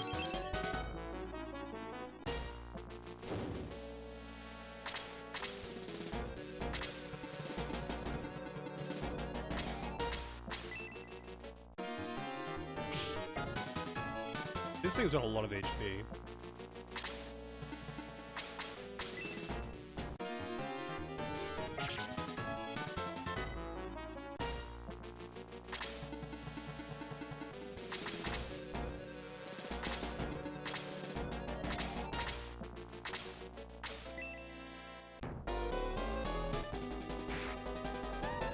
Damage.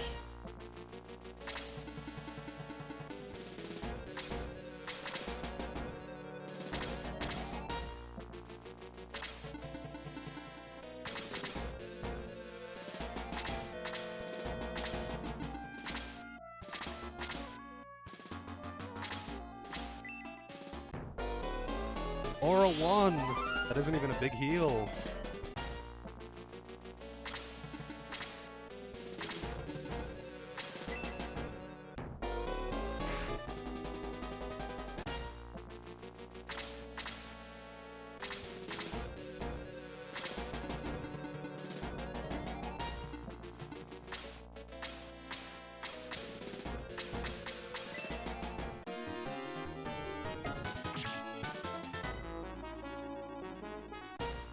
I do get actual experience from the guys, which is nice.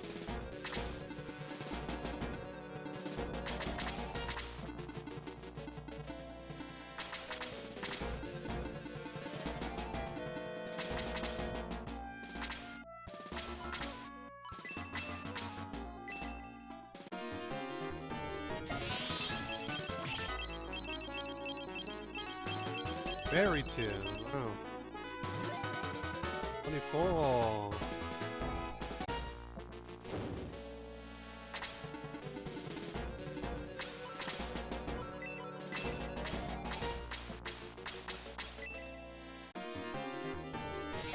What level does he get Aura 4? I don't get why there are so many spells that are unlocked at such a high level that you will not get them unless you go into the forest and dedicate hours and hours and hours to grinding for one experience per hit. Oh, he's stunned. Shit. Just because, like, Is that not kind of dumb?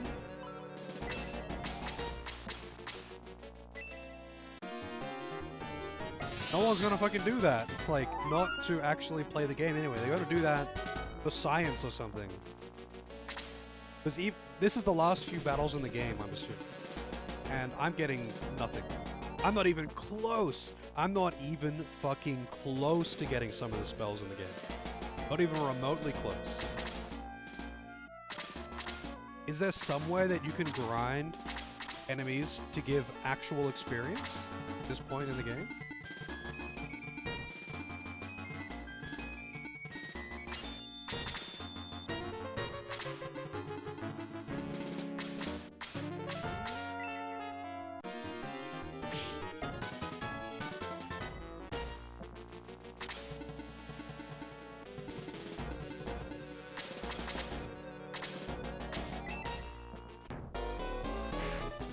Damn, I'm actually hitting kind of hard.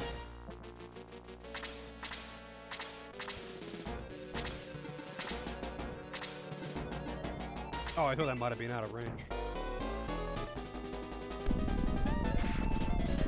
That was a crit, and it still only did 22 damage though. I thought it would do way more than that to me.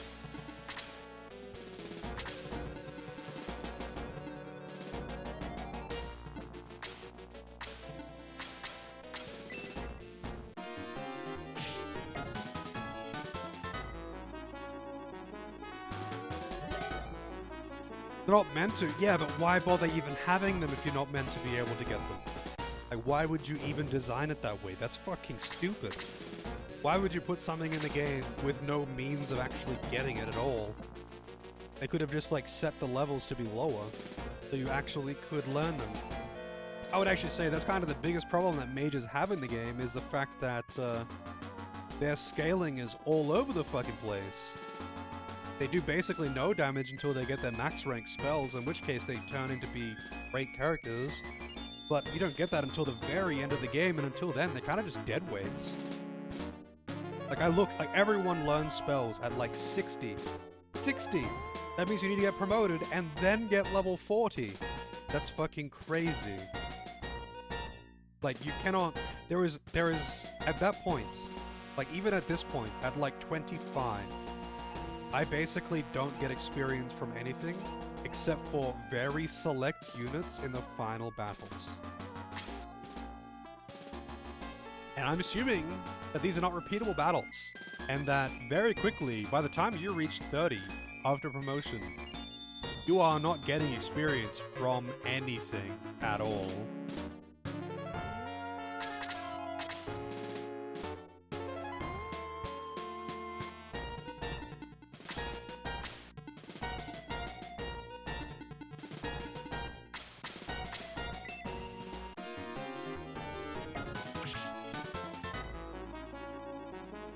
Like, there are spells that you literally learn at 60. Or 40 after promotion. And I'm just like, what the fuck?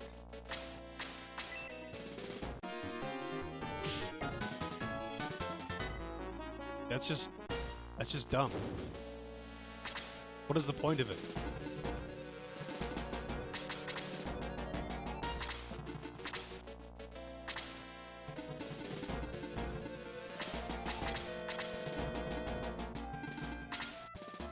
Who needs a heal?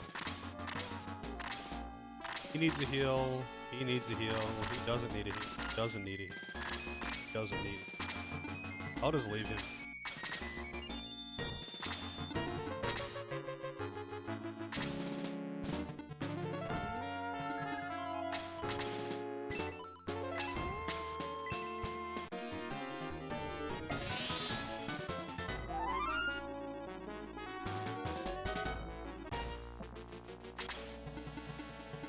Most of the spells at 60 are trash. I wouldn't say they're trash though, like... I'm pretty sure that's where you get Atlas 2. I'm pretty sure that's where you get, not at 60, but close to, like 50 plus is where you get, like, Phase 4 for some characters. Like, hang on, where is it? I had,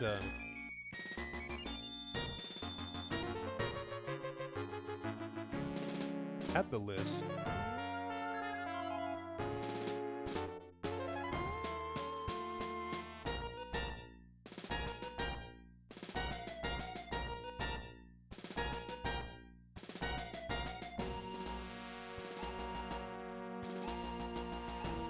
Let's see. Oh, wait, hang on a second. This is the...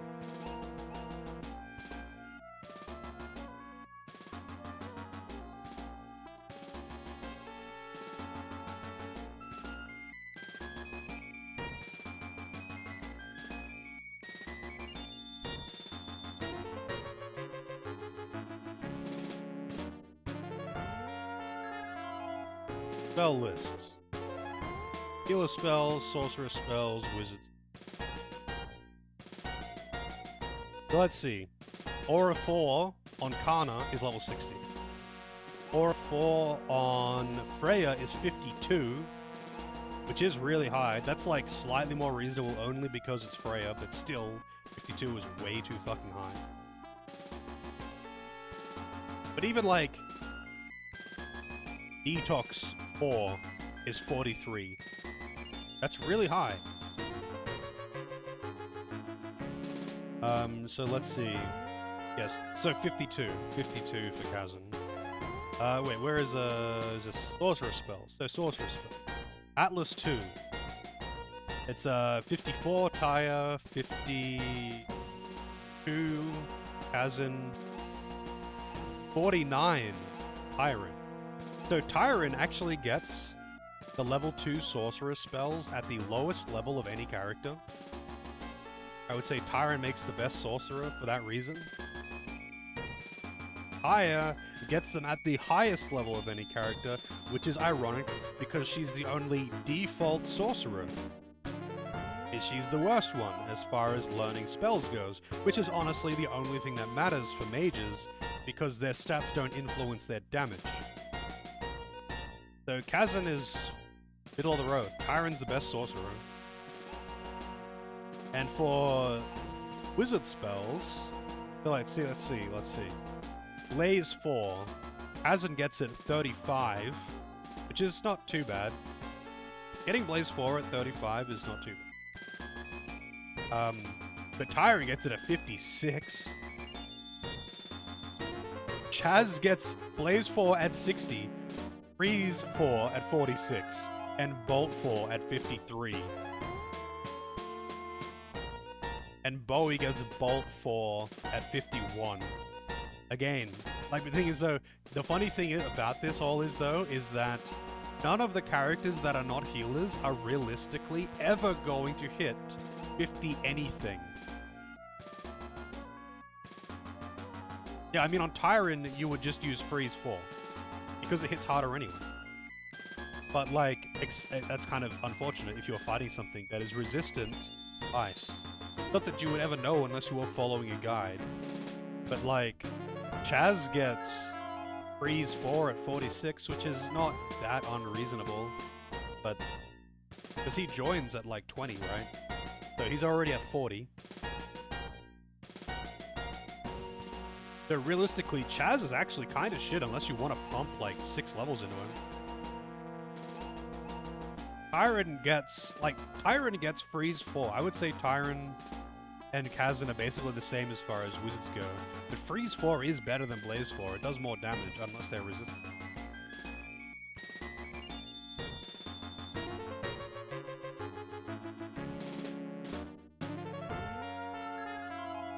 But like no one other than healers, no one's actually going to get above 50. Ever. It's not going to happen. Just because like the only way that you can do it is with exploits or like mindlessly grinding for hundreds of hours. Because you are literally doing 1 EXP per action. And like obviously no one wants to do that.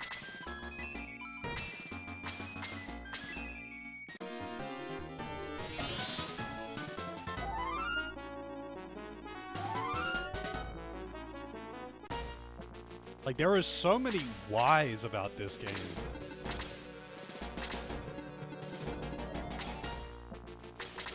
Yeah, this is the odd eye mount.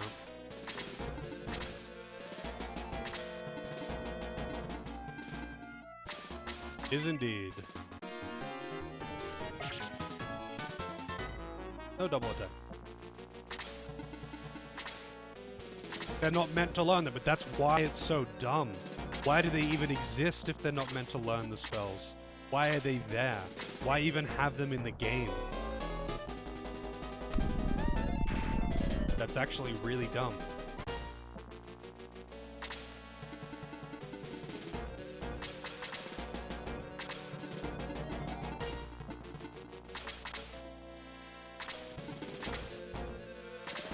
Why does FF4 have adamant armor?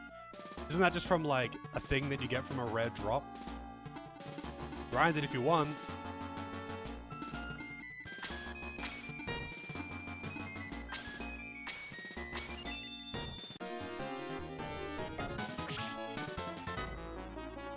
Yeah, but they could have set them to be a reasonable level, or they could have made a way to actually gain experience. That's why it's dumb.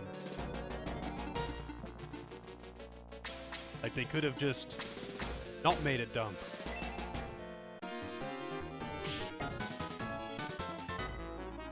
Like, grinding for a red drop is a totally different thing. I would not compare them together, by the way. And that isn't even in defense of Final Fantasy IV, by the way. Like, having, oh, this is like the best weapon in the game, but it's a 2% chance to drop from one enemy. That's dumb. But, like, it is what it is. If you want to grind it out, you can grind it out. I mean, they didn't actually have any intended way to be able to obtain these spells. The only reason you can is because technically, like, the diminishing returns doesn't drop below 0. Just like you can't do 0 damage, you can't gain 0 EXP. That's the only reason why it's even possible. Because technically you can gain 1 EXP per hit.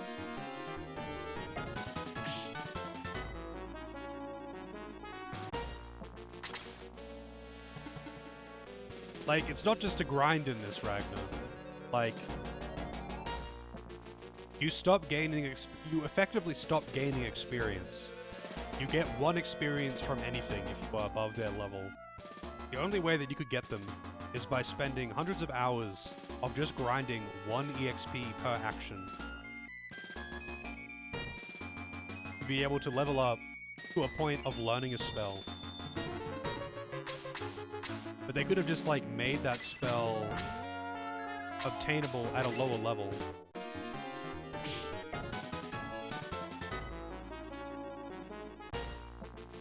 Exactly though, Soler. Like, you can't gain 0 experience. It's not a possible outcome. The only characters that can realistically actually grind beyond like 30 are the healers, because healing spells always give fixed experience value.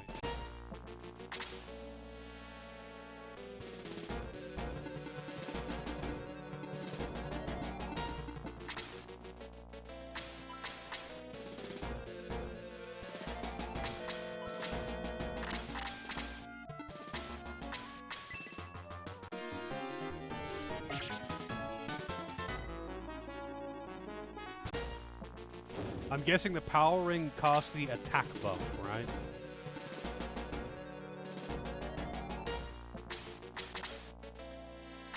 So you gain 5 EXP per target affected by the buff?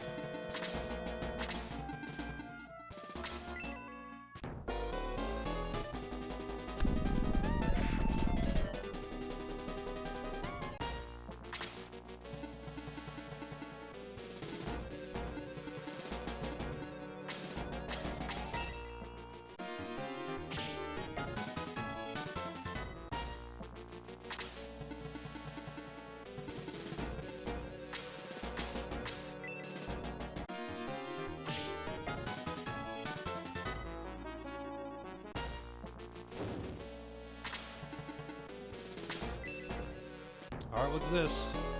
Speeds 4, that's actually dangerous. Yeah, that hits really hard. Covered 2 MP. Oh. How much HP does this thing have? 6. Get a cat on 1.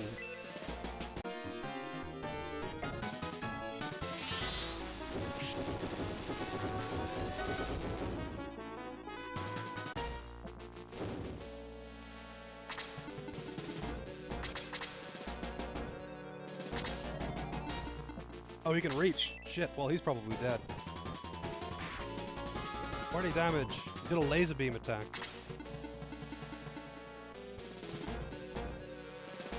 Does he have an instant KO attack that he only uses on Hero, by the way?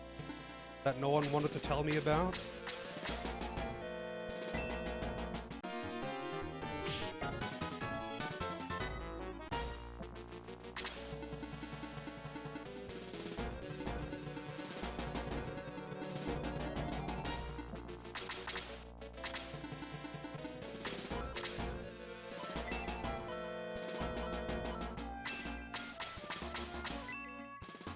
No, it didn't. But... does he?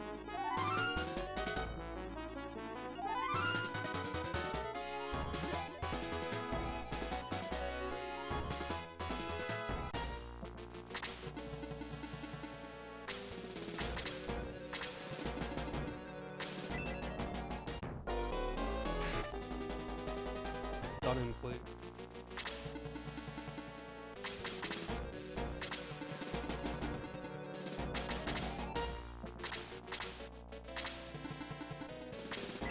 Oh, he's dead. 24 damage. He doesn't hit that hard at least. But multiple turns.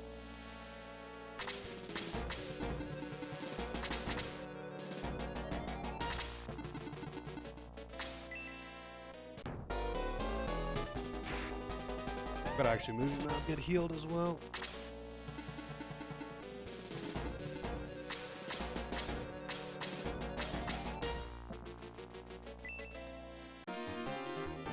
I kind of went in a little bit too aggressively. I didn't realize he could actually reach from there because he has spells.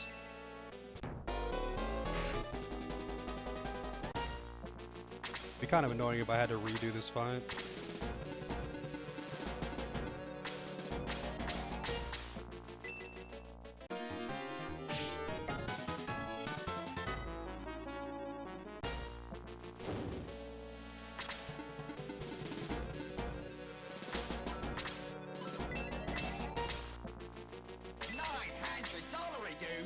Tobias Lozo with the $100 return. Thank you very much, Lozo.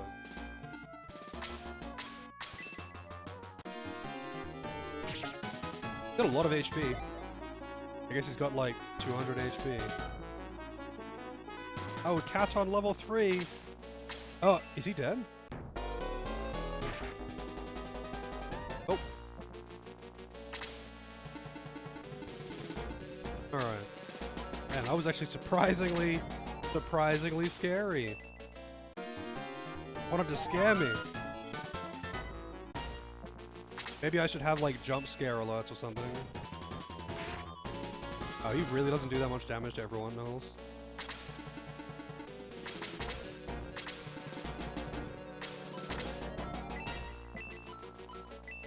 Oh, he's only got level 2.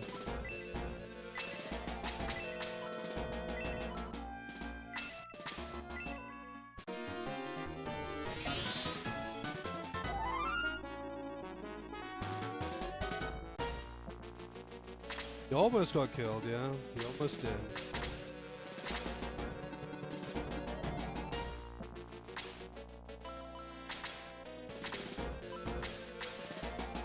I better use that just in case. I don't really know what that dude's capable of. If he has like freeze 4, you could just kill him.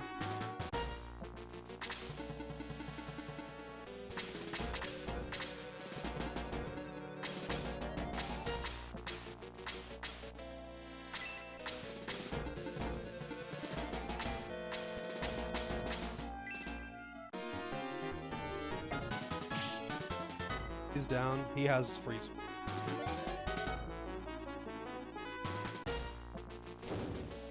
Bishop can heal. He's dead.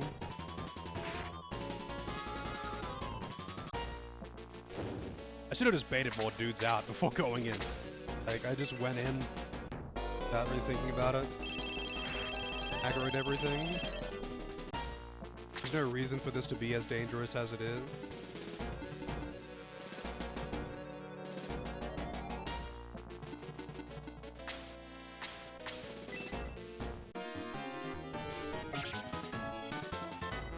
I should just be going for the boss, realistically.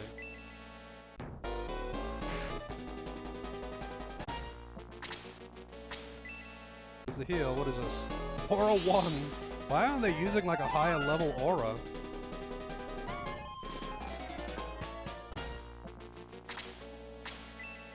He's dead. 50 damage. She has pretty low defense.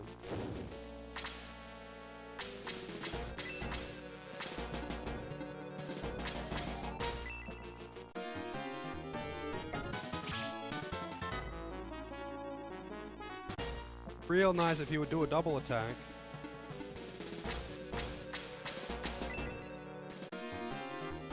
Oh, is it?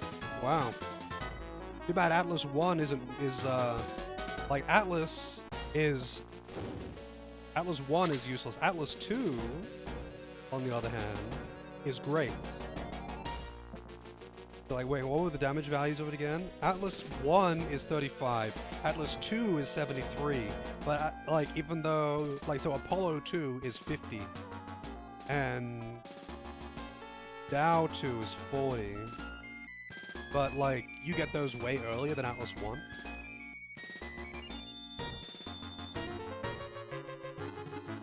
So unless they were resistant to the other ones, just wouldn't, like, you wouldn't go for it.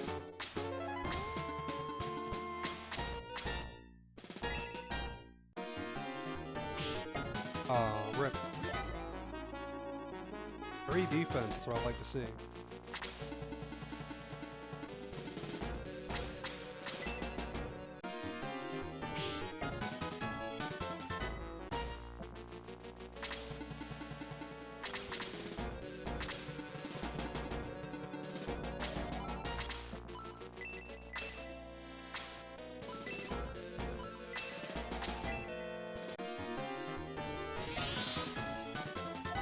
And he's out of MP! Now I just hope that the boss wastes a turn killing him, because he doesn't have anything left in the tank. Oh shit! Oh, this is like Bolt, right. Bolt 2. Doesn't actually do that much damage though. Huge AoE, but not actually very strong. Peter is pretty low HP right now though. Anything could finish him off. Whoa, 8, 5. You know what? You can go off the boss.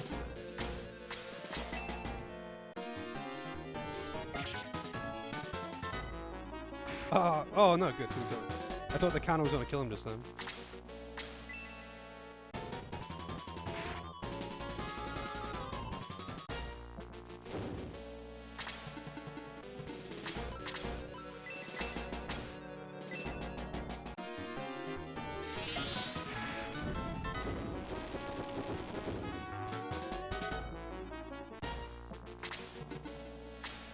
Leave Bowie alone.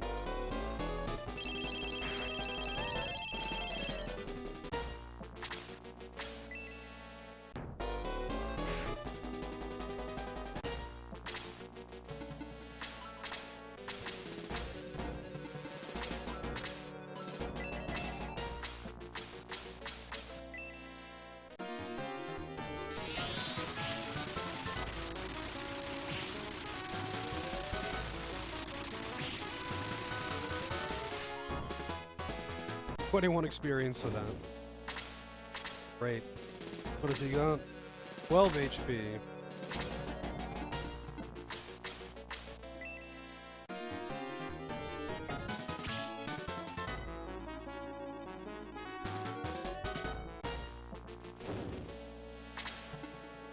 See you later, Slade. Massive overkill. You know what? Bolt 3.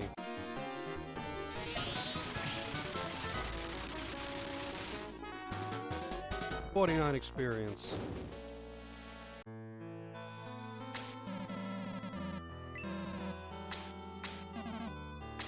Oh, really?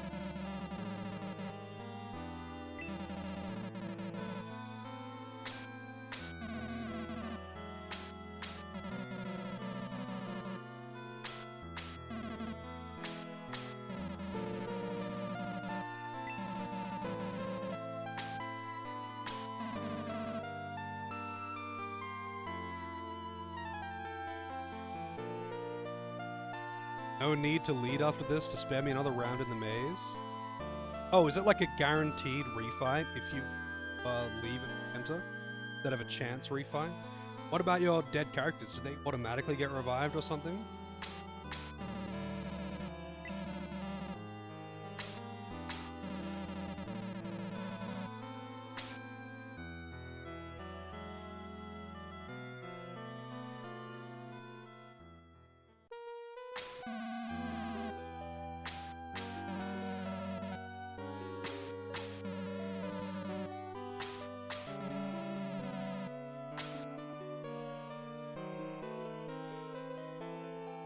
Kind of weird that Lemon's a optional recruit. Right?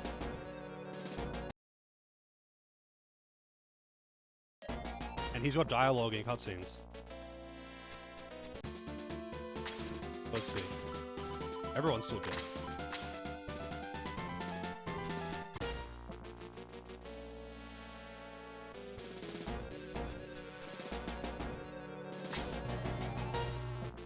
Oh, I thought he was dead.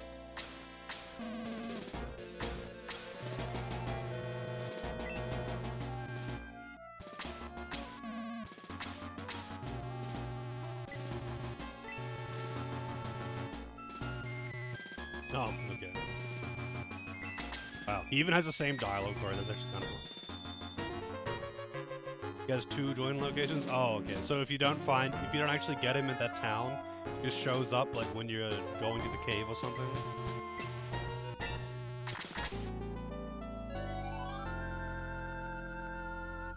Devil? Is Creed a devil? I thought it just was some kind of creepy looking animal man.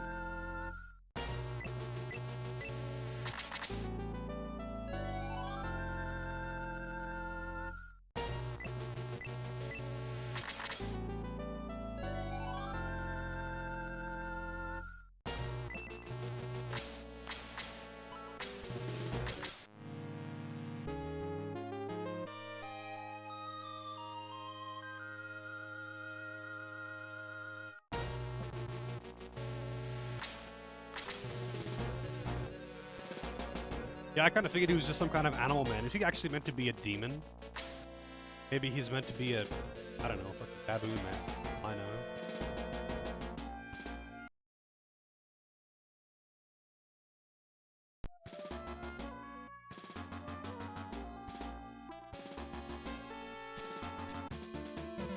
I mean, you can be magical without being a demon, though.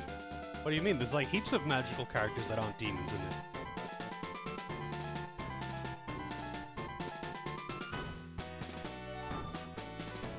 We literally have a wizard right here on screen right now.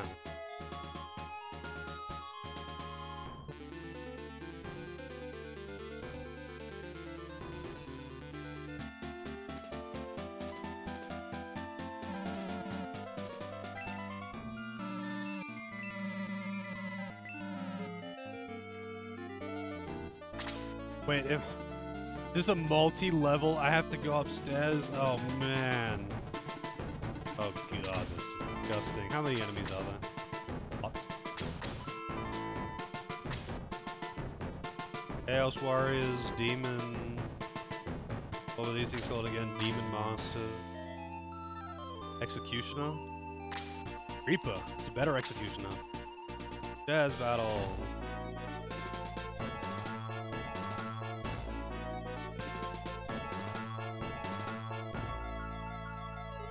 I mean, just because his magic is powerful doesn't mean he's necessarily a demon, though. Like, he could just be a really powerful mage and an asshole or something.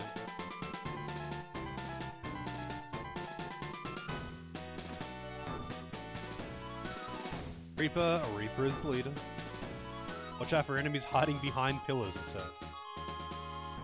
True final boss was stairs all along, yep. Blue Shaman. I wonder how the multi-layers works for flying units.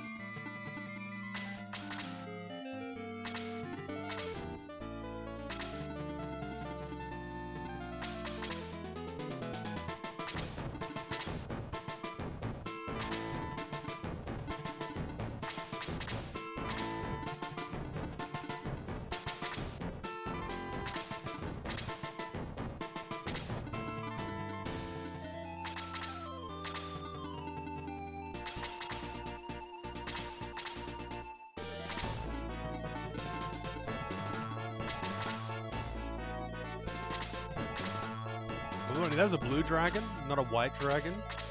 We actually have the blue eyes white dragon. You know, if you combine them. Chaos dragon, but they are blue. Wait, can he, like, up there? Can't.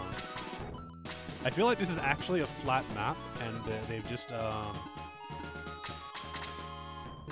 made it so this is counted as impossible terrain, but this is actually flat. This isn't possible.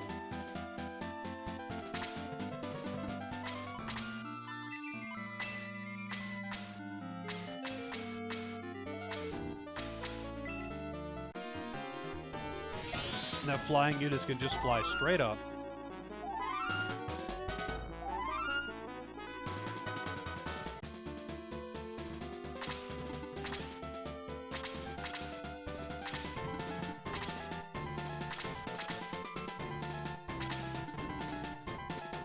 Man, you and your fucking Bolt 2 spam. It doesn't need to do that much damage.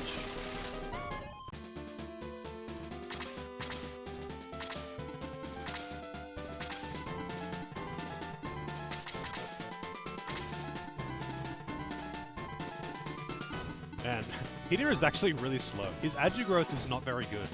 So he's actually pretty slow. He usually goes as one of the last in my team.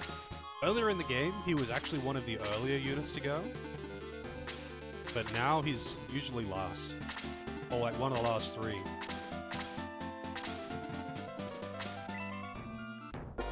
This kind of actually works in my favor though. Because it means that like, Peter can actually backtrack to a healer really quickly.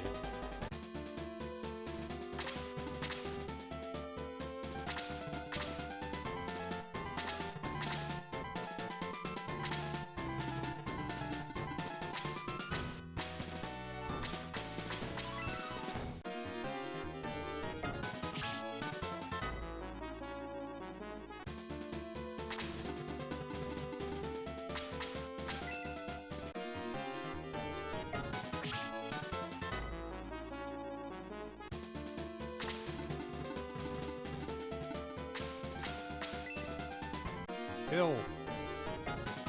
Oh, I got the instant kill, nice.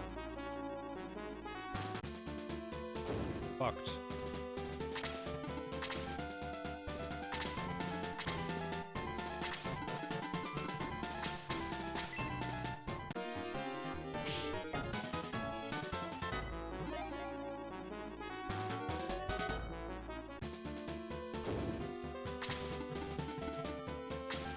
Oh shit. Why didn't I move her further? Could have, but I didn't. Yeah, I don't want to move all the way forward. Who else took damage here?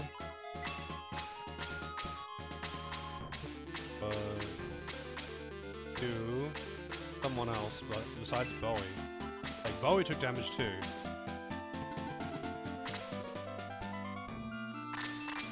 Bowie took some damage. Blade.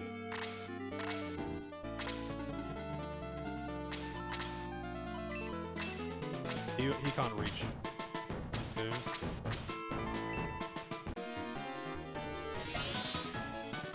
I just want him to get his global heal. And then I don't even care about leveling him anymore. I already forgot what level it was that he got that. It was like, it was too high. It's like another 3 or 4 levels or something.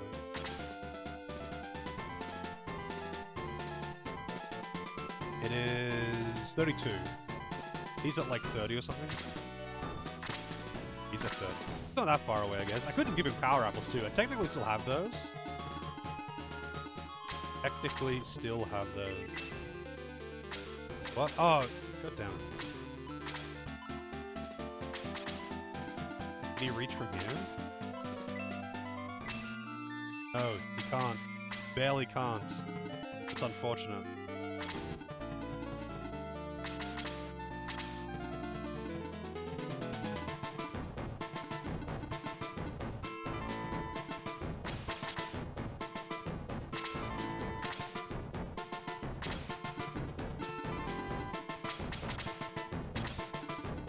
How many battles are left anyway? I'm guessing like maybe 1 or 2 after this one.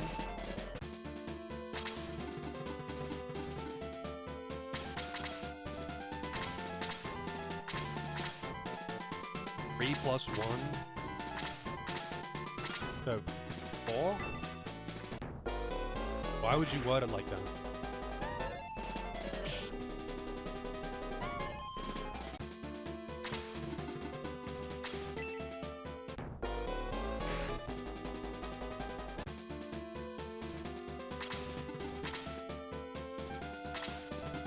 Oh, the optional final boss.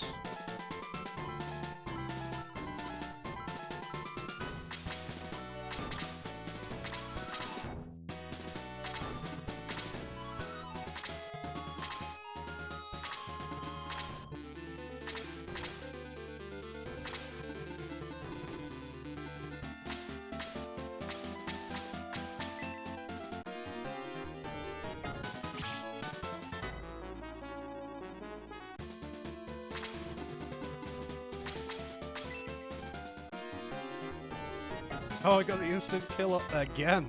Alright. 2 in a row. Really doesn't matter because, like, they're not dangerous enemies anyway. I guess it would be kind of nice on a boss. These bosses are... Okay.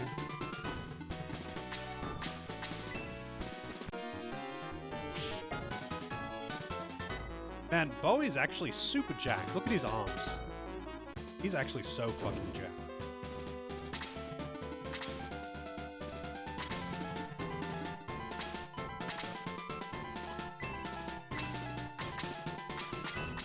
You're going to use Aura to get all of these people.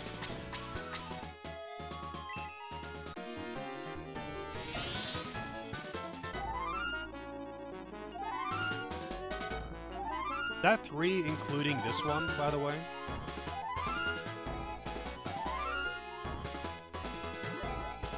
But he won.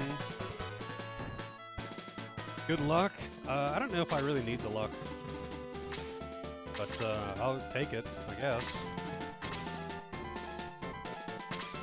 Alright, so I'm pretty close to the end. I'm guessing the optional battle is like, just, here's every boss in the game at once! Or something.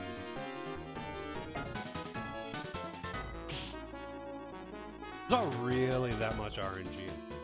I mean, there is RNG, but it's not, like, it's not really that bad.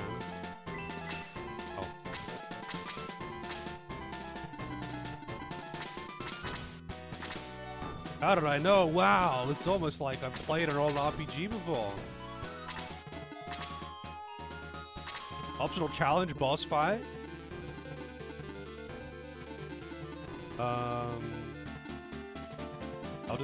I'll just leave him down here.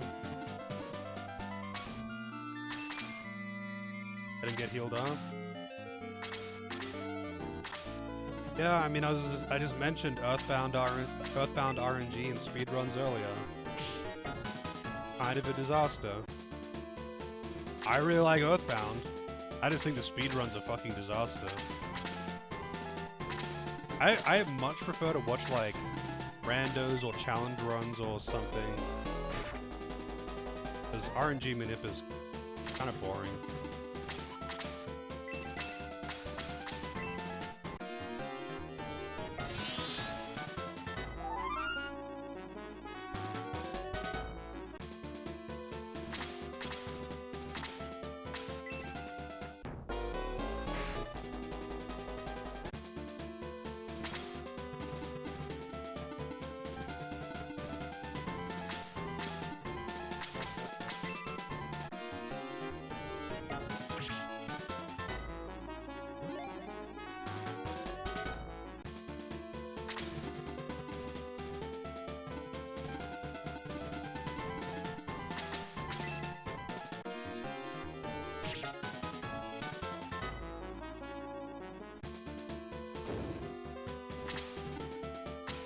Maybe.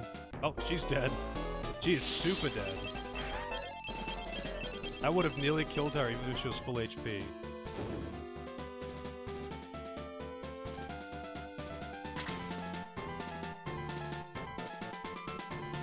I mean, I don't mind, like, sequence break type things, but to me, what makes an RPG speedrun specifically is, the kind of bullshit that they have to do with planning and preparation and using items and using specific builds and having certain setups for each boss, that is what makes it really interesting to me. So when you take that away, it's not really very interesting. But then some speedruns are just like insane RNG, and that makes it uninteresting. Like when it comes down to like, no matter how much preparation that you put in, it's still going to be an insane RNG fest. Then it's also uninteresting. But that's why I like so many RPGs that just not very good runs. There are some RPGs that make for excellent runs, but most of them aren't.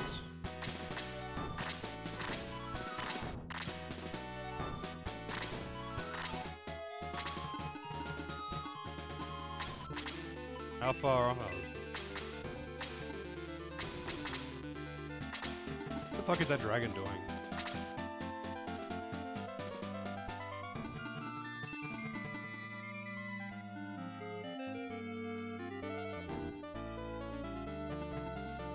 Like when the game is just like doing like in an RPG run where they just like get something like, say for example, the 80% of Final Fantasy 12. It's really boring because they just use RNG minute to get the Citangrat at the start of the fucking game, and then they one-shot everything for like 80% of the game. And it's like you're just watching someone walk through the sequences of the game. Like none of the things that make these runs interesting. Like Final Fantasy 9 is a really cool run. Final Fantasy 9 is a super cool run because they have specific setups for fucking everything. Because they're under-leveled, they're just relying on gear and setups and having the right abilities and riding their AP. That kind of thing. And it makes it really cool.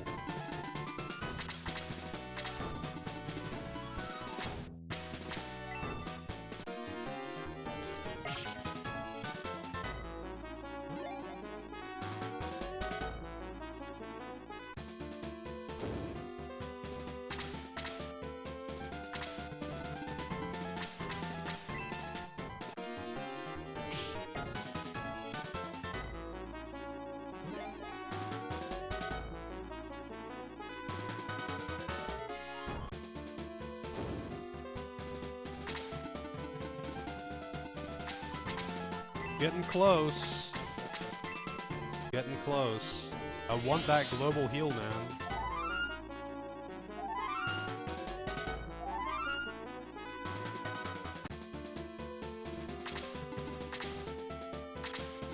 Yeah, I mean, action RPGs can be interesting. But like, I feel like most of the time if I want to watch like an action RPG speedrun, I'd rather just watch a hack and slash. Like Devil May Cry or something, that's like super cool. Now, I do not want to cast that. Those runs are super cool. They're really hard too. You gotta be really fucking good at those games. Like Dark Souls is... actually, Dark Souls is actually a pretty good example of an action RPG that's pretty fun as a speed. Not fun to watch for me. I've never actually done tons of it myself. But a lot of action RPGs get kind of...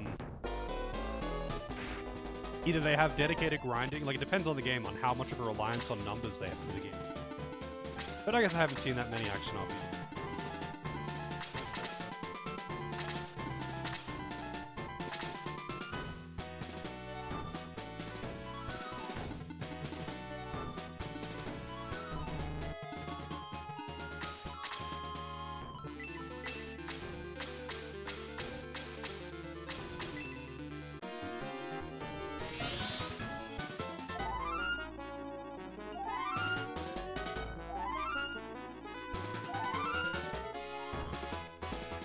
Like 2 more casts and he's gonna have it. Ah, freaking stun. Those Chaos Warriors have just got chance on hit to stun. It's actually very uncommon for enemies to have chance on hit to do a status, by the way. Very uncommon. Again, though, I feel like with RPGs in general, the speedruns are gonna be very hit or miss for whether or not they're good or interesting. Like, for an action game or a platformer or something like that, it doesn't really need anything to be an interesting speedrun. It just has to be a good game. But for RPGs, it really, like, it's gonna vary a lot on a lot of factors. A lot of factors. Oh, I totally could have just attacked with Chasm.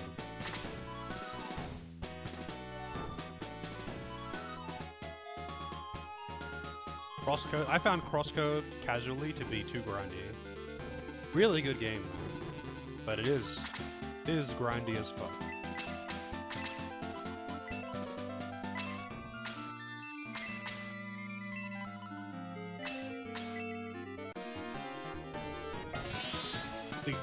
My biggest gripe with Crosscode was just the gearing. Because the only thing that matters is having high-level gear, but getting high-level gear. Just like, oh, you found a new zone. Okay, and there's a whole bunch of new materials you can farm. And that's how you make the new gear, and then it's just like... cool. And then if you don't have, like, appropriate level gear, you kind of just do fucking no damage. That was, like, what made the DLC end up taking ages. Because it's like... a whole new set of gear that's all new materials. And it's all from a new area. And it's so much better than the previous gear. So, like, you have no choice but to just get it. But it takes a long time to actually farm all those materials. Your levels don't really matter nearly as much as just having appropriate gear. And the gear itself is the grind. The gear is the grind.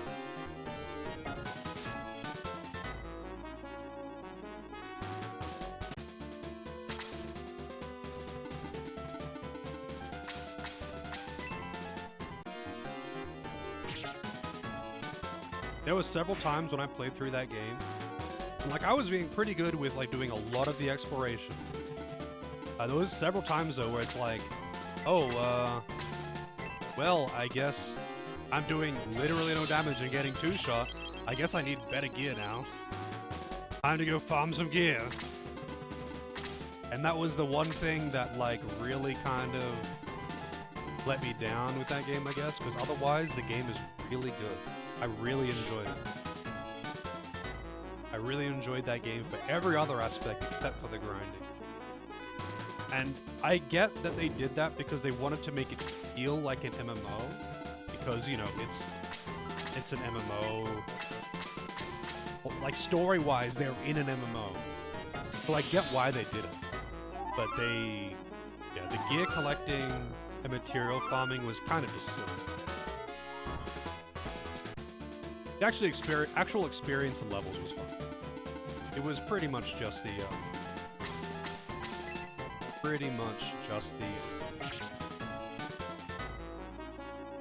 like, in the end, I actually got, like, I think I actually went through and, like, looted all the chests in the world map, like, explored everything, went back and did all the shit. Like, I really enjoyed the game, so I was pretty thorough. Like, I think I might have actually got all the achievements in that game. Actually, let me check that.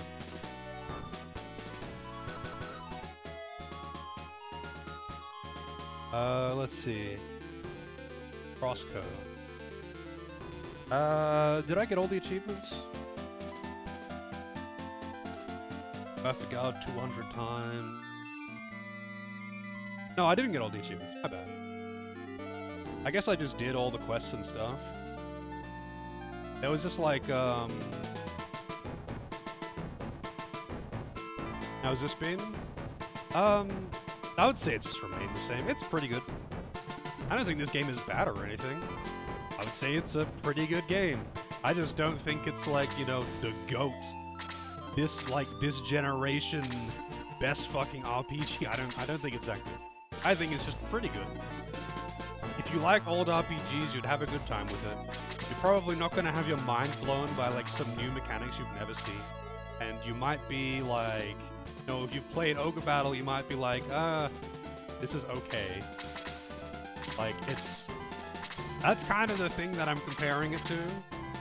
And that is a tough fucking bar. That is a tough bar. Because Ogre Battle came out before this. Ogre Battle came out before this. Tactics Ogre was like a year later.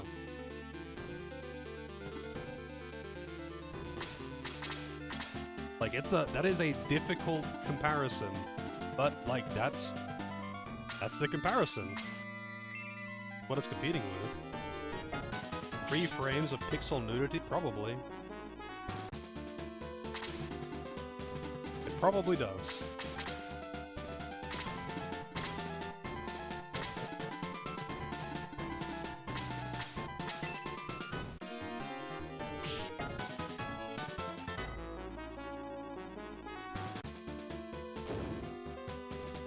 Mature game for the more distinguished gamer. Yeah. If you say so. You do have that thing of... I didn't even, like, think to, like, pause it or something to see each frame. Tactics Ogre is dark, but I don't think it has any boop. I don't think it's got any nudity. It's dark as fuck, though. That is for sure.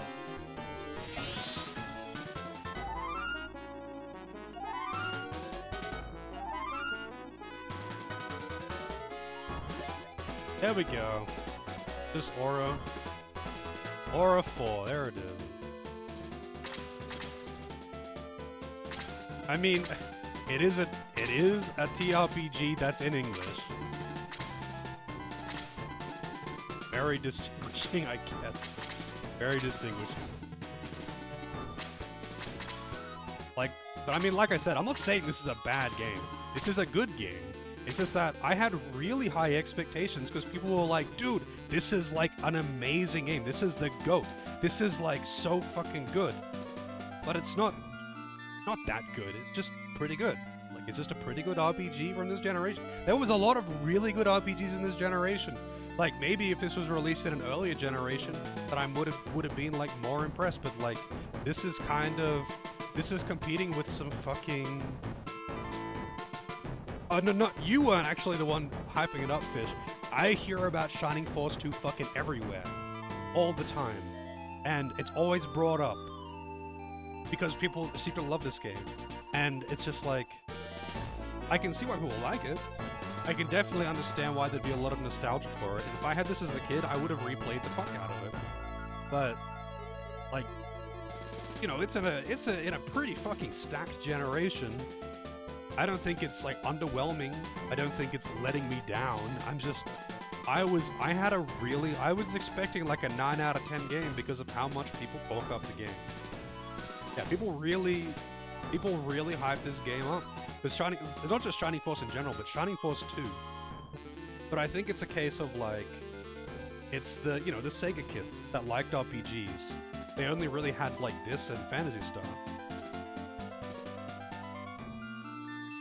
And they're both solid. But you know, I don't know how to word this. Like, I'm not trying to say that it's bad. I just expected like an amazing game because people hype it up so much. And the whole time that I have been playing this as well, though, people have been coming in being like, dude, this is like my favorite game ever. It's the best. And it's like, cool. It's pretty good.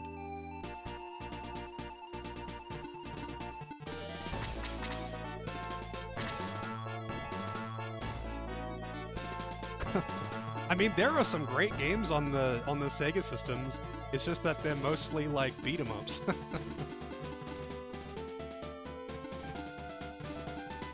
I think, yeah.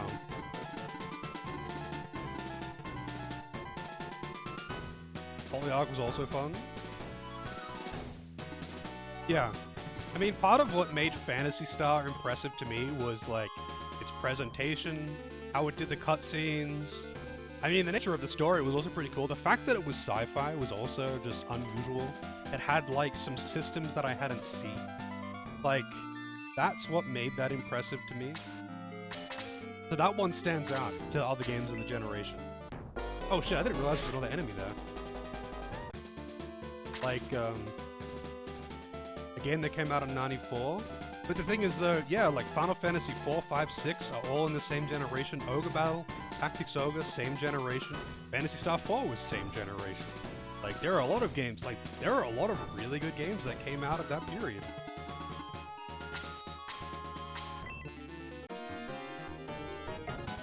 Like, the Final Fantasy games may not be super impressive graphically, but like, they are like really solid, fun games with good stories.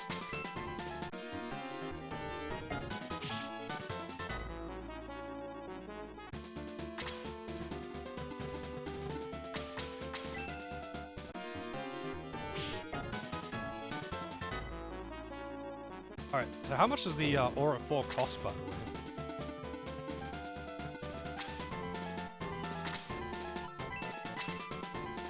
Hang on a second, let me see what's up the top here.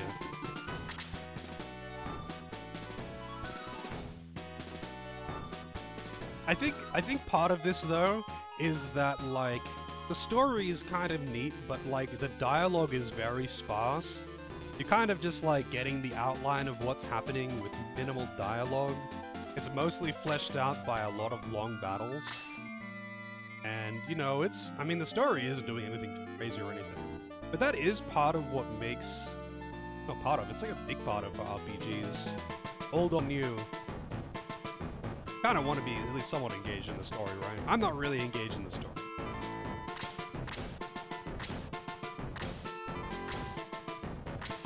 These guys are way too spread apart.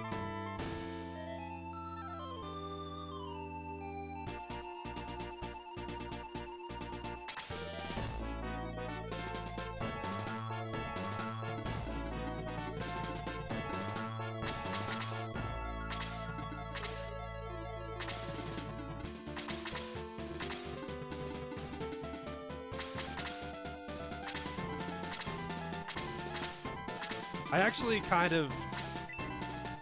One thing, though, about TRPGs, even though I love TRPGs in general, it's probably my favorite genre of them. I specifically find grinding to be way more tedious in TRPGs. Like, the only reason in this why I didn't really mind dedicating some time to grinding was, because you can just hold down the A button in the forest and it'll grind. Most of them don't have this option. I really don't like grinding in Final Fantasy Tactics, and I find a way to automate it as best I can. And that is something, though, while it is the genre that I like the most, it is probably the least consistent. Like, grinding I don't really mind if it's like, you can kind of zone out, you know, you can watch YouTube while you're not really paying attention to the grinding, but you can't really do that in most.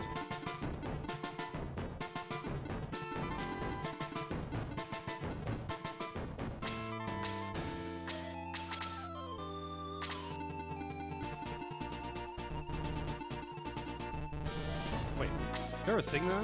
Oh no, there's a person on my team there. Behind that pillar.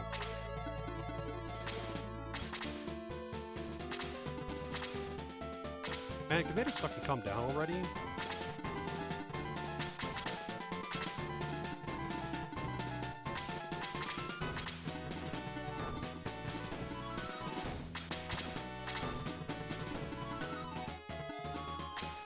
Can he reach him with Raijin? No. Son of a bitch. I don't really want anyone to die. Yeah, like, I don't mind grinding if it doesn't really feel like grinding. Like, if the combat is really fun, and I'm just, like, doing stuff that I want to do anyway, and it just pans out that way, that I'm getting, you know, the experience that I need and all that good stuff. But that's just good pacing. That usually falls down to good pacing.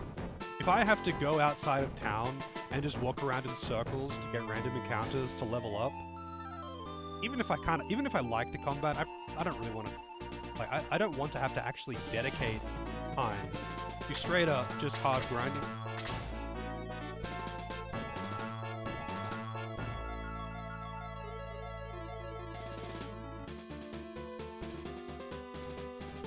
Wait, when was Phantasy Star 1 released? Because that must be, like, early 90s at best. 80, yeah, it'd be like late 80s, early 90s. Because Phantasy Star 4 was early 90s.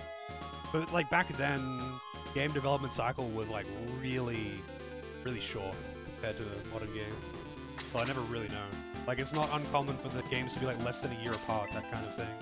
You know, like reused assets and that good stuff. 87. So, I definitely wouldn't want to compare that to Suikoden. At the same time, though, when I am playing games that I haven't played before, I do, like, I mean, I try to do two things. One, I try to break down and, like, you know, evaluate different parts of the game. Be like, do I like the combat? Do I like the story? Do I like whatever? But if I'm going to compare them to other games, I do generally try to compare them against things in their own generation, right? But at the same time, I will also compare them to modern games. But I try to do that separately.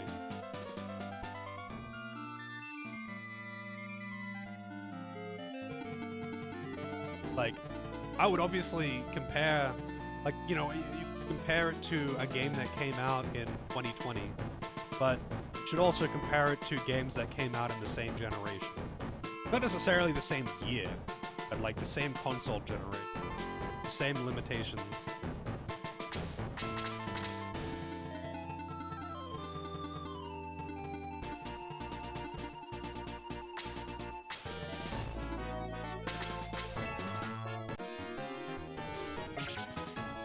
Double attack. Nope, you get a counter attack instead. Gonna punch Peter. Gonna stun him? No stun this time.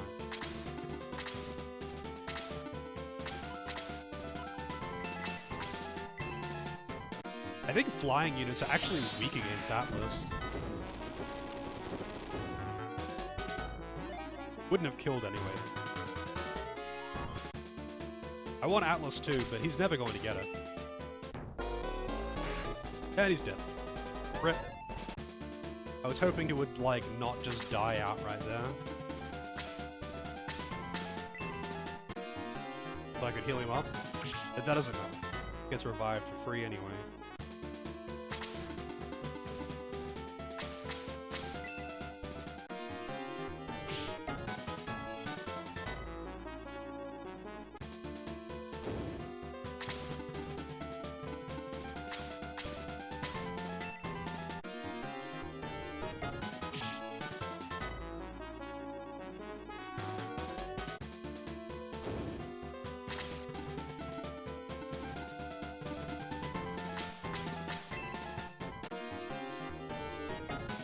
Oh, I got the instant KO.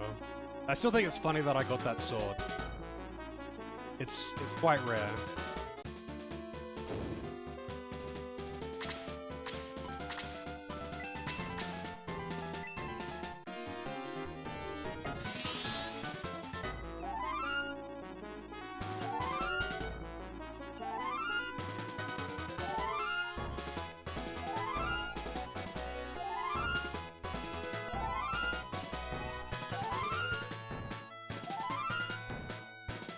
I was meant to heal Peter as well. Peter died. Oh, what's this? This is gonna be like Frostfall. Yeah. Fucking helmet. He's got one of those staves too. It's actually pretty funny. Oh, it's off by one tile. Iron never gets a turn. Too slow compared to the other characters.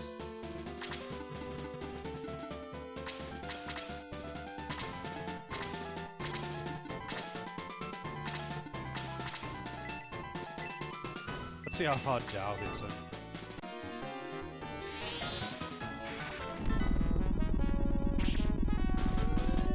Oh, he's not weak to it.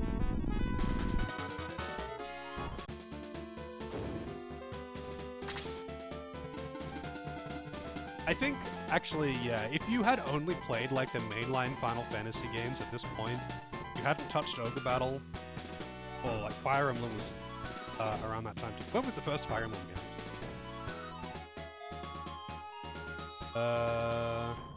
1990. So there would have been a couple Fire Emblem games. Like, if you hadn't touched other TRPGs, then I can see why this one would definitely stick with you. But at the same time, if you played Ogre Battle, you probably didn't really care too much. This is different to Ogre Battle, though. This is different to Ogre.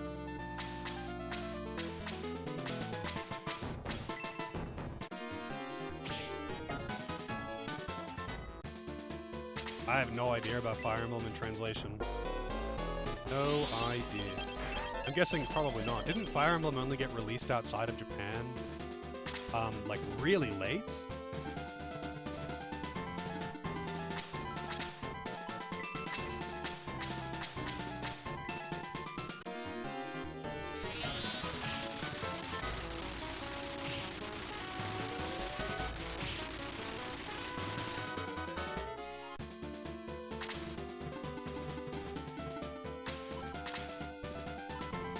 Damn it.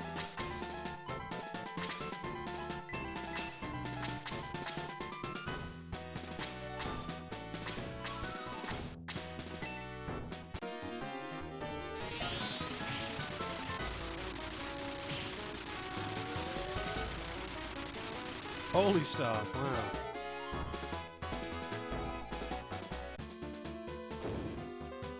Yeah, I actually don't know when what got released. In that regard, like, I didn't touch any of the, like, SNES generation RPGs until way later.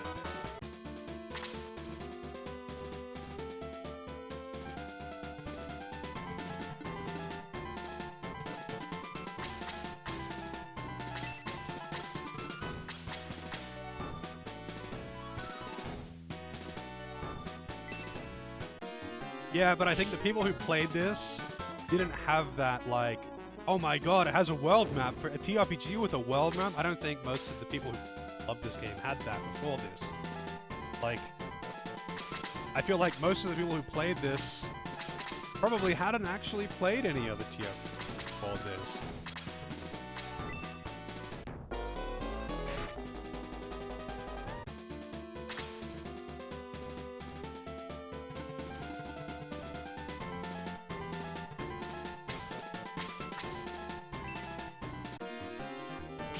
I would say most of the time they had played, maybe just some other, like, standard JRPGs. Wait, do I have to go back to... Is there another revive thing? Hang on, I'm just gonna save here, I guess. Like, do I have to walk back to Creed to revive? Wait, actually, hang on. Did anyone even die besides... Oh yeah, May died, that's right. I'm guessing I have to go back to Creed. But apparently, he's still chilling. Apparently, if you backtrack to that glass room, that's like always a refind. I don't want to do another refind. In fact, I would rather go without May than do another.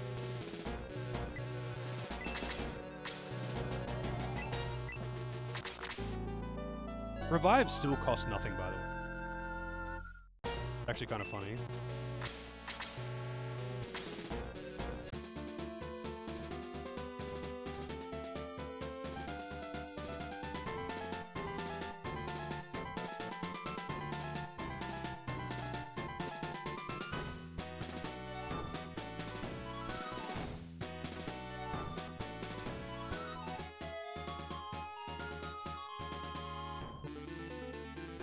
Funnily enough, though, I like overworld maps.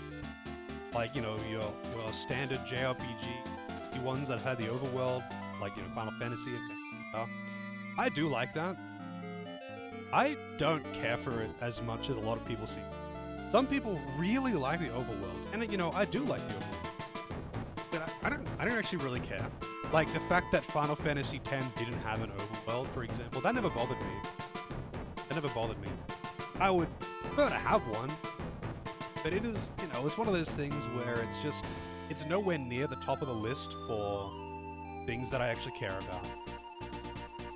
World maps are nice, but, like, I care way more about other things, so much more.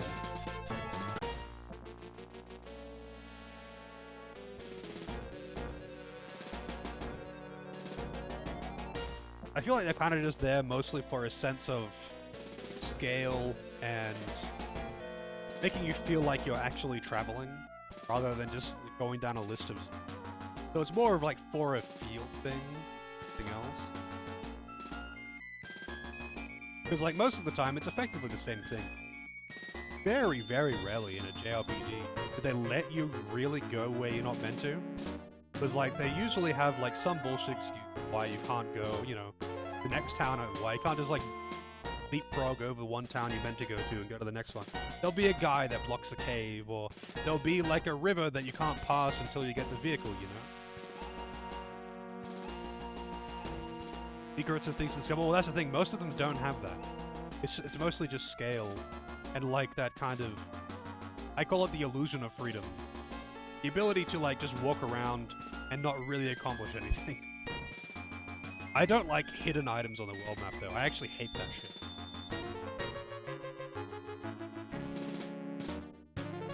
I do actually like a lot when there's like optional areas to visit. It's just that it's rare. Like that kind of thing is quite rare. I actually love it when they have that kind of thing.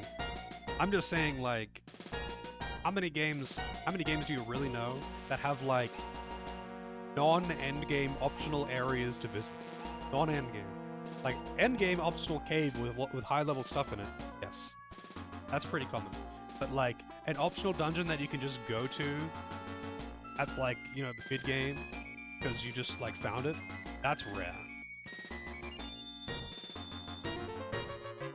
Yeah, Metal Max World Map was good to explore. That was definitely a thing.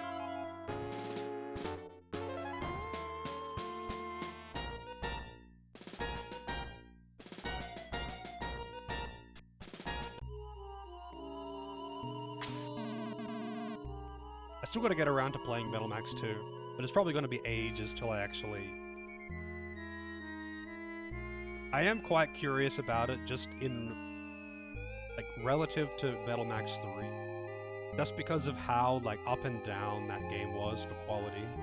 I'm curious about other Metal Max games. See if they do the same kind of, oh, you get an RNG seed at the start of your game. This determines whether you can get this item or this item. And it's like, one of them is way fucking better. That kind of thing. Like, that was dumb. And like how half of the best weapons in the game are just a rare drop from bosses. And if you don't know, like if you're not using a guide, you won't know. And you're just like, oh, well, get fucked, I guess. Get fucked, I guess. I hope you know that this boss drops like a really good weapon and that you save before you fight him so you can just kill him until you get it. I got pretty lucky in that regard, though. I got, like, one of the better weapons from bosses. I missed a bunch of them, but I got one of the good ones. And I got a good RNG seed that sells, like, one of the best engines. Because there's, like, three options when you roll a save in that game. Roll a new save. There is 3 options, and it will determine what vendors will have in them. Most of the time, it's the same for all of them. But there's a few items that are like, if you're on this one, or this one, it'll have this item, or this item, or this item. And one of the late game shops sells a very, like, it's like the best engine that you can buy from shops. And this shop will just sell whatever the best vendor engine is. And they are drastically different, like really different. And if you don't get the one that has the good engine, you kind of get gimped pretty hard.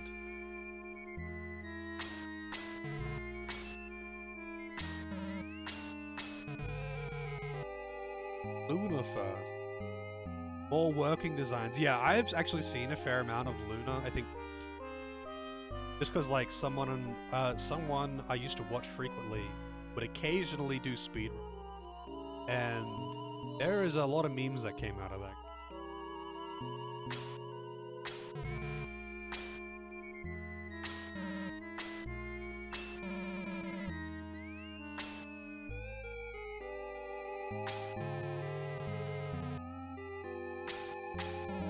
The lemon is good.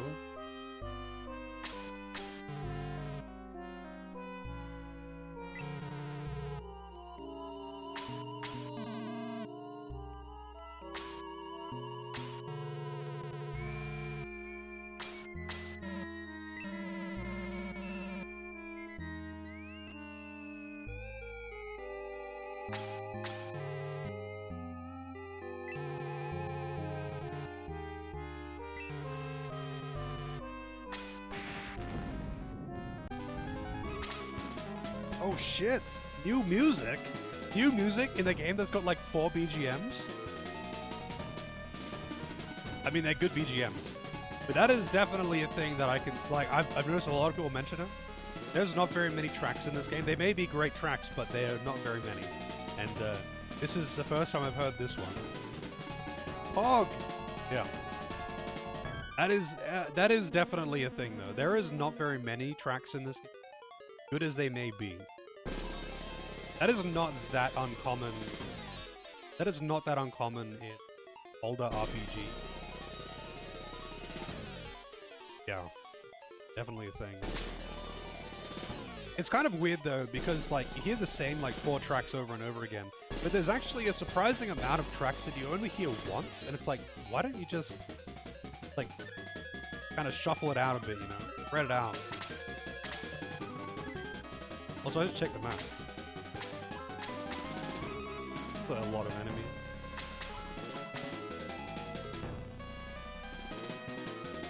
Gee, I wonder who the leader is. Oh, what is this? Evil beast. New enemy. Oh, another new enemy. Devil griffin. You know, much like a regular griffin, but this is a devil griffin. And it's blue feathers. Extra evil. And horseman. Not like those armored gunners or whatever they were called.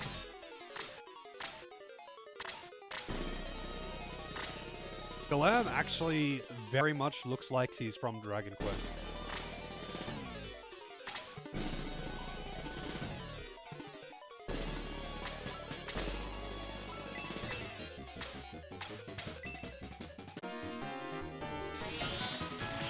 Screaming Claws give more defense, that's them.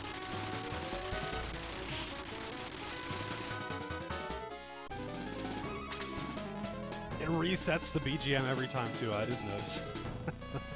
That's just kind of funny.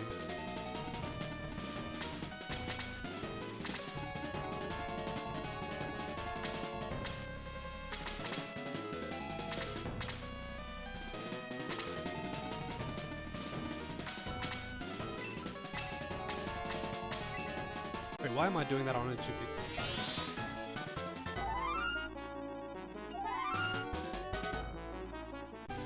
Yeah, probably. But I mean, the abbreviations... Oh, he's got blue HP. I guess he's got like 230 or 40 or something.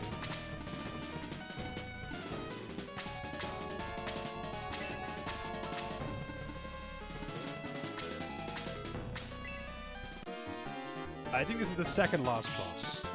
Second last.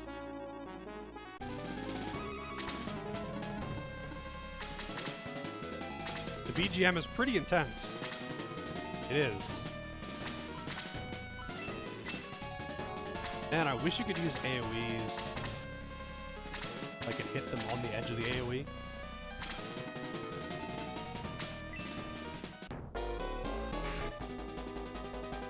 They have chance on hit to confuse?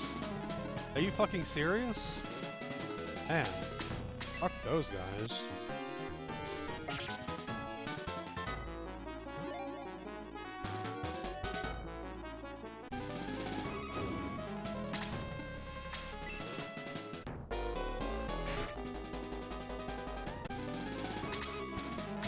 I feel like we're not going to hear the full BGM because it resets every time. So you're just going to hear that like intro a lot. Double hit. Gotta hear that part a lot.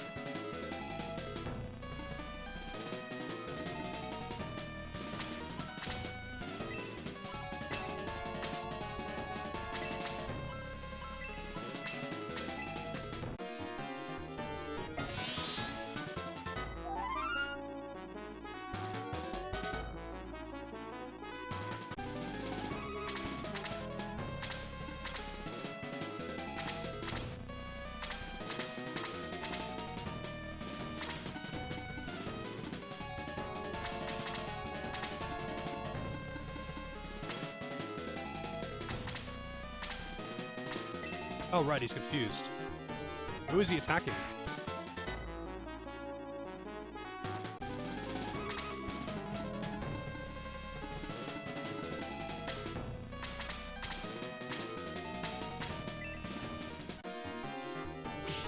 1 HP?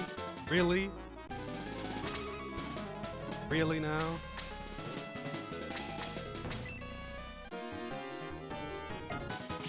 Peter Griffin. Peter Phoenix.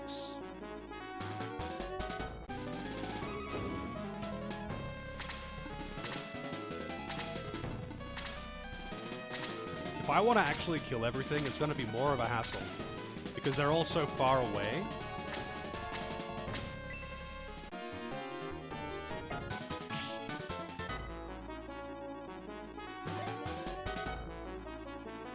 Whereas the boss is in the middle.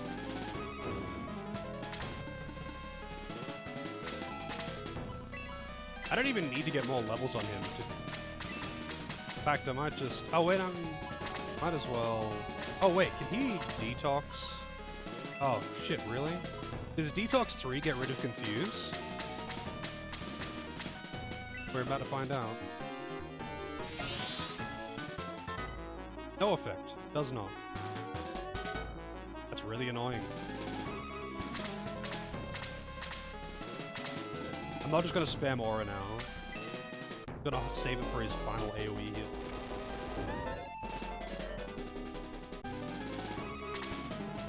I mean, Aura 4 only costs 20 MP.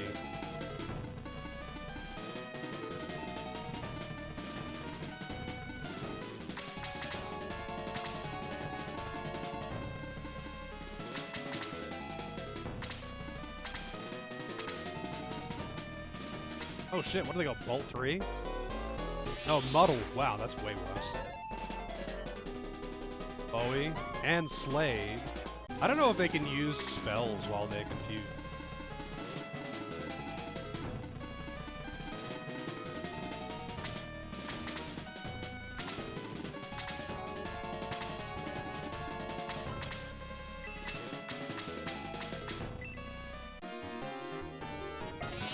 I've never seen them use spells yet. They always do basic attacks or nothing.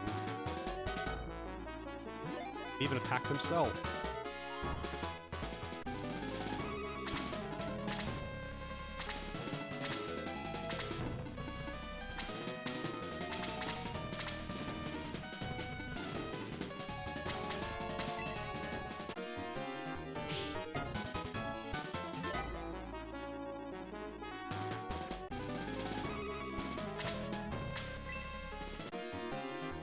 No, there it is. He cast a spell.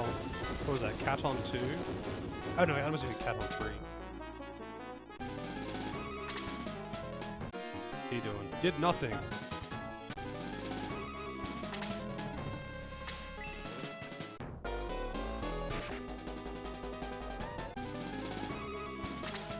Really? You'd have to be pretty freaking low for that, wouldn't he?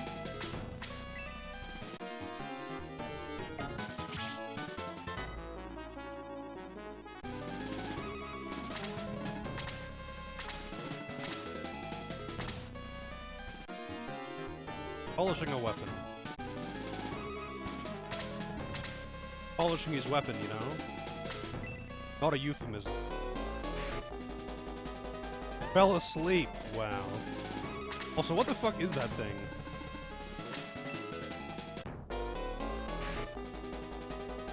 That hits really hard.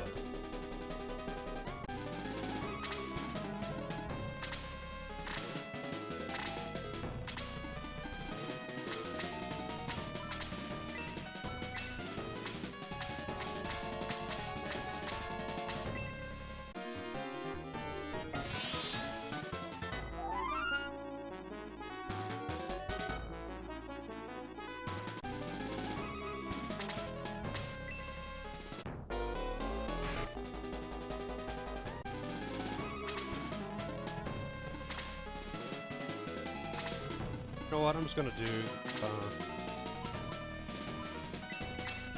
the aura. I'll do the aura. Aura Frog, got 2 more of those.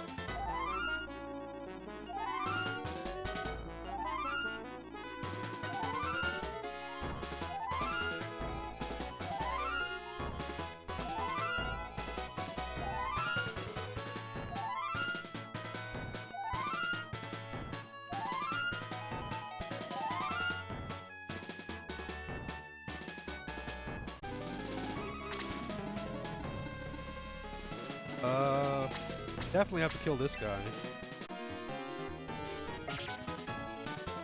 Anything that spams muddle, kind of annoying.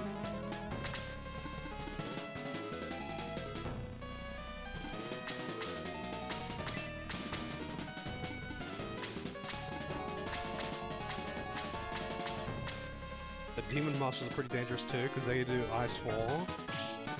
Wow, that did no damage. Is it on a defense?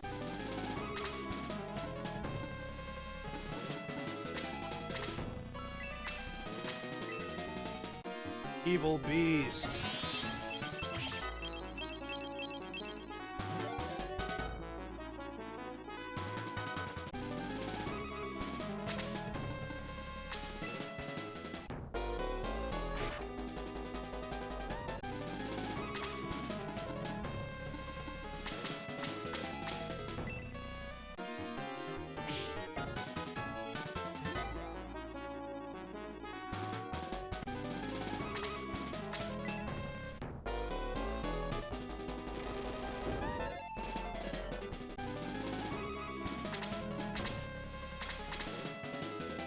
Has awakened.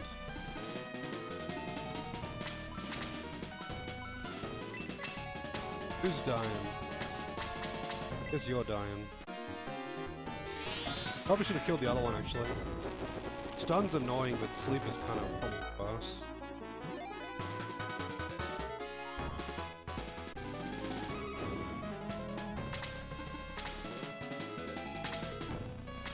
Don't kill him. This isn't gonna be that hard. Freya is actually pretty tanky with that ring. Rick is fine, finally. Blade is still confused. Playing a game here. Shining Force GG. There it is. It's a great game.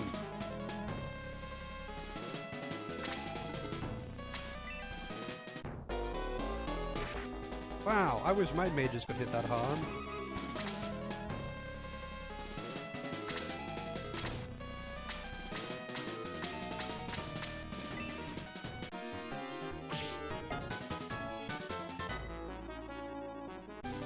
Thanks, game.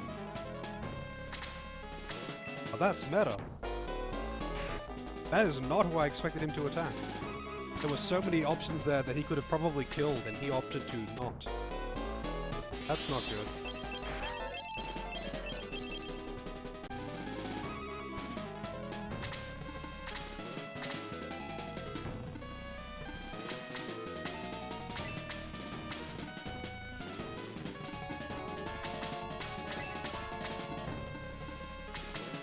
Horsemen are really tanky.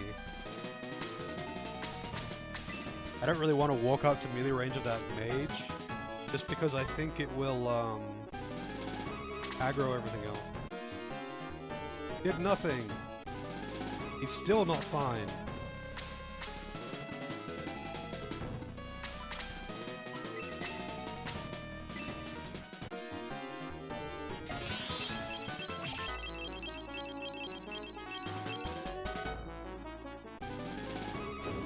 Byron getting this much action is unusual.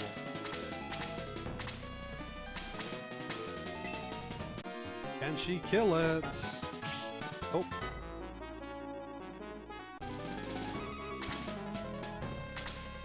Do I want to heal anyone? I don't really want him to die, but I think he's fine. I'll save this heal till next time. Get Sarah to heal Peter.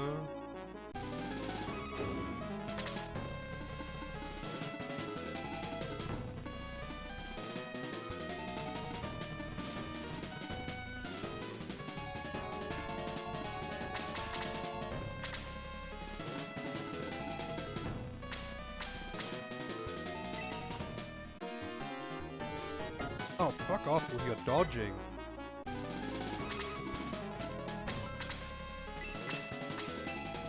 Her last heal. Heal 4 is a full heal, but it's really expensive. It costs 20. As opposed to Aura 4, which costs the same, which heals the entire map for the full. What the fuck is balance in this?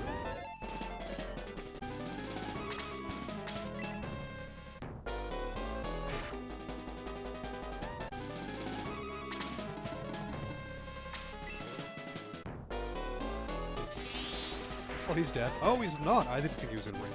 Like, apparently he was.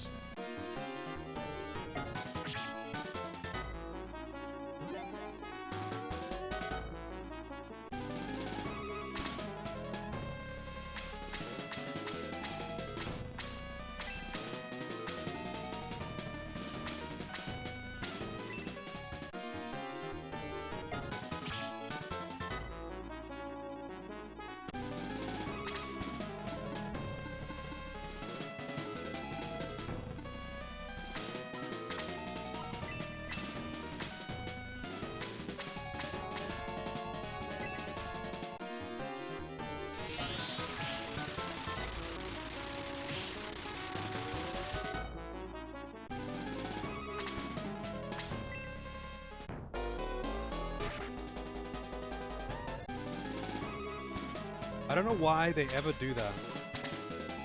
Like, actually use a basic attack as a mage that has access to Freeze 4, where they will do far more damage.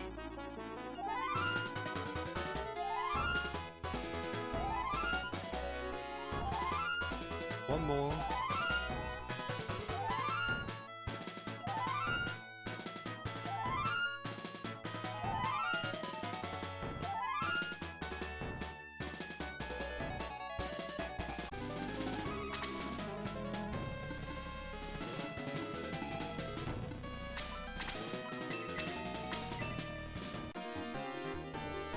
Yeah, no, I get what you mean. It's meant to be like only that one consumable, the healing rain. Dicks. Tyrant's putting in a good amount of work right now. He's still confused, by the way. There it is. The Bolt 3. He's got a maximum duration confuse. Critical. Finally. Jesus, man.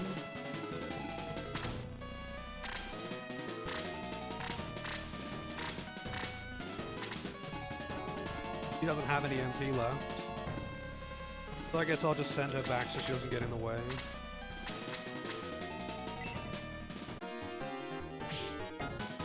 This thing would have been dead ages ago, by the way.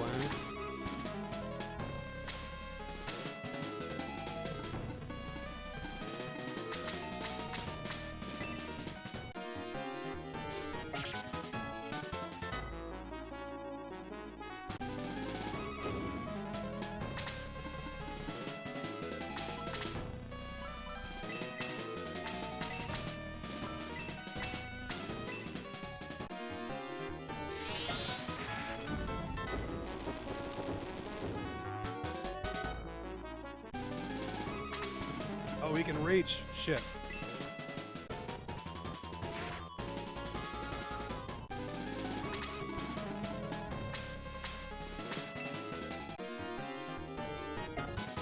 I think Kazum's gonna die.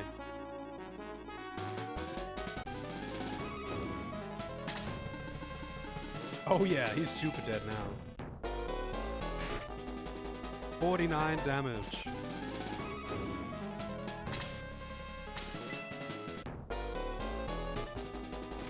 That muddle wasted so much fucking time. Actually, a little bit ridiculous.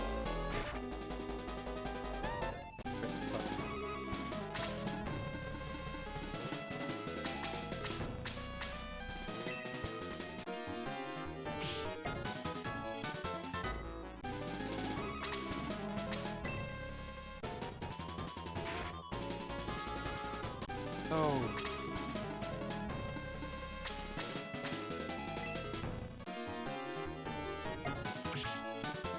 Those Griffins have got really low defense. Like, weirdly low.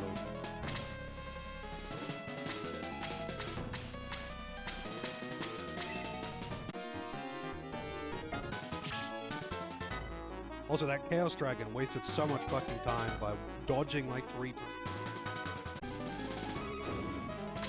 Dodging once is rare.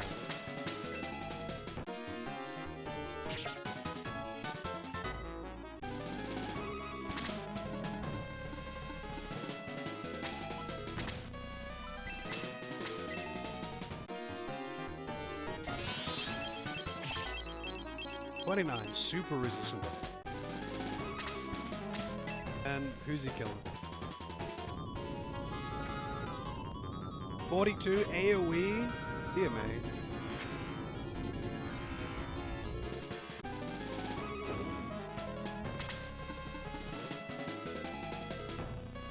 Also, I'm sure they were actually meant to get Aura 4 as a spell, because they put it into the game.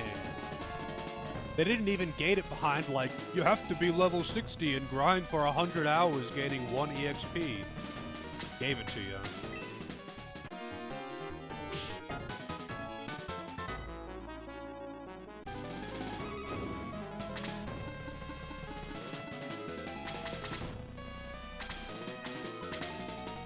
Lost Aura 4. Kind of a shame that I have to walk all the way back down to fucking Creed. Not that it really matters with the 2 people who did die. I'd rather they be alive.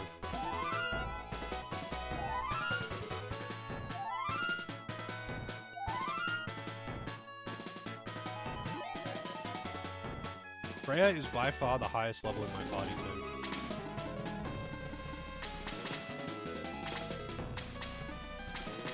There aren't actually any other enemies alive. Have an aggro.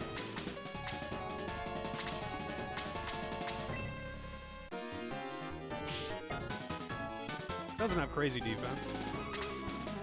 Oh, is there another save? Does he come up to me or something? Double attack. Double attack. Attacking the tankiest person in my team. For 7 damage. To a pathetic old man.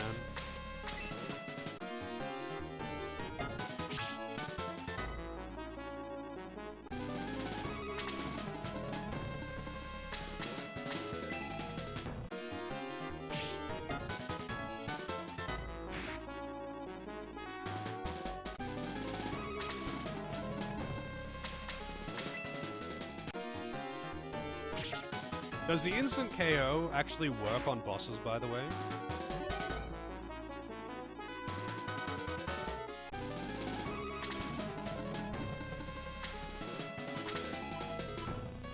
Yeah, I didn't think so.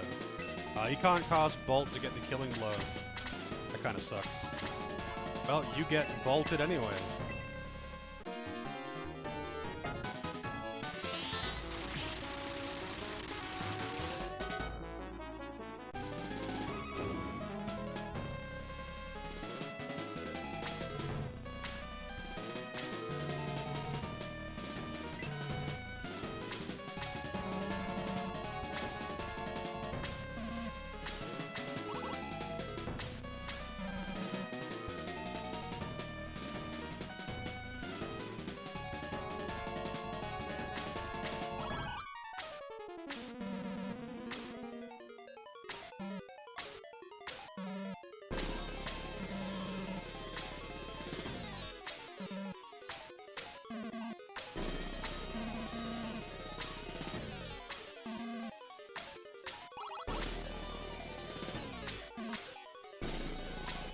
That's right, Bowie does have lines.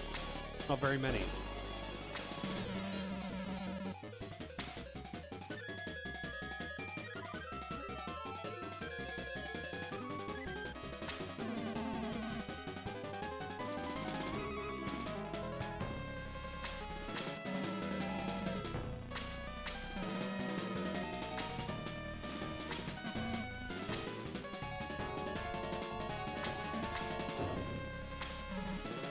Uh-oh. Hey, man.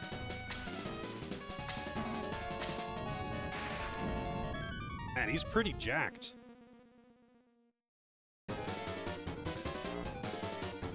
Let me...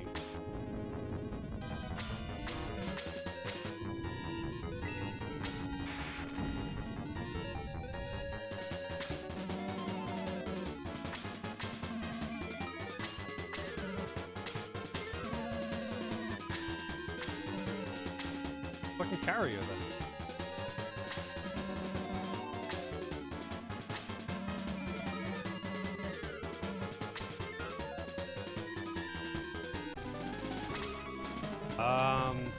It'll put me straight into the battle, and it didn't revive the people who died.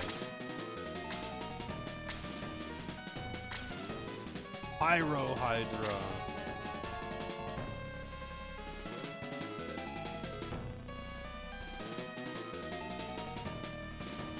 They even got freaking prism flowers. Xeon Guard. Ugh, I hate those things. They're so annoying. Oh, you can just egress? That's what you meant?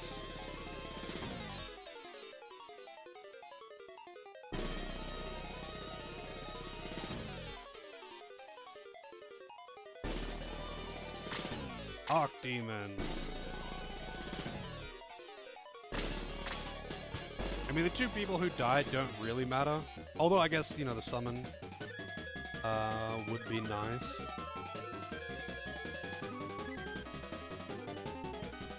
%30 defense, yeah. Save it.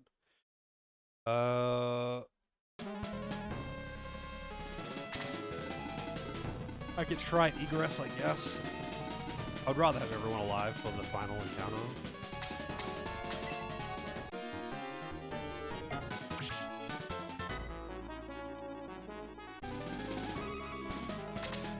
So what does Xeon do? Wait, he got a black HP bar?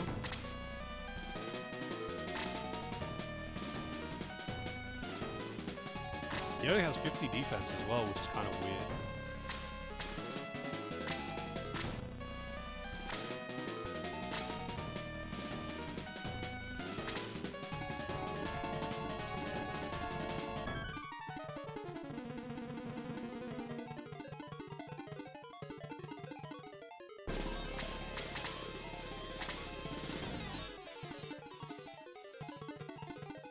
Just rush him?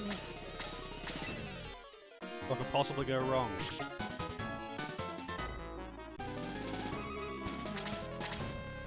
Man, those flowers have actually got over 100 HP.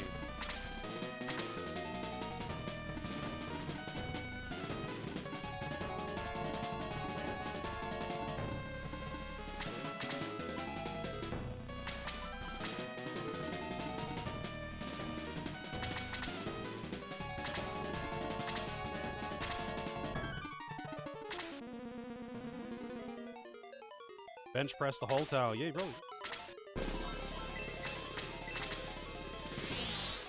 See ya.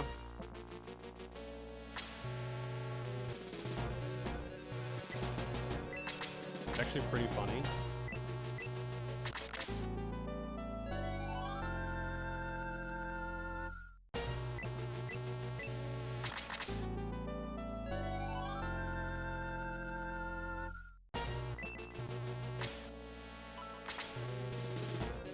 Okay, Milky Man.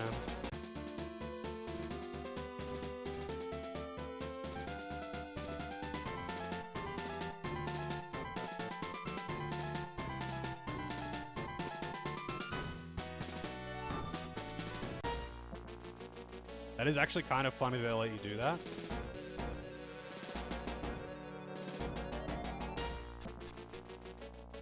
Having to do those two fights back to back would have kind of sucked. It is actually random what starting positions your characters get. Just random every time. He got a move over here last time.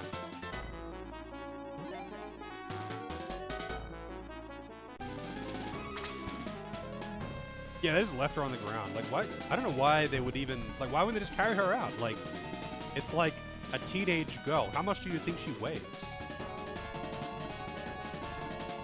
I guess it would have been different before because I had two people who were dead.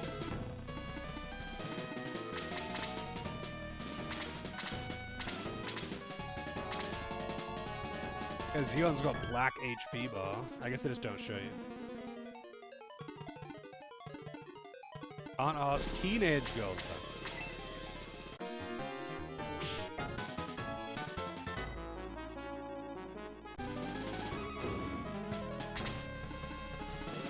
Only teenage girls. Everyone else is fair game. Alright, so there's two down the bottom, otherwise everything's up above. So what is down here? Are they going to even come at me?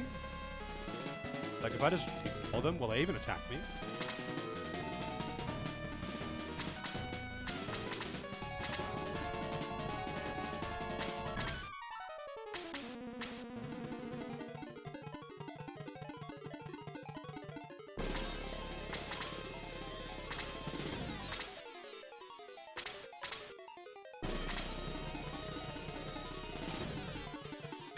Where are they again? It's way over there. Past that statue. Past that statue.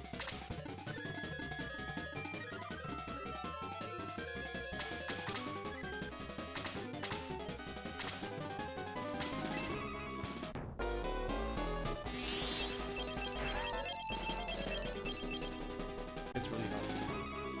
They don't fire down. They only fire at melee range things to the boss. It's kind of weird.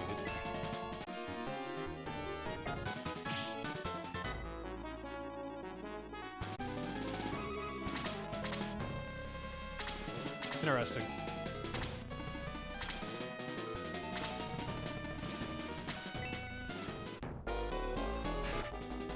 Fairly hard.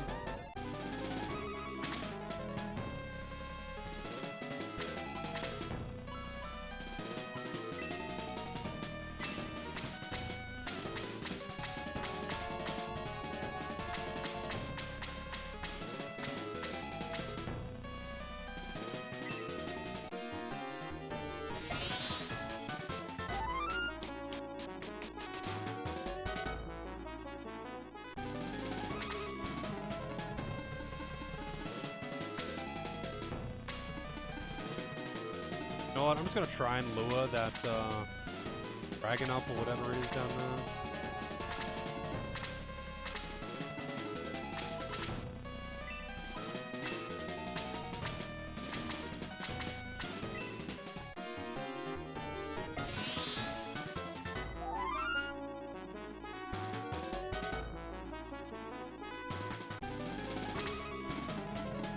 Alright, let's see. Neptune. That's only Neptune 1 though. This won't do that much damage, even if it is weak to it.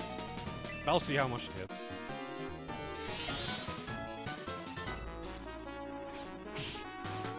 Critical for 49. Yeah, like, you know, they are quite weak to it, but I don't have Neptune 2, so...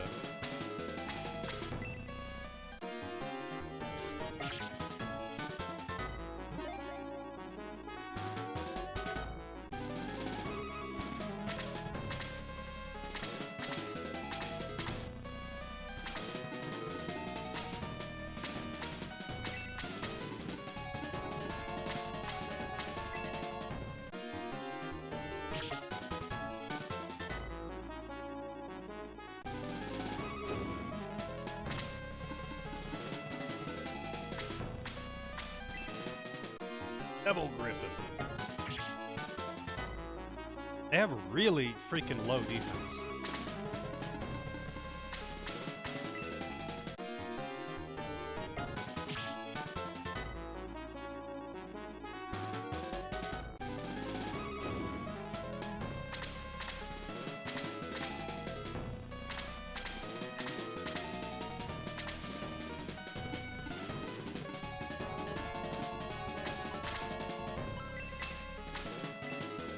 Kind of overkill, but no kill like overkill, I guess.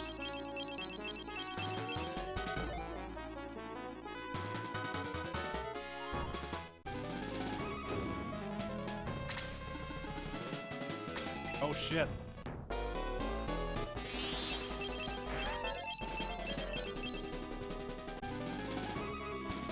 Here we can get fucked.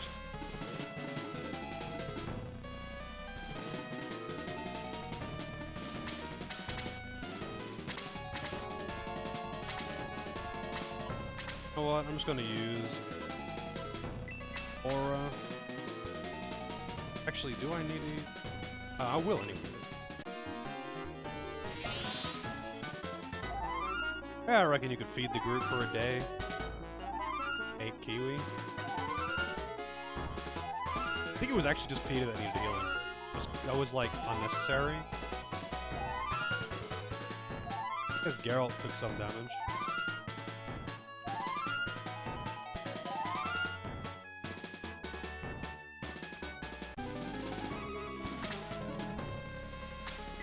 And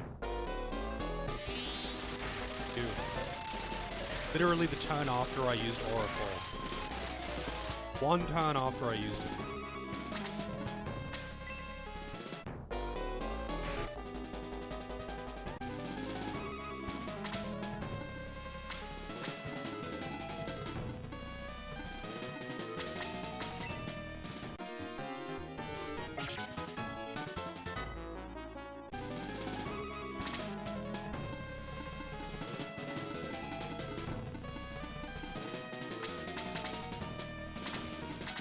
Why is that thing running away?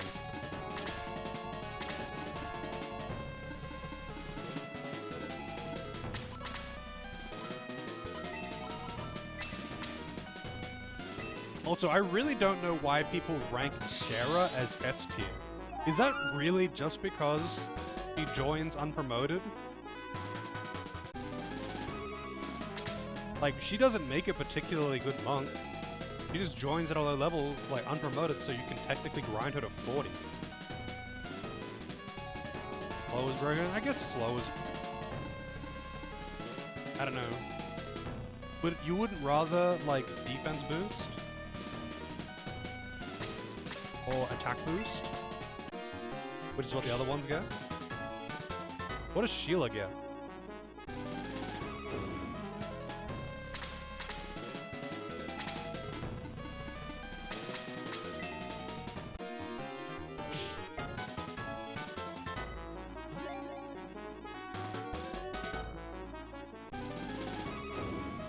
Against boost? Like, boost seems pretty busted, honestly. Like, when you get the defense boost, it raises your defense by, like, over 20. It would make most things hit you for less than 10 on a tanky unit. It would make them hit for nothing a lot of the time.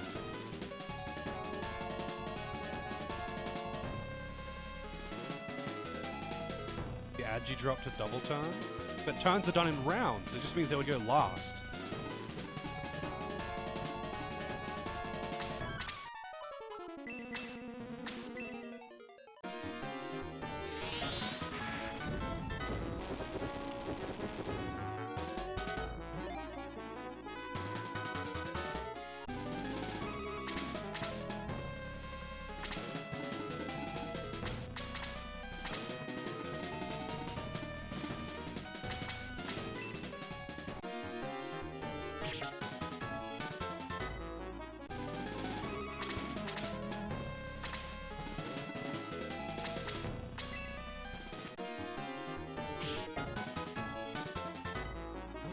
Damage. That's a lot of damage.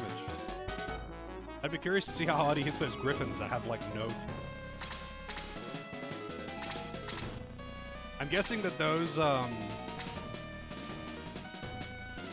are they called? Those flowers probably hit really fucking hard.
Be a counterattack. Fire breath, you dick.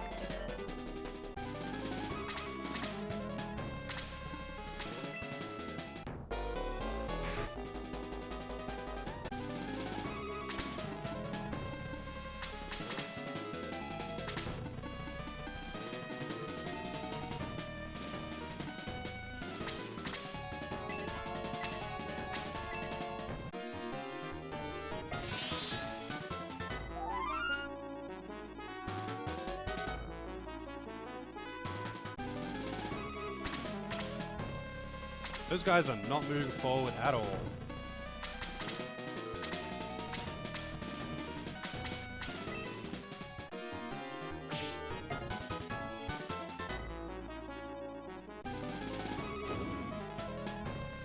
Pack expired. Rip.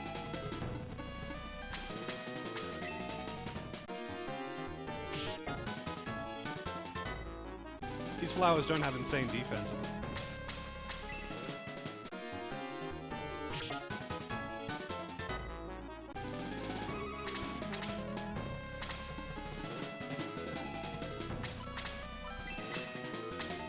Let's see how hard freeze hits these if they're weak to ice.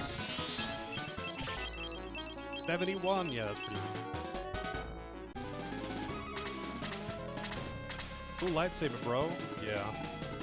Pretty sweet.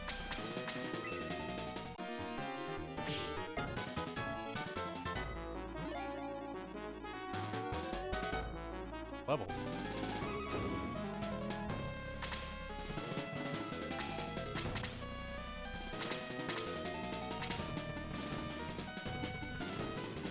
Might as well just send her all the way back. I'll do an Aura 2, an Aura 4, sorry, when they're done. And, I mean, I'll try and make her run up and slow the boss. I imagine it's a chance of success, though.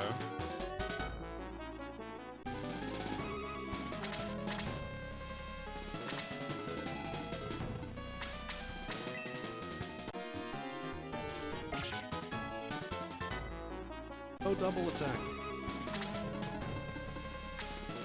Oh, you just can't use it on bosses, period?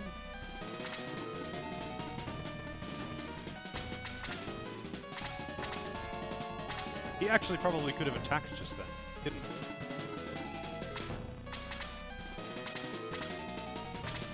Also, I'm kind of curious. What has he got? Magic nothing, item nothing. Doesn't, like, I can't see what he does. Guessing he, like, surely he casts spells or does some kind of AoE. Oh, come on, man.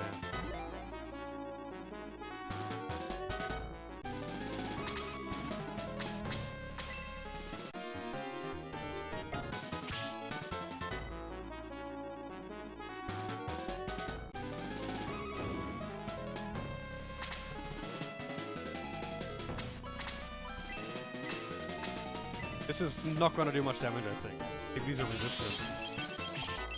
Oh, I mean, that wasn't super... I think it was just a low roll. The last flower was actually quite resistant to cold. For whatever reason. Son of a bitch.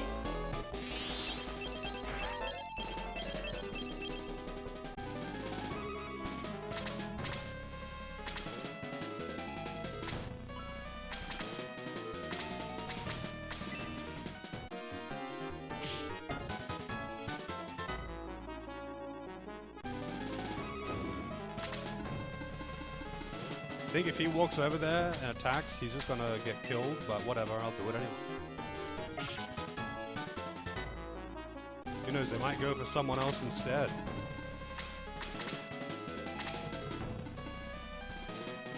Like me, you know?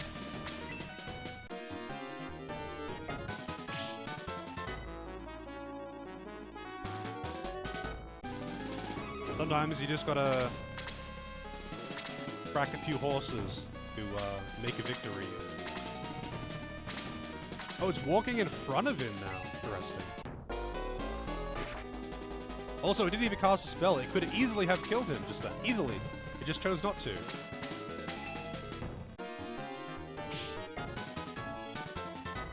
Healing Ray. Oh, I see.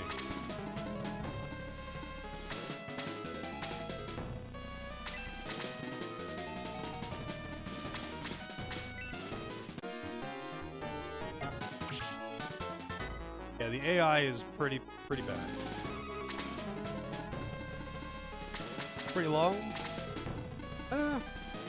It's pretty average for most JRPGs. Oh, here it is. Vault 3. Demon Breath. I like that sprite. 40 damage AoE. 40 damage, huge AoE, I should add. 40 damage, very big AoE.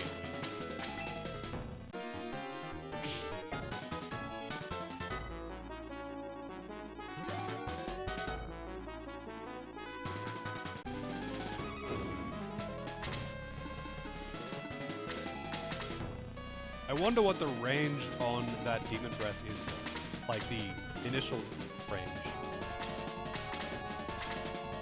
Come on, I'm just gonna use Aura. Got one more after this, and then I got that healing rain. I didn't get the other healing rain out of storage. But the thing is, though, I guess I can't at this point. I can't get anything out of storage without having to do a refight.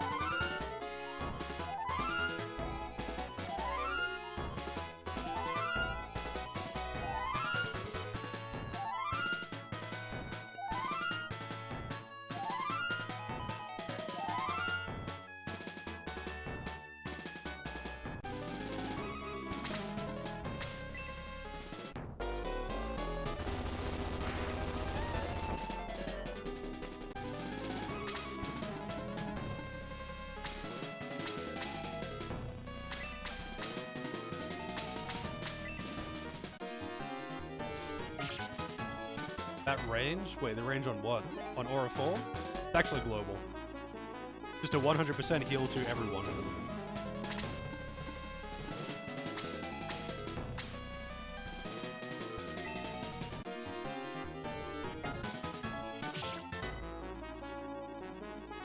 Two EXP! Yeah, Aura 4, it actually just heals everyone for 100%.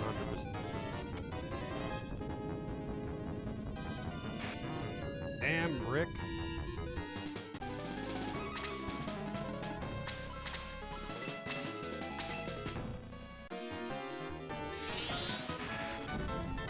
I mean, I could use rings, I guess. I'd rather them actually just attack, though. Wait, can you attack, like, is his hitbox actually one tile? It is. Man, that actually kind of sucks. I would rather someone else be in melee range. Yeah, it doesn't hit that hard.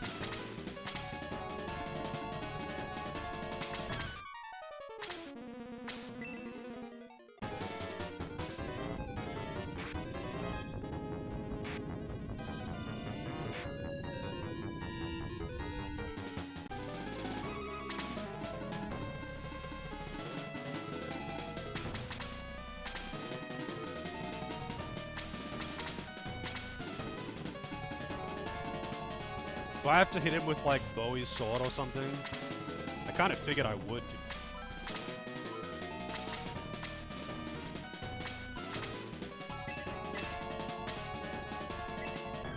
Good. Probably resistant. Oh, 50. Oh, not resistant. He's down to a reasonable amount of HP at this point.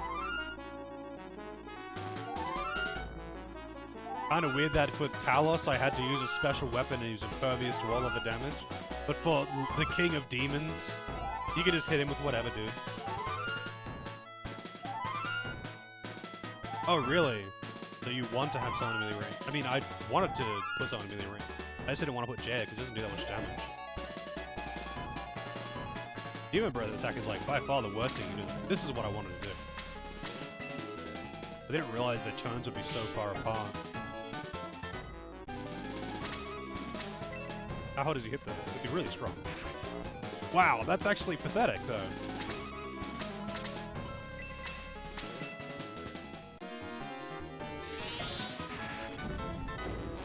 Demon Breath, I guess because it's magic, you know.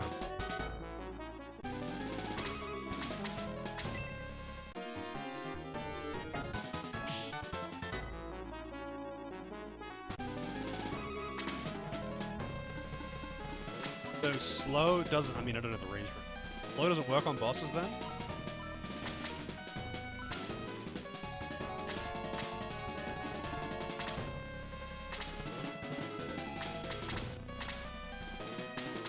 Oh, he can attack from behind, that's fine. Just like chilling in his hair, making a nest in there.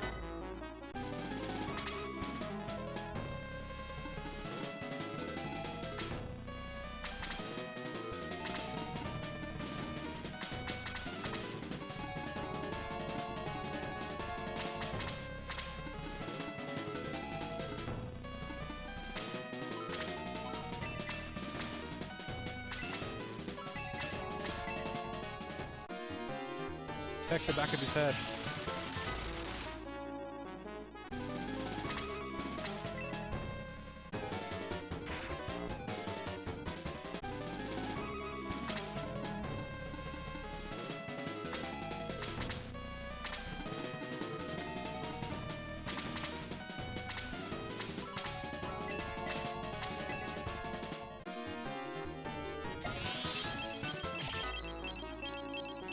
Yeah, Princess is just chilling.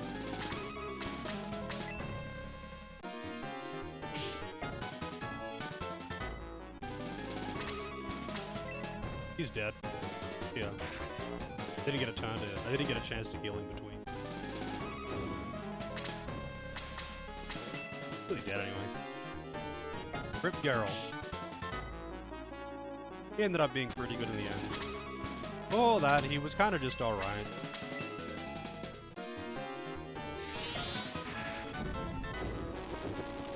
And he's dead. By 1 HP.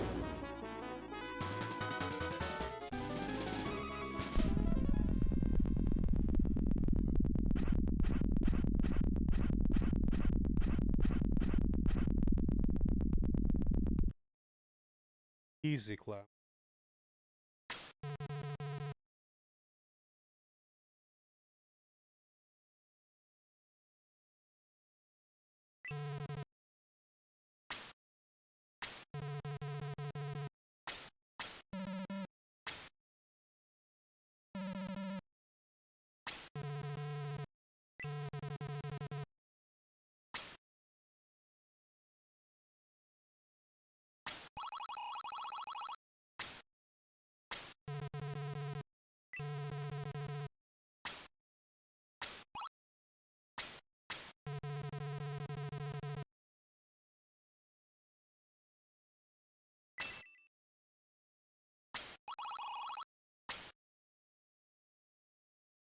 Oh man.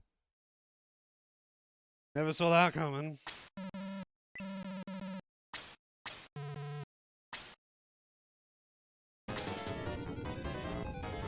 Fools!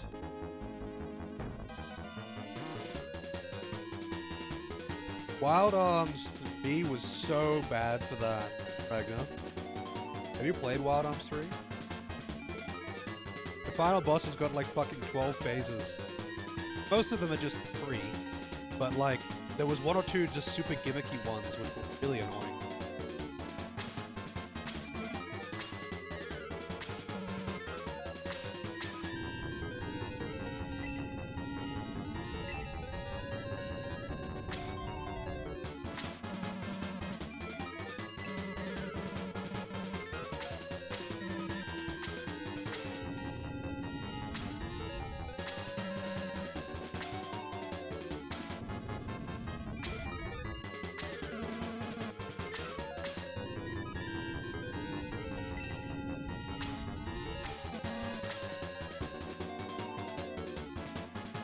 Dodds hopelessly.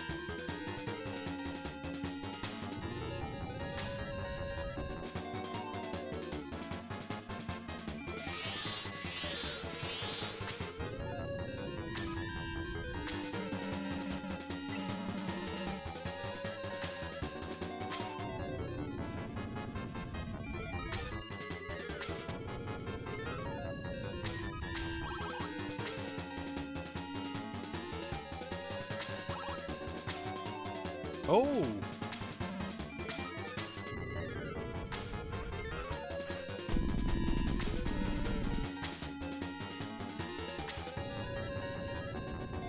This is a special fire.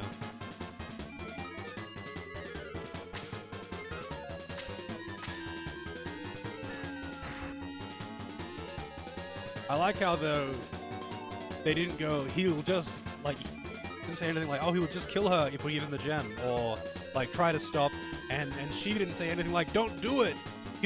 Don't do it, it's not worth it! Like, she just sat there, like, yeah, you should totally doom the entire planet just to save me.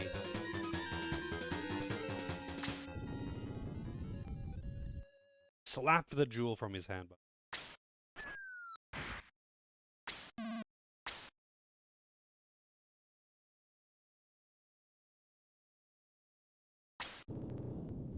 That's what you get.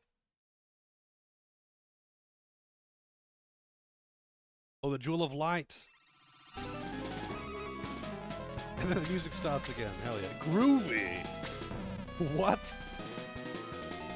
What is this dialogue?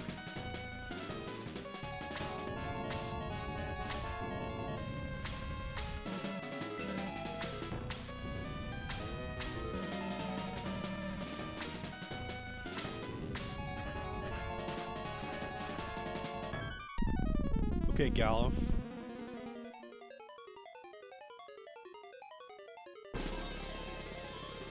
Groovy! I'm in danger! Boya with the raid to see the, like, ending sequence. Playing more Persona? Yep, you were playing more Persona. Welcome in. Good thing we recruited Lemon, yeah, even though I'd never once brought him into battle. Hey Toya, how's it going? Thank you for the raid. How's Persona going? Come in just in time to see the ending. Like, I just beat the big bad. So now I'm, like, watching the ending sequence, apparently. I don't know if there's a second, like a round 2 with him. But, I don't know. Hey Dwayne, how's it going? Finally beat the Reaper, which took you 30 hours of prep time. And the fight took 2 hours to win. Wow. I do not have that kind of patience. Not for one fight, that's for sure. Like, is there a way to do it faster than that? Like, that following a guide for like an optimal skill kind of thing? Is that just how long it takes? Kind of curious now.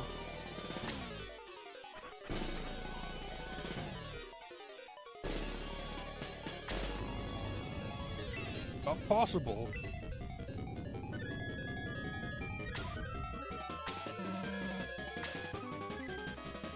Stab. Oh, I see, okay. I'm curious how fast you could actually kill it then.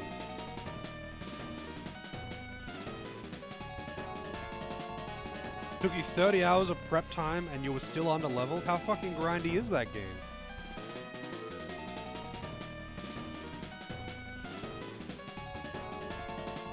Yeah, I think you left when I was on the, like, approach, right, Nye? I think I was, like, going up the tower battle. And then I've done a few battles between. But I think this is the ending sequence now.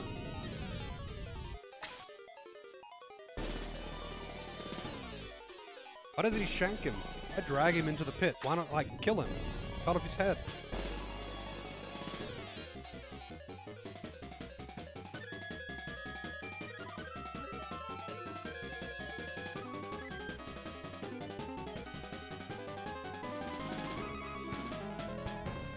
Get money in the right personas, I see. Thank you for the shower, thank you for the raid. So what have you got left to do in that game then, if you've done that? I'm assuming that's like optional super boss or something.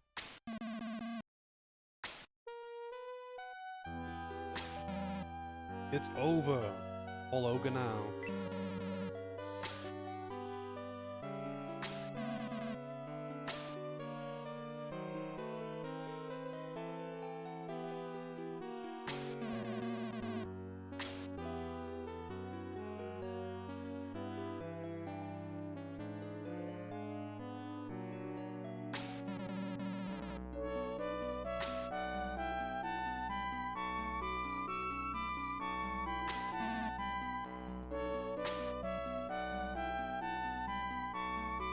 Oh, you're still not done with the story then? Wow. Alright. I kind of figured that would be like optional super boss kind of thing that you would have done after beating the story.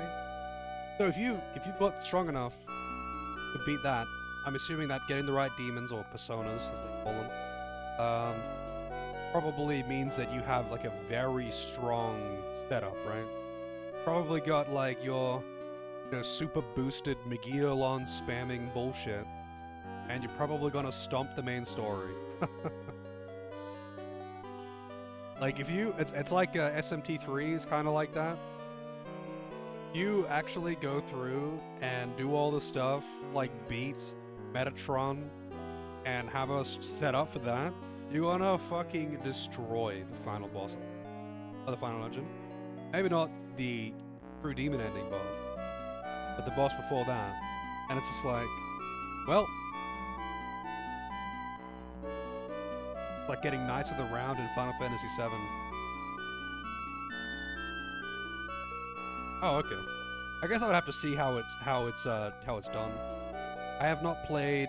I've only played one Persona game.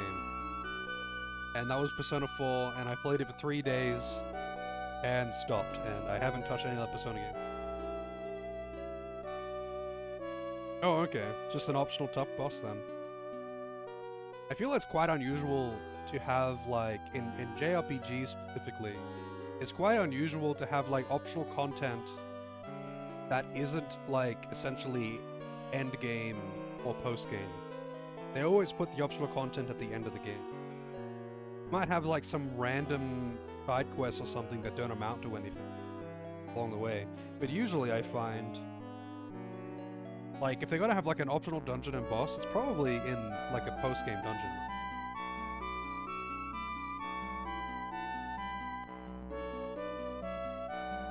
Yeah, I think it's in Persona 4 as well, right, Arrow?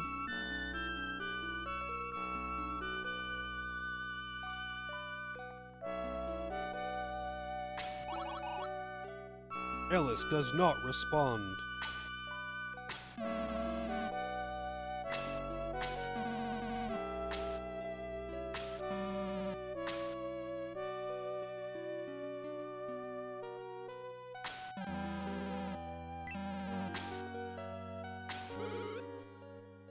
In a coma!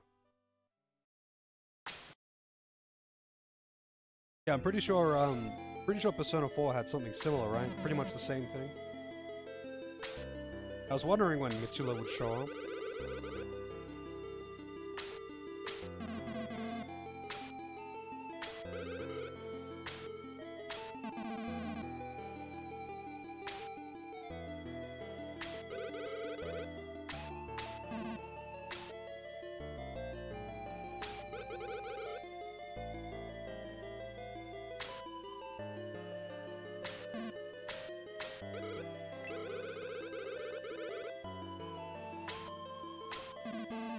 I'm pretty sure that was not Volcanon, that was Bowie's light crystal bullshit.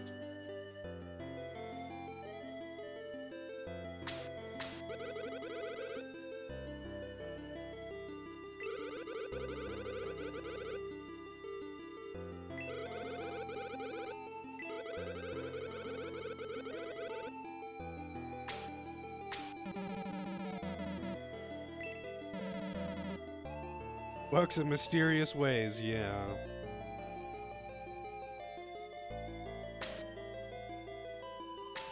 Yeah, I was helping you because, like, you know, the thing that you used to help yourself there, yeah, I made that, like, you know, a long time ago, before all of this. So I'm taking credit for that.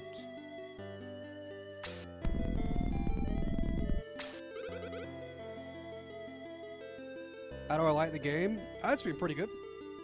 I would say it's been overall a pretty good time. It's been its share of bullshit, and it's very much one of those games where they want you to buy their official guide, but it's an old RPG, like to be expected. Overall, I would say it's been quite enjoyable.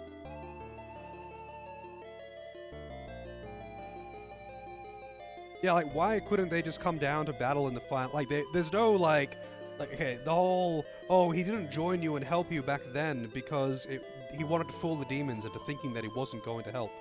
But, like, there is no need for that kind of shit now. Like, he could have come down and helped me in that final fight and made it free. But he decided to just not. I would recommend it. I mean, if you like old RPGs and TRPGs in general, then you would probably have a good time with it. I would say you'd probably have a good time with it, Toya. Like, you are no stranger to, like, you know, old, early 90s JRPG. I mean, this is a TRPG, but, like, you'd probably enjoy it just because you are definitely no stranger to that kind of thing. I probably wouldn't recommend it to someone who hasn't played, like, you know, the first 6 Final Fantasies.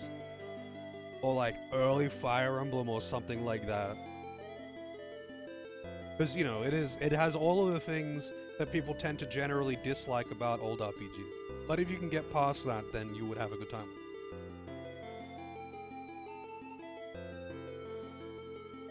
Yeah, all those Gisam procs, yep, it was Mitchula.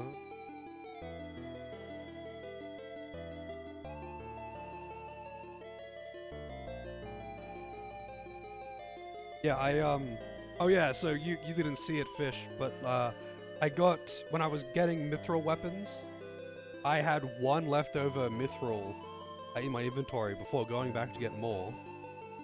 Um, and I put it in for a katana, and I got the geese arm first try. I was just gonna take whatever. Buddha Silver Star Story. Alright. Is that one also on Sega? What is that on? Also, you know, you're welcome to request a game as soon as your game gets started. You don't have to, like, wait for it to be finished. PS1 version? Alright. Let me just add that to the queue. Also, I should probably say it for everyone who came in. Hoya, still here. I should probably say that I normally do requested games, like this one, and there's the info for it. I don't know, I feel weird, like, giving an explanation of what it is that I do on stream whenever people raid in, so I just always forget to. But for the most part, I do requested games, just like this one, and just like most of the other games that I do. But yeah, you don't have to wait for your game to be completed to request a new game. As long as it gets started, it's just a preventative to stop the queue being, like, you know, 4 requests by one person, that kind of thing. Una, yeah, tell us your stick.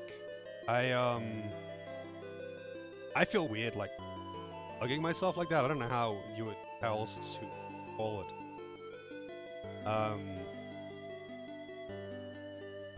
So I just forget to. I actually just forget to all the time. But most of the time I get raided by people who I already know and know me and haven't been around a lot and that kind of thing. Sorry, most of the time I know I get raided by people who have been around a lot, who I don't think it's really worth explaining myself. But if someone does a big raid who probably has a bunch of people who don't know me,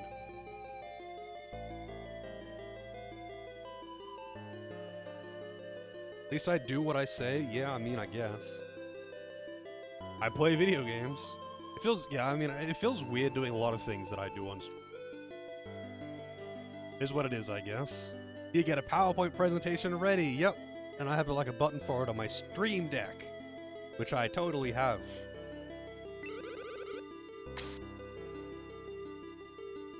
Turns out that's actually Xeon again, and he was just fooling you to get the gem. Yeah, it's like, it's almost like, I was saying this yesterday, like you get, obviously when people sub and all of that, give bits and all that kind of thing, I obviously say that I really appreciate it, and I do, but it feels very artificial because I say that, you know, the same thing every time.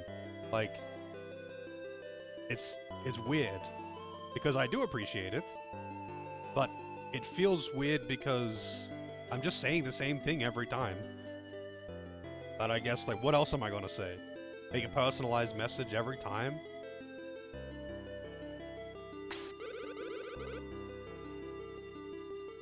Smash that follow button. Man, I actually really hate it when YouTube videos have, like, every, like, 5 or 10 minutes, their videos, they'll be like, have that pop-up that's been like, don't forget to sub, bro, and then, like, they'll, like, you know, say it audibly, don't forget to sub, at the start and the end of the video. It's like, dude, if I like it, I'll sub. I don't need you to remind me. Like, having a thing at the end, just as a reminder, sure. But, like, when it pops up continuously through the video, and at the start of the video especially, like, dude, I don't even know if I want to sub yet. I haven't seen the video. Use ChatGPT to generate personalized scripts for you. I could do that. I've noticed that there's a thing that people have been using for text-to-speech, or subs, where they can have, like, an AI voice read out in, like, different characters' voices or whatever. I don't know how to set that up, but that was super cool. Come off pretty generic, I mean, it's AI.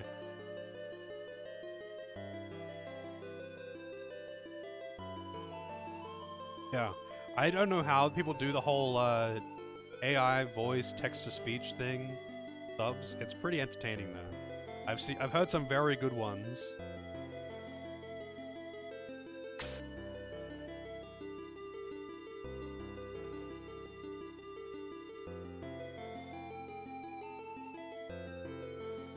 Well, I mean, 18% subbed on YouTube. I mean, subs are free on YouTube. So, I have only, I think, subbed to like 1 or 2 channels. Actually, there's more than that. So I'm not even entirely sure of all of the mechanics behind subs, because I just don't really use YouTube. So I go on YouTube, or rather I do, but when I go on there, I'm going on there for specific. So there are lots of channels that I regularly watch, but I don't need a notification. I don't need a notification for when they're making content, because if I want to watch their videos, I'm going onto their channel specifically. I don't just go on YouTube and just scroll. I never do that. So, just, I don't even know half the mechanics of YouTube. Subs don't amount to much anymore. I mean, I'm assuming it's just for the algorithm and recommendations, right? On Twitch, 18%. Actually, it's, I mean, I guess you're comparing that to like follow count. On Twitch, like, it depends on the size of the streamer. Percentage-wise, I mean. Like, larger streamers, like really big streamers, have hundreds of viewers. A lot of the time, they have a sub count that's far higher than their average view count. But smaller streamers usually don't get that. But if you're comparing it to follow count, then that's different. Because follow count is like it's entirely different. There are people who have got, you know, 10 times more followers than I have, who have a quarter of my average view count. Follow count is kind of just an indication of age more than anything. Because people follow and never return to a stream. So it's kind of not an irrelevant metric, but it's not very indicative of anything, really. Yeah, like, you know, the whales carry hard. Whales carry hard. But, like, I find with bigger streams, though, like, you know, I mean, like, the big streams that have thousands of viewers, a lot of people will sub to their channel even though they never watch it because their emotes might be like a commonly used meme something. Like, there are people that I know that are subbed to channels that they never watch just for their emotes. They're basically just emote packs. Now, you don't get that with small. You really do only get that. Because they have so many emotes. But it's not just that they have so many emotes, it's that they have emotes that are, like, widely recognized as, like, the in-group thing to spam, right? Like, yeah, I can't remember his name now. ATP, avoiding the puddle or something? Let me just double check this. Not live right now. I just want to check his emotes. Yeah, this guy. He's got some... I know people who are subbed to this guy just for his emotes because they are very, very commonly used.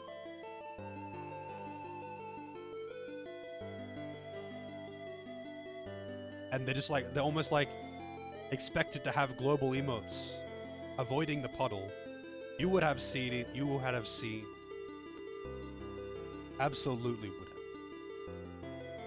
He's a huge streamer.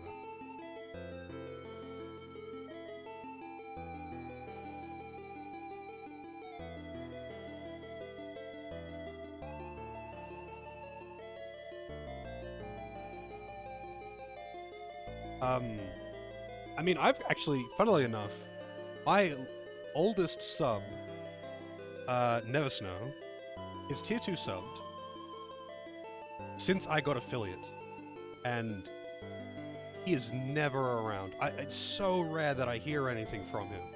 Very, very rarely he'll pop in and say something, but I haven't seen him in so long, but he's still subbed.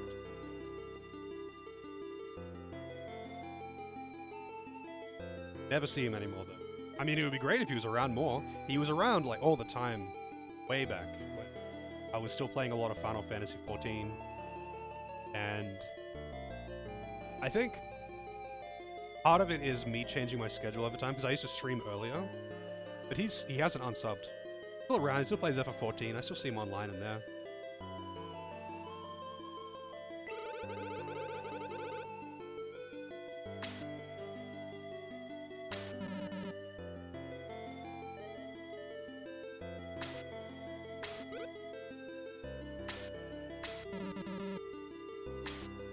All hail Xeon.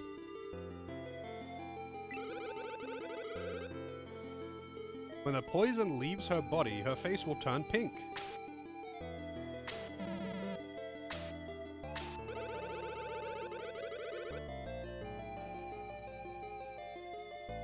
A kiss from her true love. Alright, Disney.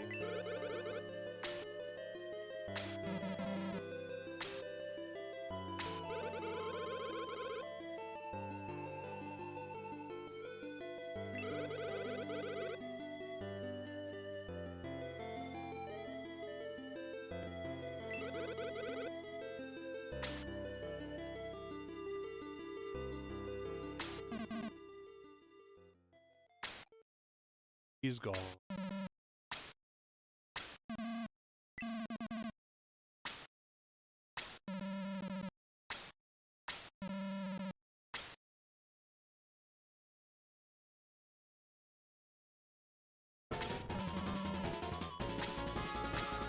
Man, it could have just, like, waited a moment for us to get out of here.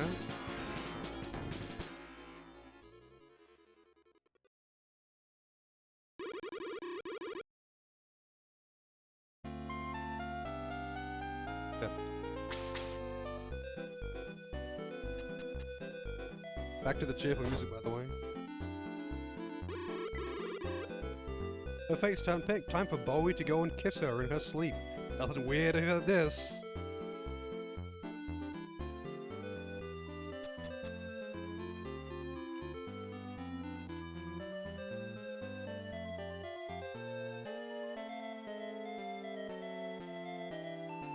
I don't know where her room is.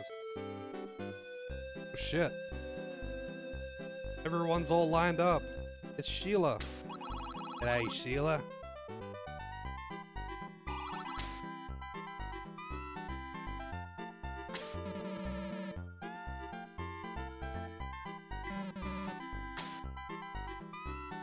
Alright. Get out of the way, Road. Wait, a Hansel Road. That's, what's his face? Wait, what is his name again? The robot guy. I don't remember what his name.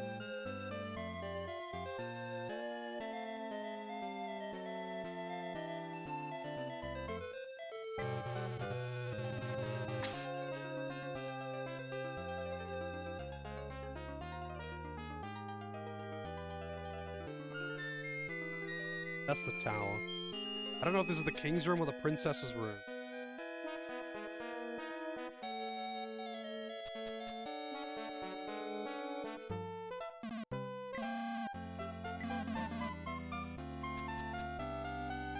Find Astral.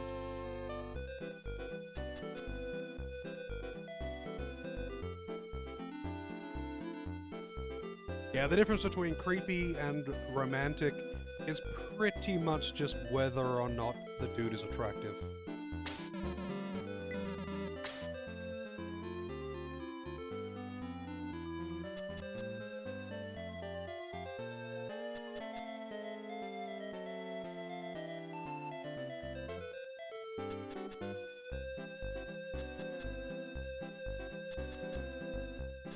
Man, where the fuck is Astral?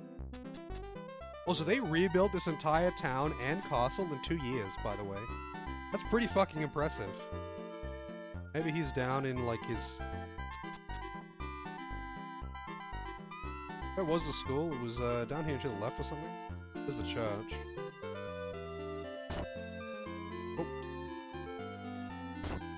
Oh.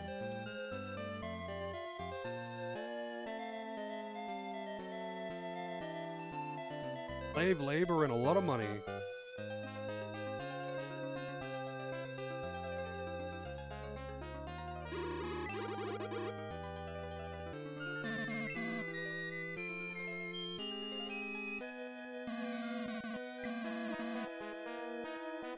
Shucks. Alright then, enjoy your lunch, Toya. I appreciate that raid, and enjoy your food. I'm gonna get some food after this too. I'm actually pretty fun. Why was, what's his face? Why was Turtle in prison?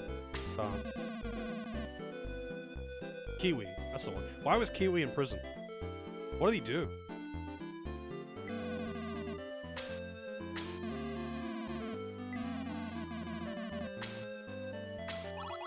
Sarah's gonna kiss her.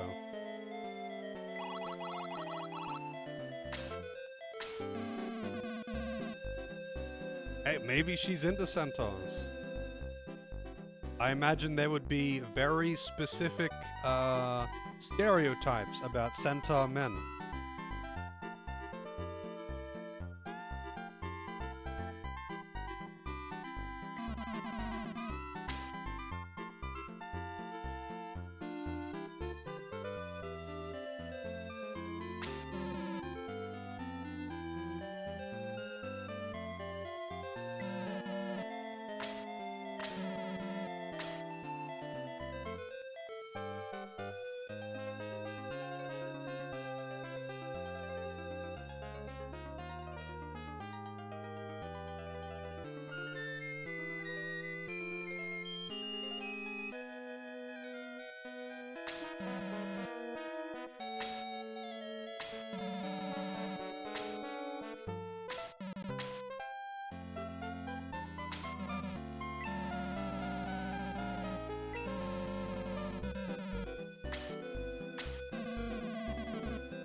What if it's none of them? What if it was just some random peasant that was her true love, and you never learned about it because it happened before the game?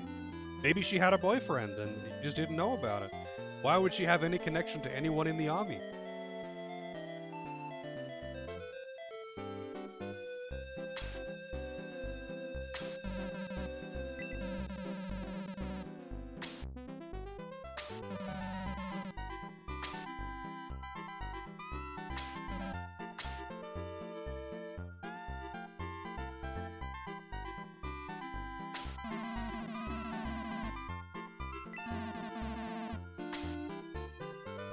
Get out of here.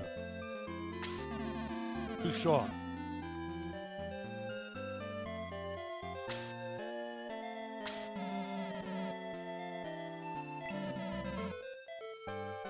But is he not a Is he not a human?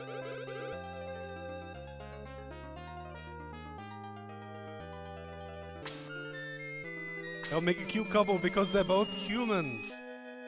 Is Jan not a human? Is he a dwarf?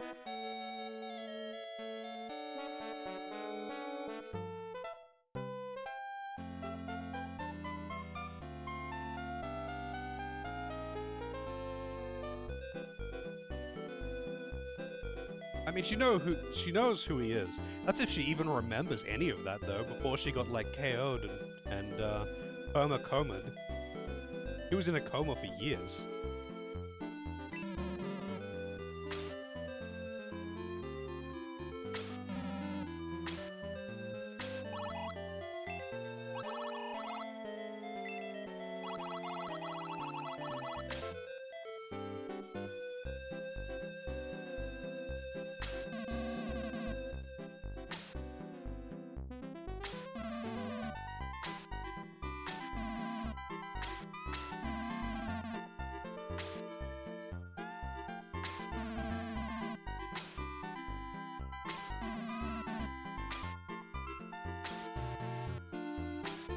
You were young once?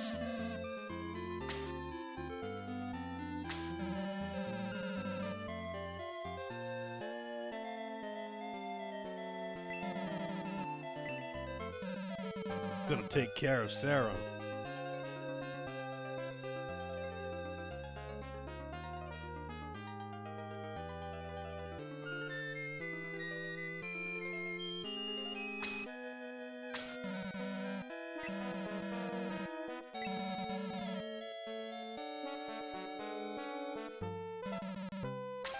Bowie, I choose you! Yeah, maybe Peter should. Give her the beak.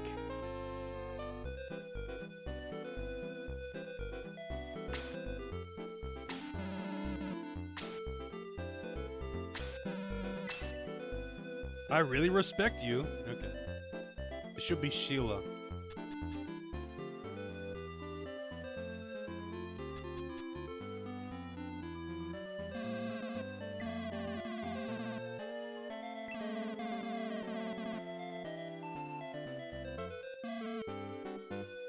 Alright, dude, I'm doing it.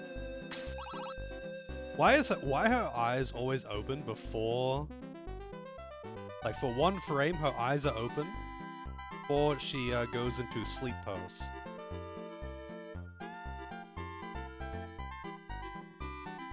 Hit an item if you press no and then press up and search. What's that? Faking it.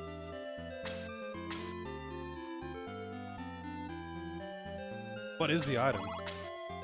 Do I have to, like, press search? Oh, I have to go to this side of the bed. Alright, let's save it. I'll make a save there. No. Small piece of silk. Oh, I see.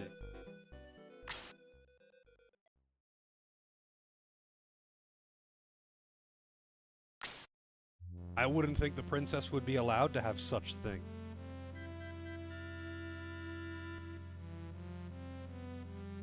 Damn, she's got really big hair. Uba, by the way.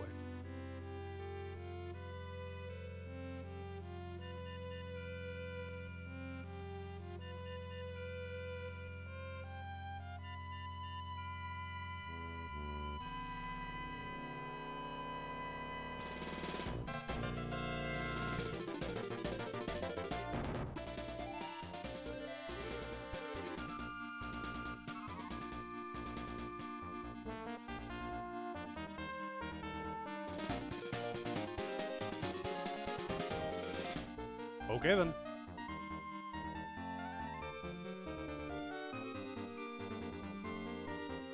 GG. Give it a GG.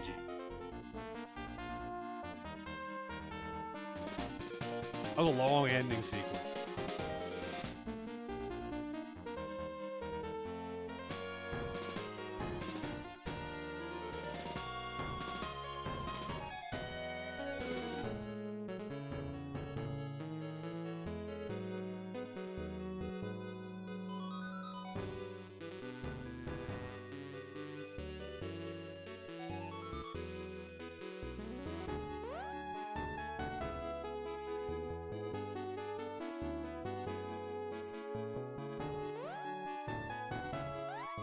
How long did it take?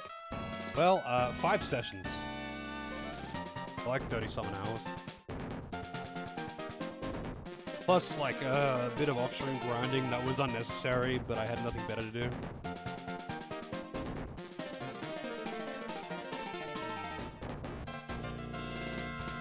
About what I expected, really. I think the estimate was about 30-something hours, and I fuck around a lot. I also lost a bit of progress here and...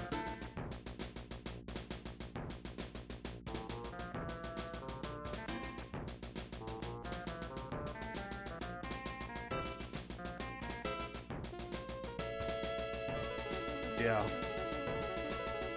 I don't know if I'll do the extra battle right now, though. It's already an hour over ending time. I'm really hungry. So I'll probably just, like, make a save there and...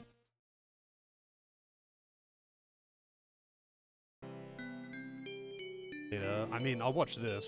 The battle, I mean. Because the battle will take a long time. I don't think I'll do the battle. But I will, watch this.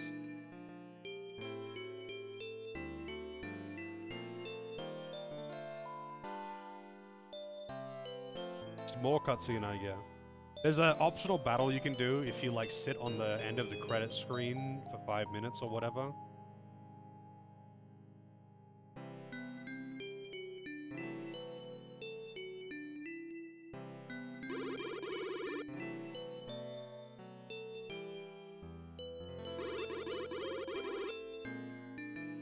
Who the hell is this, anyway?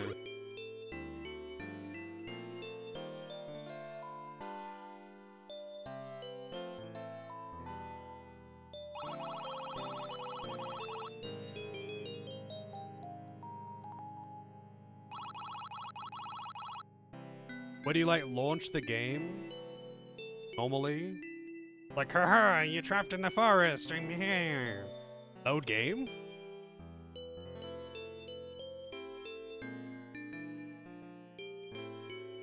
It never, like, reference it. That's meant to be Mitchula. All right. I'll save. I'll put a save here.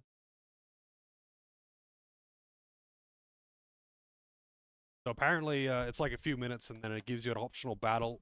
I'm not gonna do the optional battle on stream at the very least. Not now, just because it's so late.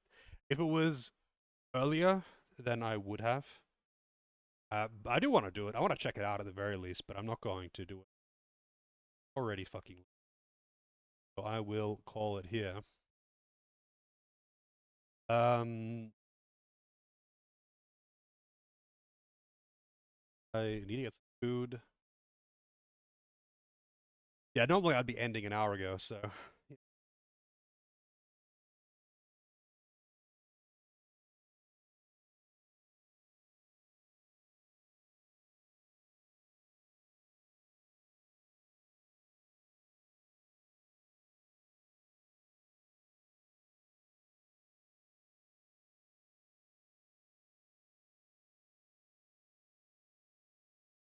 Still going hard on that Rogue Trader game.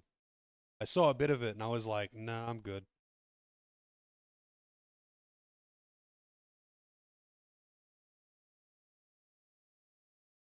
Probably Wabon. Actually, hang on. Let me check my recommended. Then I'll.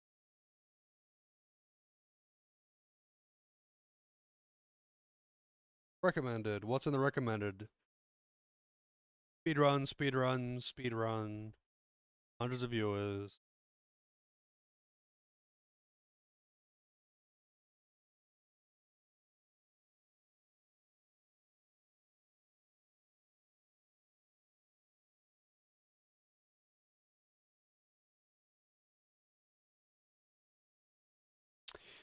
Yep. From the Pathfinder people. Yeah. Like, I get. Um. I get that it's like from the Pathfinder people, and they are pretty decent writers, but it seems to be still the same kind of 100 traits, most of them useless, and RNG lol. I'm gonna rate up Ultima CJ. He's actually doing cooking, but hey, um, I am about to make some food, so it's fitting. But I will be back tomorrow, starting on the next game. Wait. What is the next game? It's like a S puzzle game or something.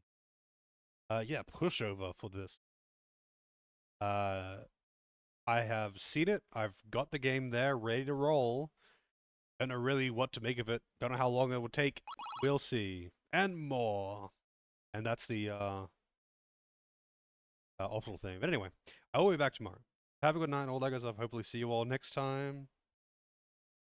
But until more puzzles. I mean, I don't mind puzzles. Depends on how good they are, though.